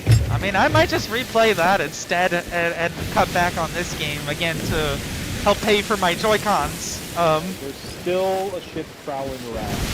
So might just want to give up on this unless you want to. I can stay on the ship, and you can handle the treasure. And then if I have to bail, I will. But then you can mermaid. So I only give up on this because now this is a very fascinating storyline for me. I'm watching they're sailing generally away. They still have quite a bit of distance from us. Oh, well. I also just read that the Steam Deck LCD is going on sale for $80 off. It's normally $400, so for $320, which is the price that like the Series S was originally aiming for, you could get a Steam Deck, which is so cool, because that is the. As much as I love my Nintendo Switch 2 and find it a better system for just playing games, I do kind of miss the Steam Deck a little bit, because, well, yeah, I'm just gonna circle around, I think. Unless... I mean, or try just hiding the ship somewhere, because, like, they were headed north from, oh, I need to repair the anchor! Okay. Yeah, go ahead. Okay, well, good idea. Well, anyway, at least we don't have treasures, so if for some reason there is a problem, we don't really have to deal with it all that much. I mean, and that's despite macroeconomic conditions, so clearly a lot of it is just, we gotta have this unit make a profit at all times. Every unit has to make a profit, and who cares if we're wasting $80 billion on fucking autocorrect on steroids? We're just gonna have that replace humans, so it'll be cost savings down the line. I mean, that's what they want to do. Clearly, that's what all the companies are aiming for, is cutting costs in the fastest way possible, and AI is how they do that. And will they pass on the savings to consumers, like Steam is? No, probably not. I mean, again, I'm very worried about the future of game consoles. Because if you price yourself out of that family market, you price yourself out of generations of new fans. Like, who is seriously going to buy a PS5 Pro for their grandchild for Christmas? No one! It's $750! That is, like...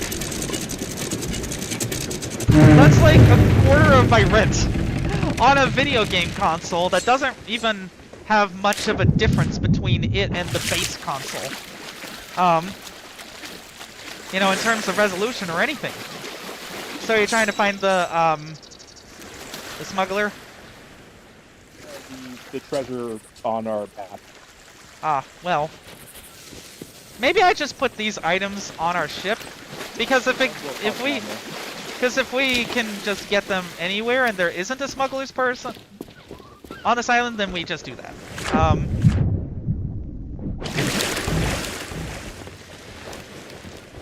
It's just seriously annoying because Xbox is probably going to be the home for Indiana Jones for the future, and you know, Gears and stuff. I mean, of course, there are ports to PlayStation 5, and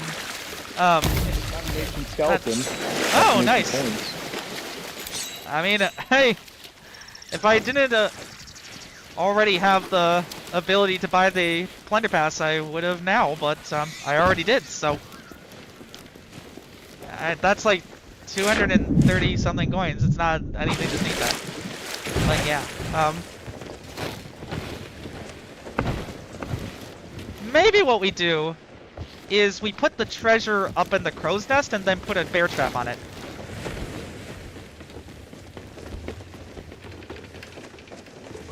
I'm dead. I'm just gonna respawn. Oh no!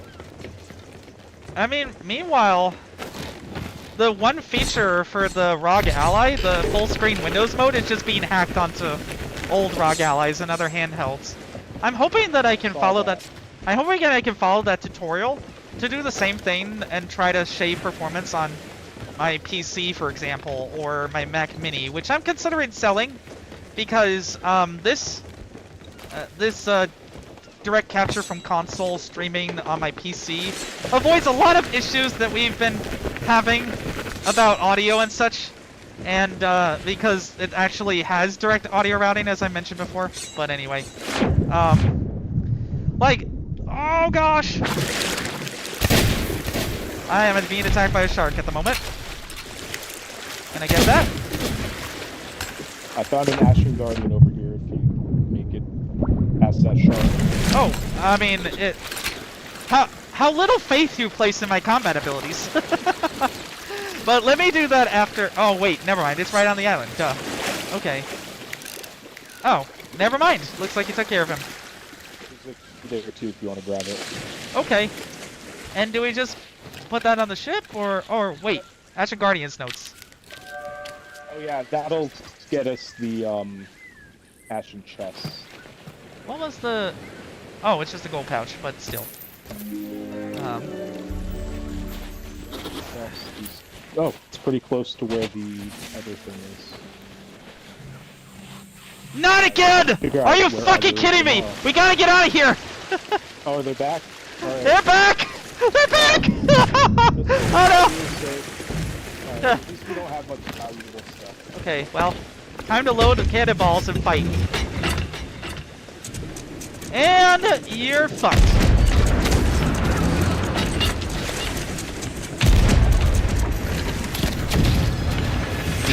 Okay, I gotta grab more cannonballs. Hold on. Stop hitting me! Idiot. Okay. Not again! No! Don't break the mast! No! I gotta pull up the ropes and such. I got it, I got it, I got it, I got it. Oh, are you kidding me? No, I'm dead!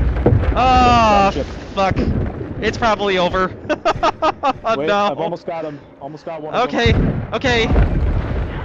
Well, it's a brigantine, so they probably have 3, and they summoned a skeleton.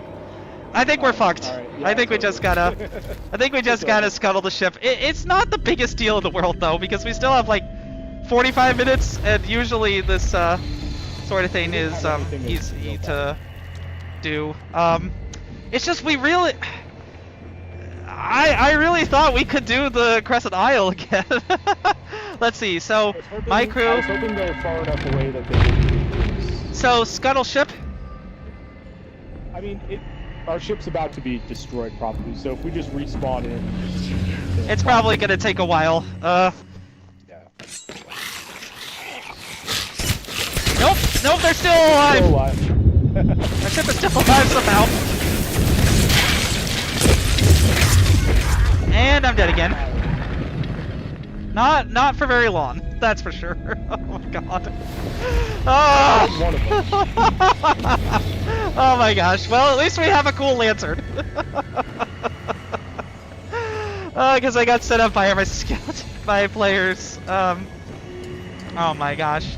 Well, it seems that real Trist, a creature quelled me. Har. Well, now you're internet famous because you're on Sunny Redemption Sailing, so enjoy, I guess. You now have like 3 skeletons attacking me at once. Thanks. Let's just scuttle the ship at this point. Yeah, I'm just swimming underwater to try to get on their ship real quick. Yeah, I think I just gotta vote to scuttle the ship. The voluntarily sunk on some distance from the current danger. Okay, right. Well, I got one of them. We'll definitely record a clip for that, because I would love to get that from you and then post it tomorrow.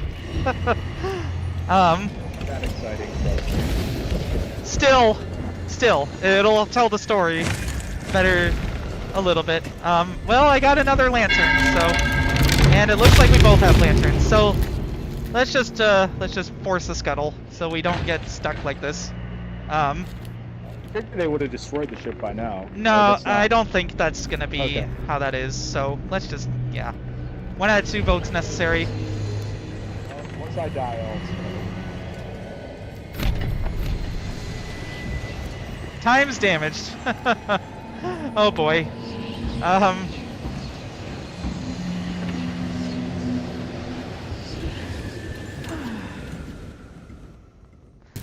Oh yeah, speaking of... Oh my god! Are you actually fucking kidding me? I'm alive! Our ship is sinking though. So I think I gotta... Ahoy! I think I gotta try and troll them anyway. If at all possible. That sounds like gunshots.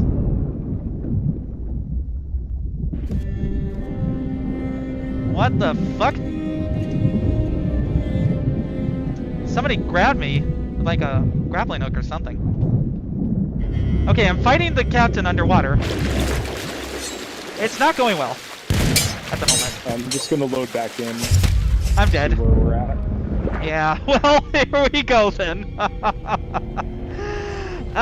Speaking of trolling online, apparently Tyler Robinson liked to play Sea of Thieves, so that must mean that Sea of Thieves players are all bad. I mean, they obviously these offer little evidence of radicalization, but it's just like you write one troll message about 500 kilogram strike, and suddenly it's the violent video game frenzy all over again. Because RFK Jr. tried to suggest that video games were responsible for violence. He liked playing Deep Rock Galactic, Sea of Thieves, and Helldivers 2. I mean, love to fish and love to camp. So apparently his fishing voyages means that, you know, we must be extremists, I guess, being on this platform. I mean... Yar har fiddly dee, do what you want 'cause a pirate is free! Do what you want 'cause a pirate is free, and you are a pirate! But not that way, please. Like, I have been very clear. I am not calling for political violence by just saying that, that fascists are the one distorting the Charlie Kirk assassination for political gain. So, it's just that this frenzy is being done as a pretext to crush any political opposition before the 2026 midterms, preferably. Because the president is unpopular, and the trade war is unpopular. With gamers, absolutely, because the threats that could have happened to Nintendo Switch 2 were a lot. And, like, the problem for Microsoft is that Sony and Nintendo both have factories in Japan, which have 15% tariffs, and then, like, Microsoft does a lot of its manufacturing in Mexico, which is hit with 25 to 30% tariffs. Of course, they could just do like a normal company that's worth $1 trillion and has hundreds of billions of dollars of cash in the bank and just eat the loss, but then, oh no, you didn't grow by 2% like projected. Suddenly, you know, all the CEO's leadership is in question instead of, how about creating a long-term sustainable strategy that stands on values against a dictator?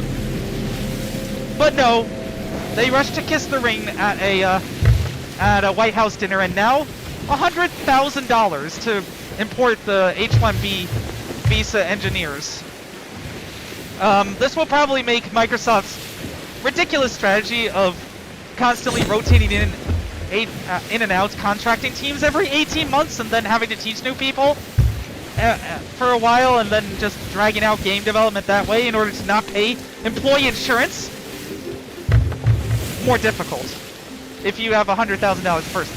The White House rushed to clarify that this wasn't applying to existing H-1B visa holders and was only one time, not every year.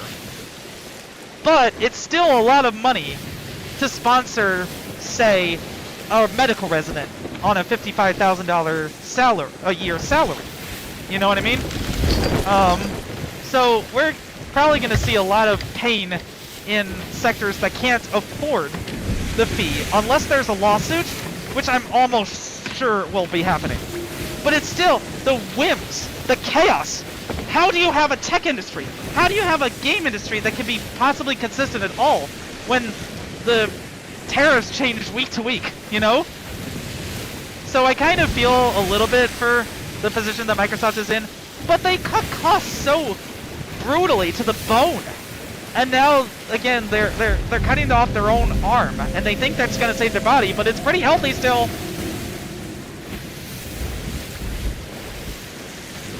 Yeah, well, it's just sad what's happening in this country because, well, it's one idiot's death is being pushed to genocide trans people. That's what they've wanted all along. But in any case, I still have to try and survive mentally, and you know, maybe bashing my head against some hard games might do that, because sometimes the victory is sweeter when you have a tough position. Like, I actually started trying a little bit of Hollow Knight for the Switch. I mean, I definitely know what the limits are for now. It's not that hard to fight your own shadow like I was worried about. And so, at least, there's that. I'm just kind of taking my time and chipping away at it. I don't really know if it's going to be for me, because a lot of times I, again, do not get lost with the combat, I get lost with the directions, like in Elden Ring. I was going to potentially rebuy that for Nintendo Switch 2, but it runs like crap, apparently, so... The thing with Hollow Knight definitely is, like, if you get a map for an area, like, because, like, when I played through that game, I was like, alright, I'm going to not take too many long breaks, because, you know, then I start to lose my mental map, you know? I remember I took a week off of that game, and I was in an area I didn't have a map for, and I was, like, trying, I think my mental map making skills are decent, but, you know, taking breaks can stymie that a little bit, so it can be tough. Alright, so we're just stopping here. I think let's just do like a fishing voyage or two and emissary again. Yeah, that's fine. Not go back to Crescent Isle this time. Oh god. Never again. Betting what that is that I think the current, like, whatever event's going on, there's like a route around Crescent Isle because there's like a permanent line on the map. So I think that ship's probably just camping out, you know, catching people unawares. Well, so yeah, I mean, again, I want to build up to potentially trying Silksong because I hear that's so much harder. They have nerfed the earliest boss to try and make the difficulty curve a little bit smoother. But, I haven't been playing that much Silksong, unfortunately, just because there's other stuff I've been doing. Oh yeah, fair enough. I am, from what I hear... Let me restore the ship again. I'm here for you. Ship's too far away. I was just able to go. Did it just get too Oh, far no, away? no. Well, too far away to restore the ship, that's different, sorry. Oh, okay. Yeah, so I'm like at the end of Act 1, and there's apparently, I think, 3 acts to the game, so... Do you want to briefly bring the ship over here? Sure. Anyway. But yeah. So which game are you talking about? Sorry. Oh, okay. Yeah, because I think I'm on the last boss of Act 1, at least it feels like it. It's a very intense boss. And hey, if I want to build up to that a little bit, maybe I can try Adventures of Samsara, published by Atari, which apparently has had a player count of 12. I definitely want to try that game, because I actually really loved Adventure as a kid. So I want to see like what an actual sequel to Adventure looks like. Oh, Adventure of Samsara is a sequel to Adventure? It's literally a sequel to the Atari 2600 game, yeah. Oh, wow. Speaking of which, I really enjoyed... it was blowing my mind to learn that the ColecoVision had an Atari adapter for the 2600. It was the Wild West back then. Yeah, there was a lawsuit until they eventually became a licensee of Atari with the Coleco Gemini, which was basically a Atari but 2600 but better in every conceivable way. And then they did the Coleco Atom, which was supposed to be like this culmination of everything, but it was a terrible computer because they really weren't experienced doing that, so it brought down the whole Coleco platform. I mean, if that platform had succeeded, I mean, it already played ColecoVision games, which was a huge problem for Atari, because even though it was easy porting over for the Atari 400 and 800 series of computers to the Atari 5200 and vice versa, it still wasn't compatibility. Like, if they had been able to just play the Atari PC games back then in the 5200 and maybe done 2600 somehow, then that would have been interesting. But when they did the 7800, they included the terrible sound chip from the Atari 2600 in order to preserve compatibility, and by then, people were fed up with Atari everything because the games were crap. So, for the most part, because literally they were giving away games for the ColecoVision in the Columbia Mailing Club or whatever. And AOL got its start with the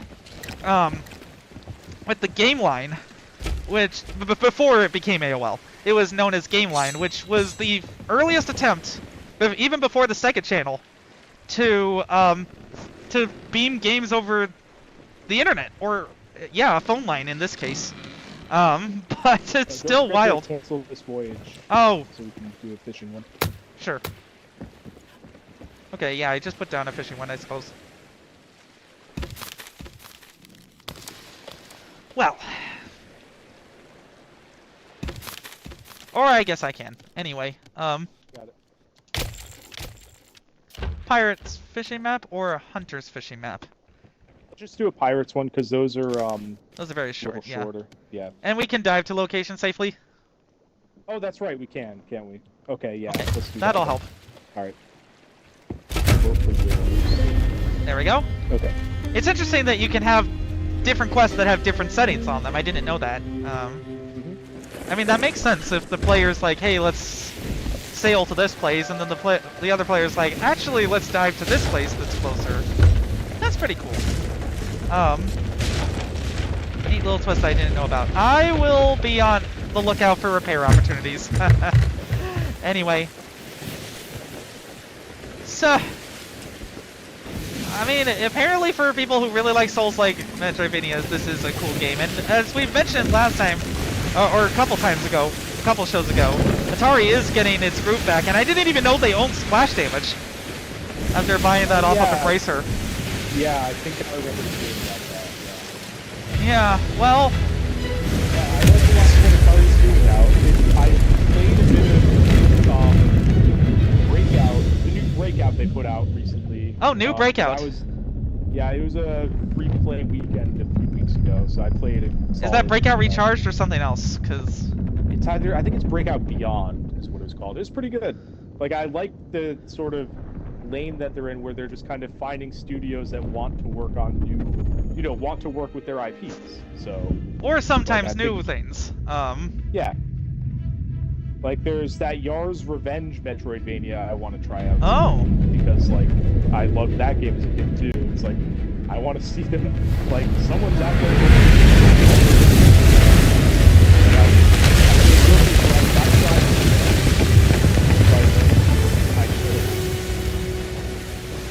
Well. The one person under 50 really likes old Atari games. Wow. Oh, man.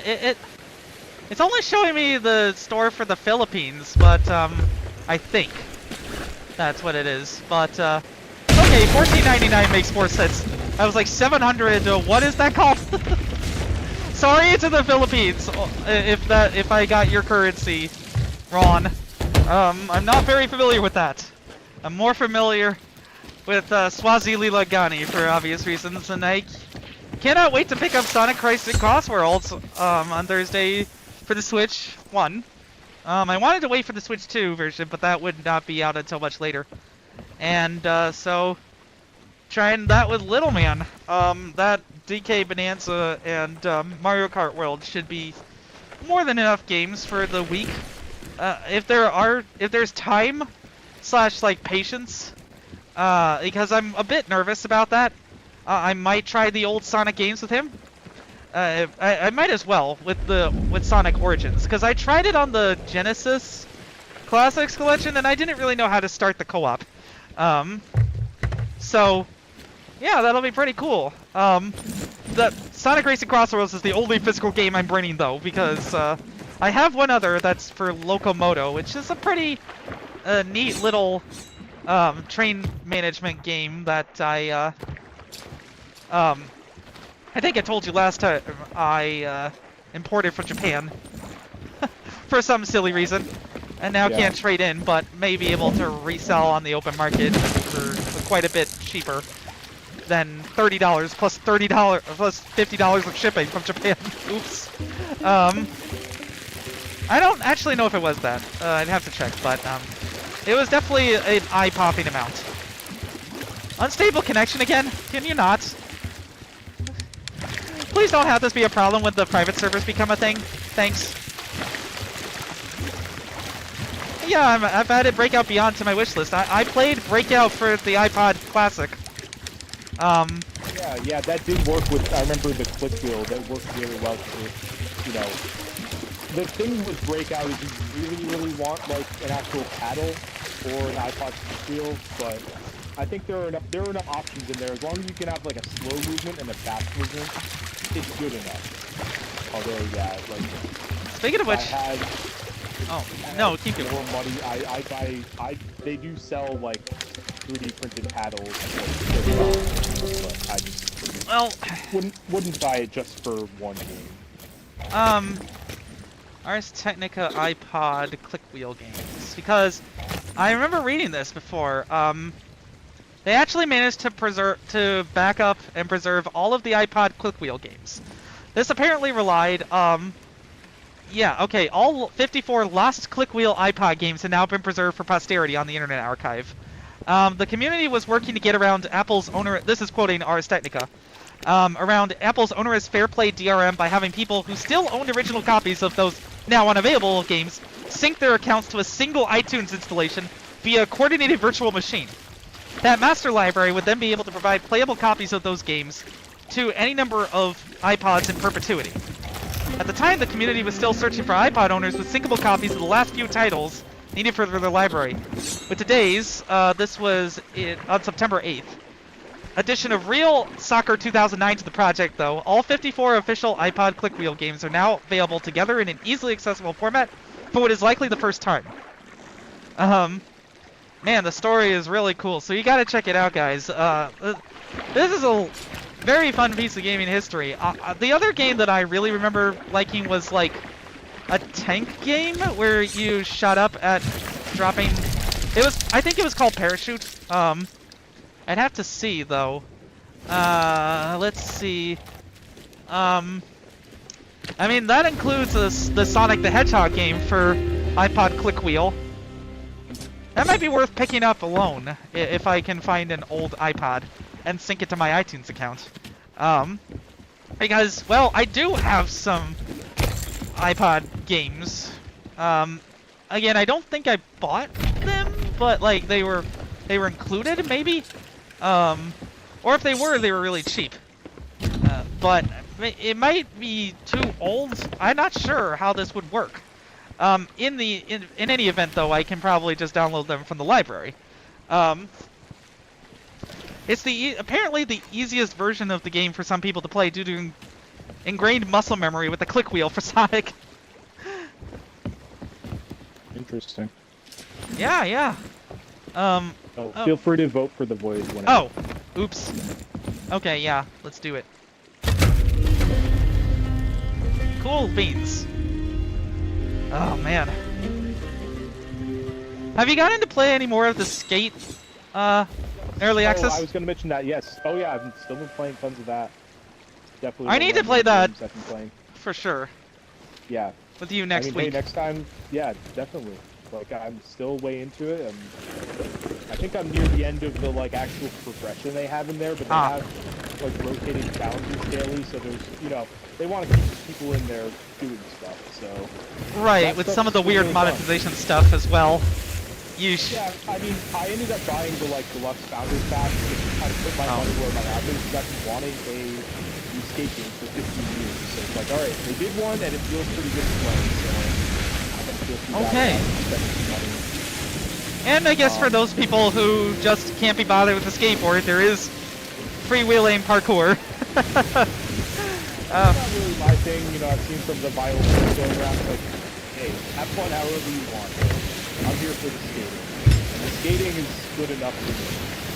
Yeah, and like, whatever keeps... my little quibbles with it, some of the physics stuff, some of the art style stuff is not the best, but I don't know. At the end of the day, like, I want a new skate game, and it delivers that on that one. I see. Well, well, and it's still, it's something where, like, if this game matures and they is successful enough to mature, because they still have a lot of stuff planned, like a prospective roadmap, so hopefully they're able to actually proceed with that. Like, there's still a whole area that's basically like, there's no objectives there yet, because they haven't designed them all. So that's one thing that they're working on that they say should be by the end of the year. Okay. They're also adding like some new tricks in there. And they also have the map built in a way where I can easily see them just kind of expanding outward. I see. They get to a point where, they can, rather than making a whole new map or anything. So, to get to that point, hopefully, if the game's successful enough, like, that'll be exciting. To have, like, a skate game that actually gets new, substantial areas. Is there much of a... For some time to come. Is there much of a story to it? Not really, and what's there isn't that great. But Skate's never had a really good story. The one thing that's like really off-putting to me is sort of the tech angle to it, because it's all about like, we're like, it really just ditches any sort of realism to the because the first Skate game in particular is very like, I don't know if you want to say like the equivalent of like a Call of Duty boots on the ground kind of thing, where it's it's relatively grounded and not really, like, there's some wackiness, but it's very, like, it's mostly pretty grounded. Whereas this game, literally the first thing they have to do after the tutorial is launch off like a 100-foot ramp into the sky. So there's a little bit of that, and then there's the angle of like, we built this special, it's basically like a skater.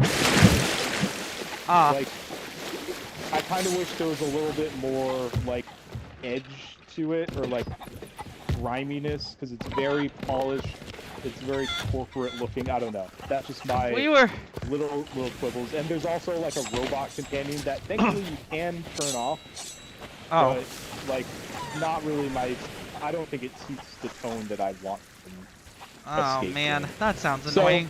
So that stuff is not great, but the actual gameplay is great, so that's what I'm there for. Yeah, like... They have some, like, they don't have, like, that many, like, pro skaters or whatever. I think Maylock kind of got the lion's share of that. Yeah, that's fair. But that's also never been a thing that Skate goes for. Like, Yeah, it's more just goofing off. Yeah, they always have a few pros in there and like their own. I need to get the rest of the smuggler's items. Sorry. Yeah, I'm just positioning it quick so I can. Okay. Fair enough. Anyway, like. Yeah, so I've been playing a good amount of that. I'm almost through with what the story content's there, but having a great time. Honestly, like I think I'm definitely on the higher end of where people are feeling about this game based on impressions I've read, because I think some impressions from like newcomers are not that positive. Like some people are like, oh, I prefer just like jumping around and parkouring, which is fine, but I don't know. Like it's very customizable. So if you want to turn off like all the assists and just treat it like a realistic skating game, you definitely. I'm definitely not doing any of that.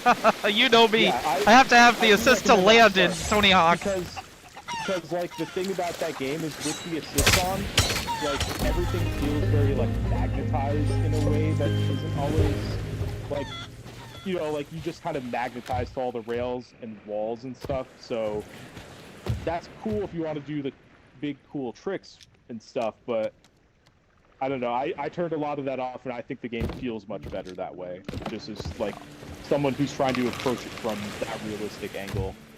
Well, you're not exactly turning me off to keeping the assists on with that description. Whatever assist you want, yeah. Hey, have fun with it however you want, but like that was something where like when I first started playing the game in the closed beta, they didn't have those options in there, and then once they added those, I immediately like went and turned most of the assists off, or like low. You can even just lower them. Like there's sort of a value for a lot of them. Like, oh, how much assist do you want for like lines and stuff or manuals? So you can. It's very customizable. I think I'll treat it like Microsoft Flight Simulator, where I keep all the assists on at first and then customize them.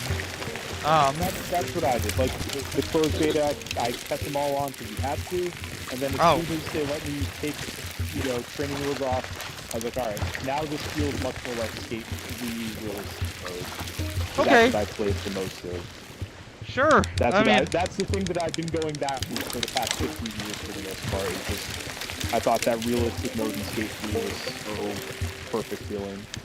Yeah, as long as the assist mode is good, that'll be helpful, and then the parkour will be helpful as well when I'm like, I don't really want to bother with the skateboard right now. I just want to be silly, because in the annals of friend slop games, this is probably one of the least egregious, you know, in terms of like, this is very much to play with friends, mainly, it seems. I've been playing solo, and, you know, I've been probably put a good, I don't know, 15 hours in the past couple weeks. Wow. At least, so. Nice.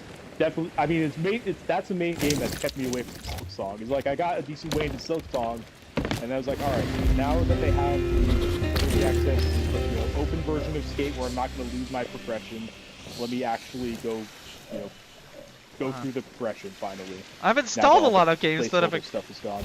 I've installed a lot of games that have been coming out lately, but my quick resume has pretty much just been Indiana Jones, Borderlands 4, and Call of Duty 2 on Veteran. I felt nostalgic for that after reading about the idiotic decision by Activision to not give Steven Spielberg creative control over the Call of Duty movie. I'm like, my guys, Infinity Ward!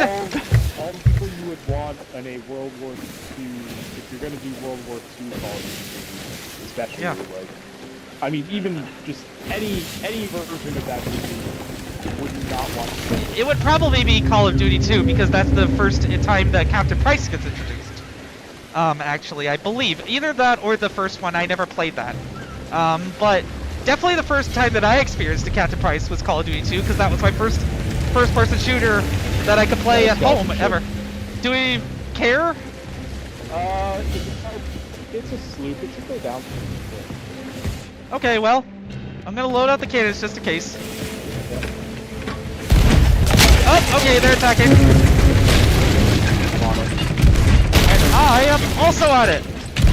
That missed. Aha! Go back around. Did you see that? I went along there. That was awesome. Okay, anyway. So yeah, now they have to deal with that shit. nice to feel a little bit victorious, potentially. But basically, the entire D-Day section of Call of Duty 2 is a straight homage to Saving Private Ryan. So how do you not do that? And even, like just a Tom Hanks sort of World War II movie. I watched Greyhound and I thought it was really good. This was on Apple TV Plus. So he can still carry a lot of things. Imagine if he had been starring in a Call of Duty movie. That would have been amazing. But then eventually they decided to go with the modern angle, and now with Black Ops 7, I've seen the multiplayer reveal, and it basically looks like Black Ops 6, except that you can overclock your technology now to do different things.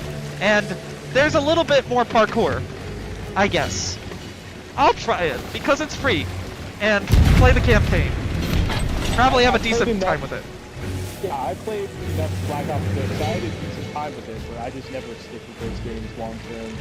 Yeah, no, that's fine. I'm fine with just, like, streaming the zombies again when it launches to get those clicks and stuff.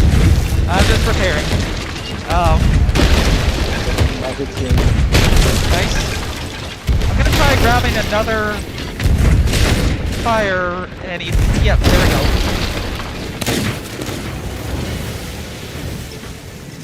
Oh no. Well, can I load it with a firebomb? After you're done? Okay. Fair enough.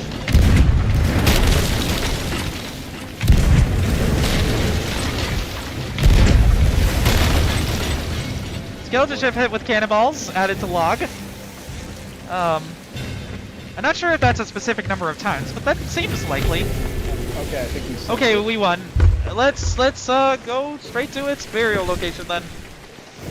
Alright, hopefully we can go to the shop with everything this time. Yeah. And I'm on I'm on the harpoon now.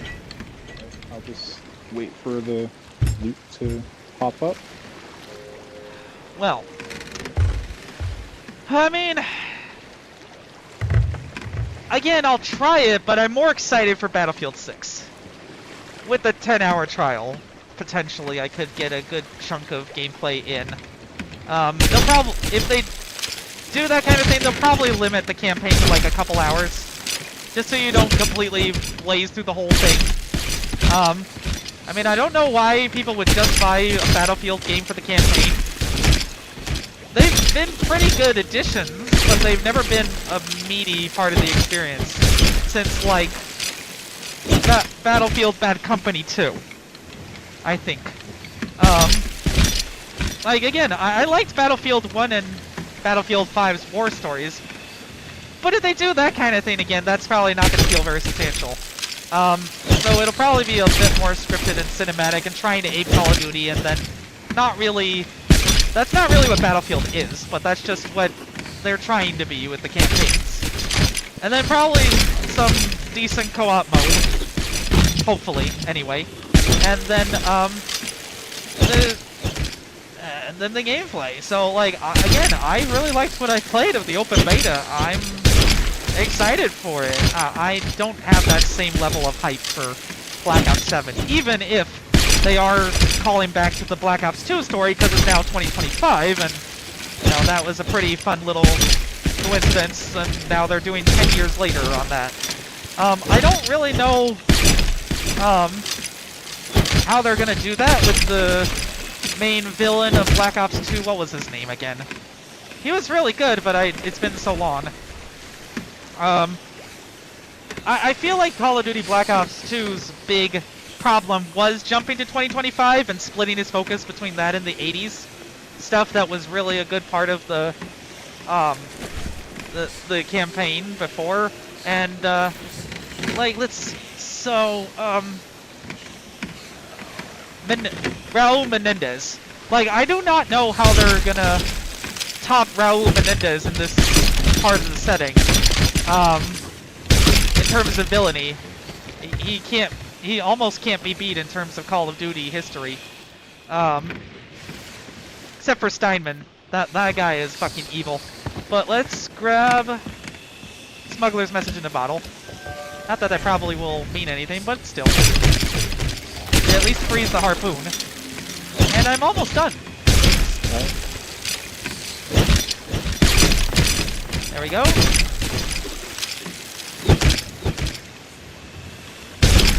I feel like we probably would have gotten to 5 if we had just done this from the beginning, but you know what? We really wanted to try Voyage of Luck and then grabbing smugglers' items and getting attacked twice. We got one of them, and we got a good 25,000 gold from it, so... Yeah, I mean, all in a day's work, right? Let's just head out now, because I can't see anything else. Yep. But yeah, like... I don't know, man. We'll see. It's just that... Unless Outer Worlds 2 blows my mind, Microsoft's fall is looking a little flat for me. I'm not sure how to feel about Keeper until I get my hands on it. It probably will entertain me for a few hours and then be a forgettable experience. You know?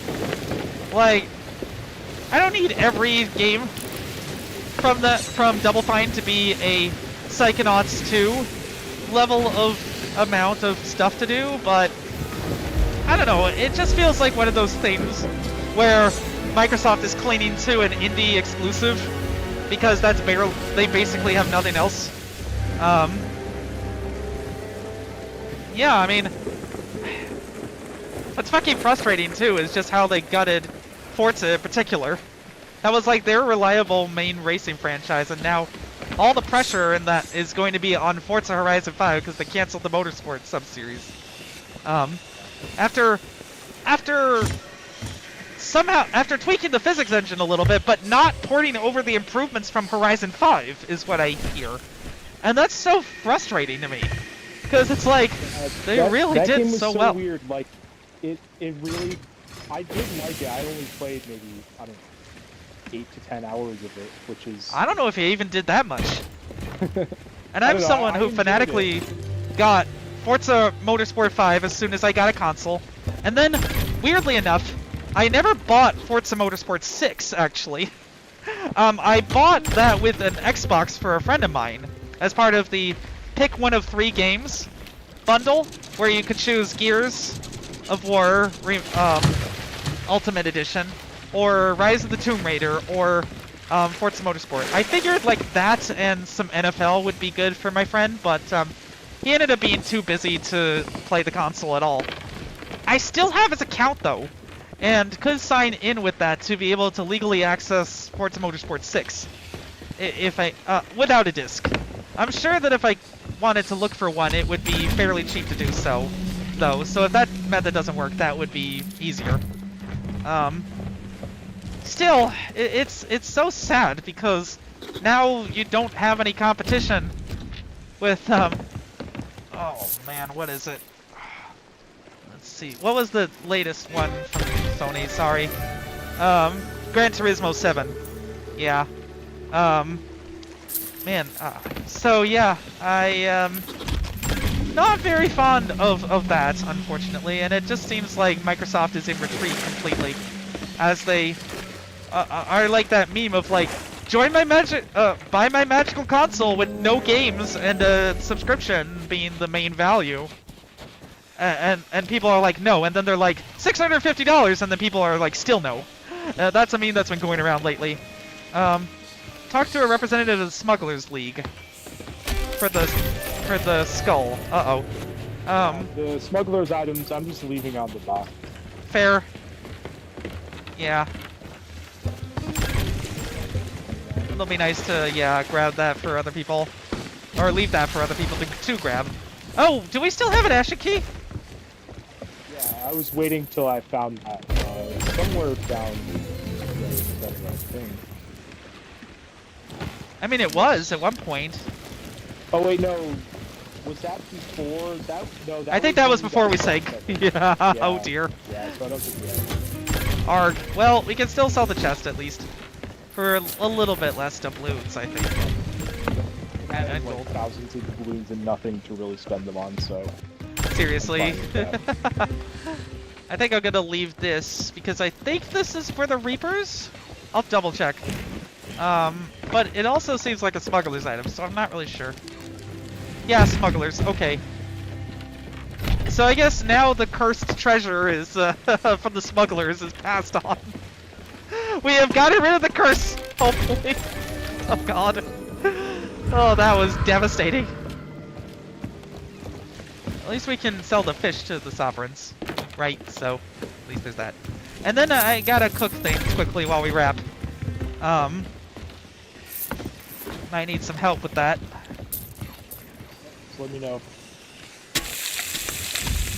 I've got, let's see, how much? Oh, it's just one piece of snake after this. It should be easily taken care of. I'll just maybe hand off this to you to pick up.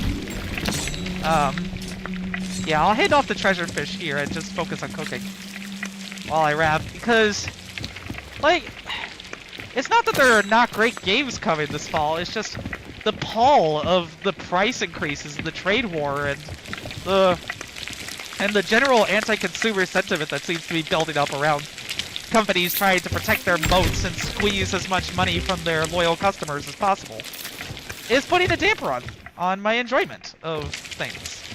I barely turned on my Xbox for the past week, because part of it was that in order to have a better streaming setup, I decided to move it to a different nook away from the TV, and so there wasn't that ease of access. And even if I do put it back, I think I'm going to put it on the left side, because unfortunately what appears to have happened is that the HDMI cord has gotten slightly bent, so that's not good. Because the thing is that I had it on the right side of the TV, and the ports are all on the left of the TV, so, yeah, again, not great. But, let's see, I think I can quickly sell these. I think I got everything else. Yeah, sure. Just lower emissary, and then we're good. Yeah, but I'm just gonna eat this, because why not?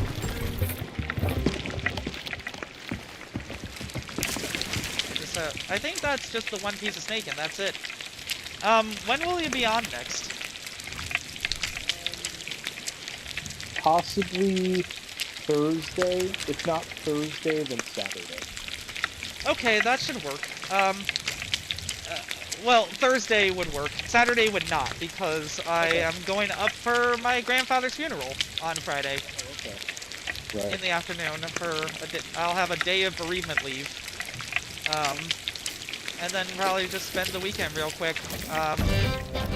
Probably not gonna have much time to game with everything going on. So if I calculate that I don't, then I might just sell the... Oh man, that was so close to 4 stars. Goodness. But now we can settle the emissary and then call it. At least for your side of it, because I still have like a few thousand words worth of rant left against the regime. Anyway. At least there's some promising interviews on the horizon, so I might be able to not work for them soon. Oh, nice. I mean, we'll see. And obviously once I do that, I can't tell who my employer is on internet because, well, the only reason why I spoke out from the Consumer Financial Protection Bureau was because that place was being decimated in front of the public and there was illegal activity going on. So I had to speak out about our illegal firing, and plenty of other people did too. Like Alexis Goldstein went on The Daily Show, and I know her. She's great. So, you know, if that was the kind of thing that would get us summarily fired in the middle of a lawsuit trying to close us about whether or not to try to close us down anyway, then that would have been a signal, but nobody did, so I'm not bothering with that. In any case, yeah, I definitely want to play Skate on Thursday, and then, yeah, maybe stream it, maybe not, we'll see. Yeah, if not, then I'll have another, I found some lost episodes of streams I did of, like, Baldur's Gate 3 and, other such niche games that could be good for filler weeks or whatever. In any event, right. Yeah, you have a good one while I go back into the fight. Alright, enjoy. See ya. Bye-bye. enjoy, I will not. But, back to it with Indiana Kimmel and the Nazi invasion of DC. So, let's see, where did I leave off? Okay, yeah. I think it was, like, very close to the end of the Epstein section, so... yeah, okay, I see. So, I was about to speak about trusting the political establishment, or lack thereof. Because around this time last year, I would have said, vote blue no matter who. Since at the time, Biden had just dropped out, and we didn't have a lot of good options other than Kamala. It was for that reason that I registered as an independent. While still backing the Democratic candidate, because they were the only small d Democratic candidate. And I tried to warn people, if you vote against the Democratic Party because of Gaza, then you're gonna shoo in a fascist dictator. But no! In any case, now we have a year to convince people that the populist alternative can actually win. Instead of 100 days to put populist gloss on an establishment candidate who really should have spoken up way earlier if she truly had doubts about Biden's ability to run with cancer and while on Ambien before having a book to sell. If I had known about these things, I would not have endorsed Biden. That is a very bitter pill for me to swallow, because normally I'm like, you do not get rid of incumbents in American politics unless they're liable for some other reason. And I guess I just minimized other things about, like, Gaza and inflation, because I really wanted the scrappy kid from Scranton with a disability who had wanted to be president since he was 5, like I did, to win. But he could not have finished his term. However, I would have leaned into that and been like, well, we have Vice President Harris, and she can be the barnstormer. But anyway. People like Zoran will build up momentum with ads like the classy one that he just did, talking frankly about mental health by reading the story of Nellie Bly, who went undercover in a mental institution to expose the abuses towards patients. If the establishment Dems want to sleepwalk their way to political suicide, however, then maybe any populist candidates who are defeated in primaries should run as independents anyway. They could then lure away people of all political leanings disaffected by Republican authoritarian incompetence, and do-nothing Democrats with promises of real change, and finally bring the fight to the last doddering remnants of the two parties who have consistently made democracy uncompetitive for decades. But, quote, if men were angels, no government would be necessary. If angels were to govern men, neither external nor internal controls on government would be necessary.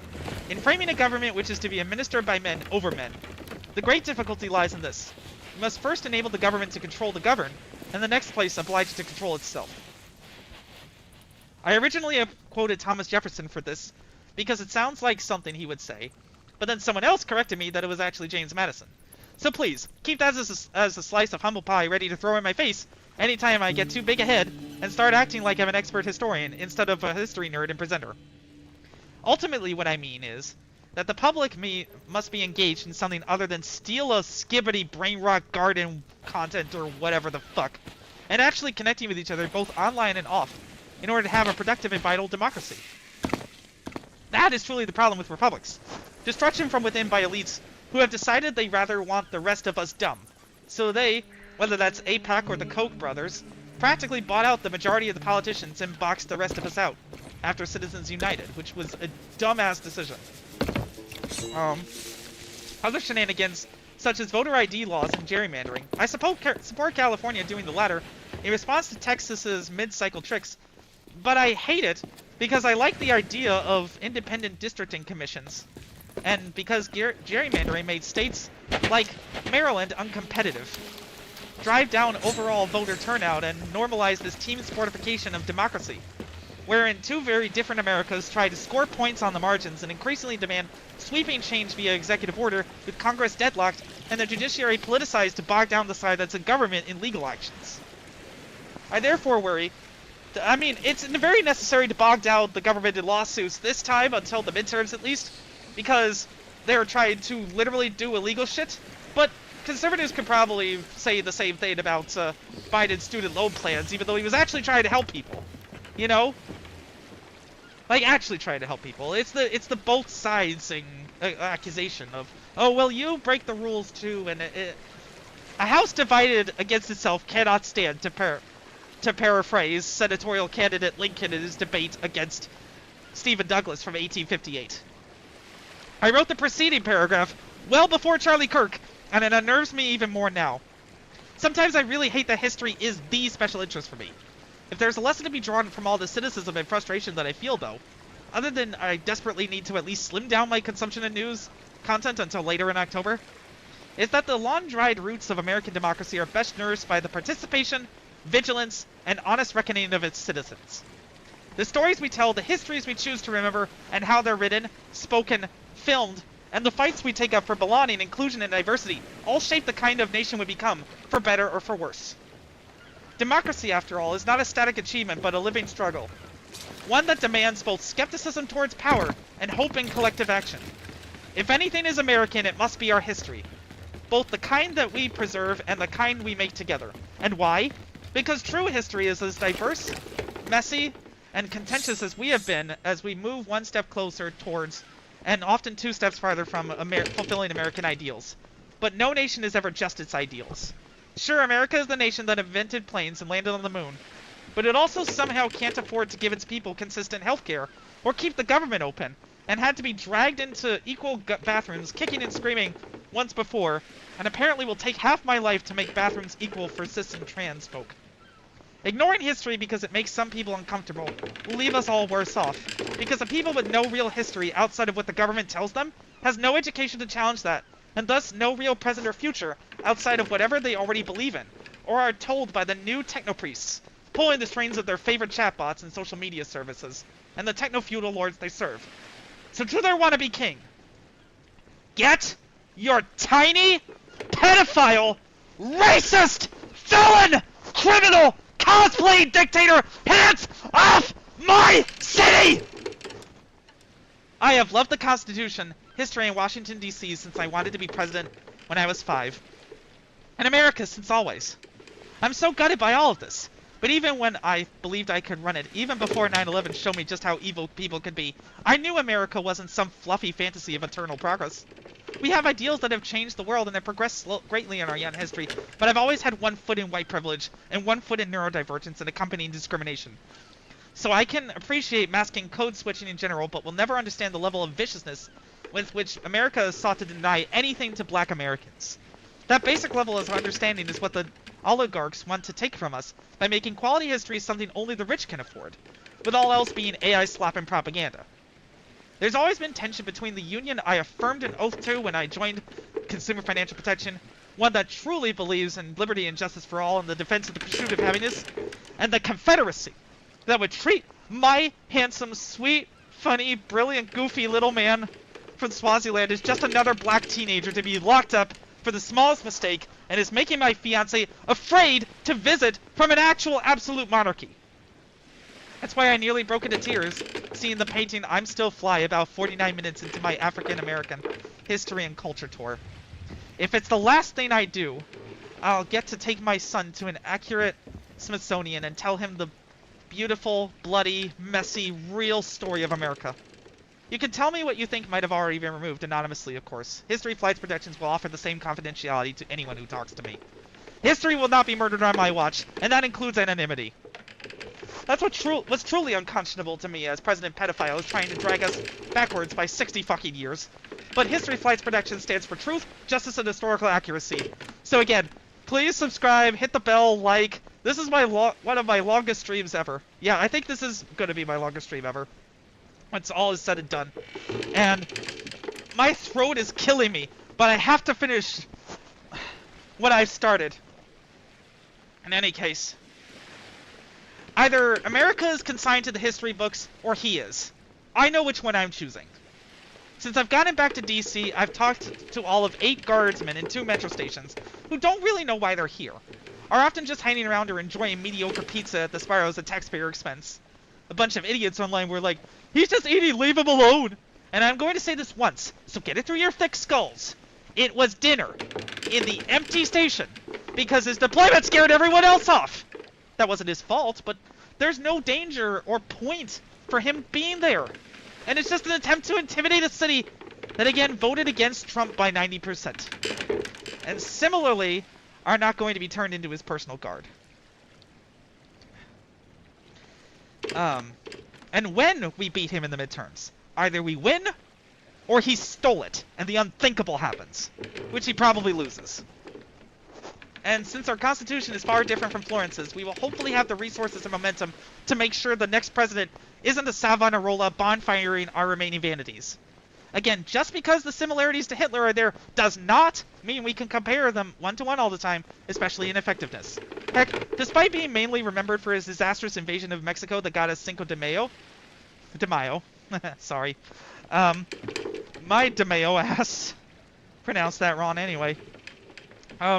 Napoleon III was a more effective dictator than this chump. Plus, he gave girls education in France, let alone Napoleon I. So some comparisons to the latter should interest museum nerds, since he built the predecessor to the Louvre, the Musée de Napoleon, off of stolen Italian and Egyptian artworks, and I highly recommend Napoleon: A Life by Andrew Roberts for that reason. There is only one afterlife anyone can be assured of. That's historical reputation, as constructed by future humans. Most people leave nothing behind after a few decades, let alone centuries. But world leaders live forever, for better or for worse. That's why Lincoln said, "We cannot escape the judgment of history," to Congress in 1862. History is the story of us, since the Sumerians made 600 characters on clay to describe items in storage, and the Chinese scratched on sacred turtle bones. And as such, is insignificant geologically, but the thing about history is that it's always changing and growing with us, because it's the story we tell. History is like water. The more you punch it, the more it curls around you. That's what he doesn't get in his attempts to suppress news, Washington, D.C., and historical museums. We the people will always have the last laugh, and diversity exists, and diversity is why we will win. America is special. America is special, precisely because it's not special. Therefore, it has no durable truth other than that which the people believe in, and which will always endure, that a government of the people, by the people, and for the people, shall not perish from this earth. And I will not let that happen, even if I'm the last person who believes in what America can be, while knowing all of what it has been.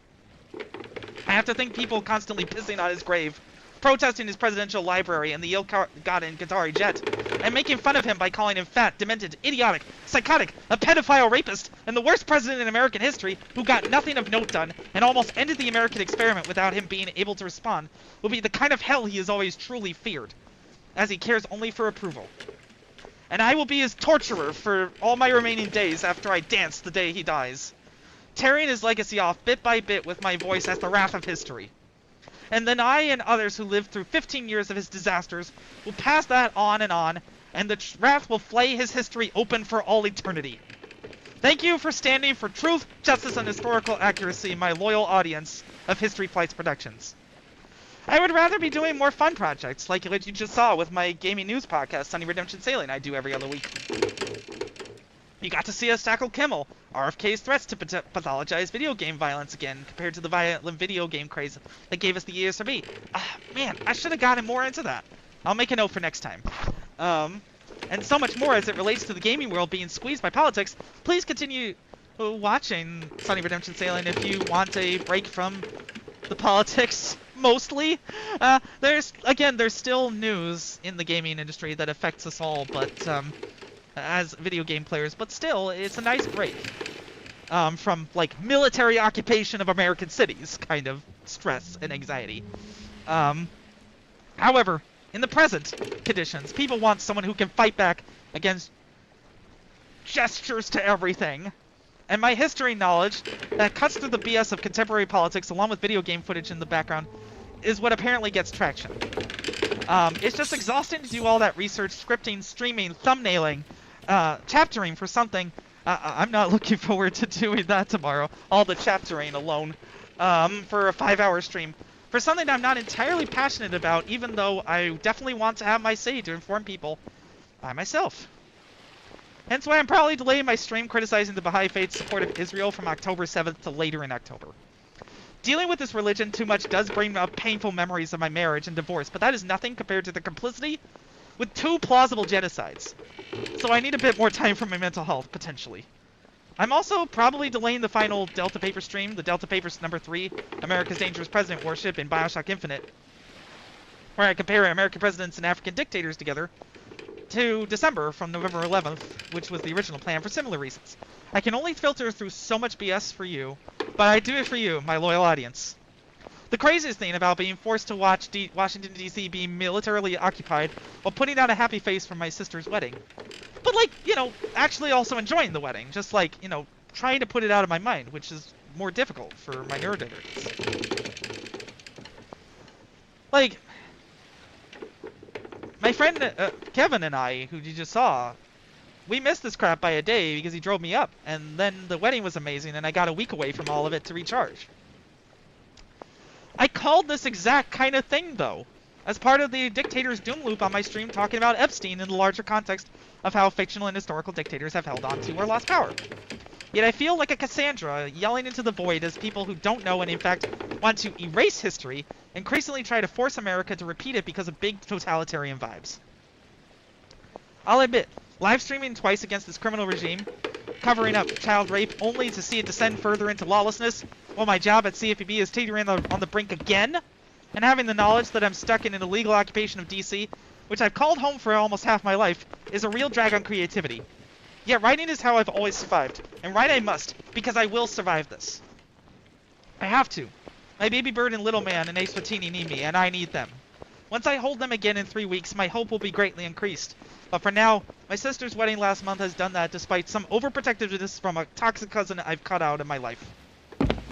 And that has sharpened my steel to come back into this fight by informing people in the fight for, first of all, the end of this unlawful invasion, and second, a free and sovereign state of Washington Douglas Commonwealth.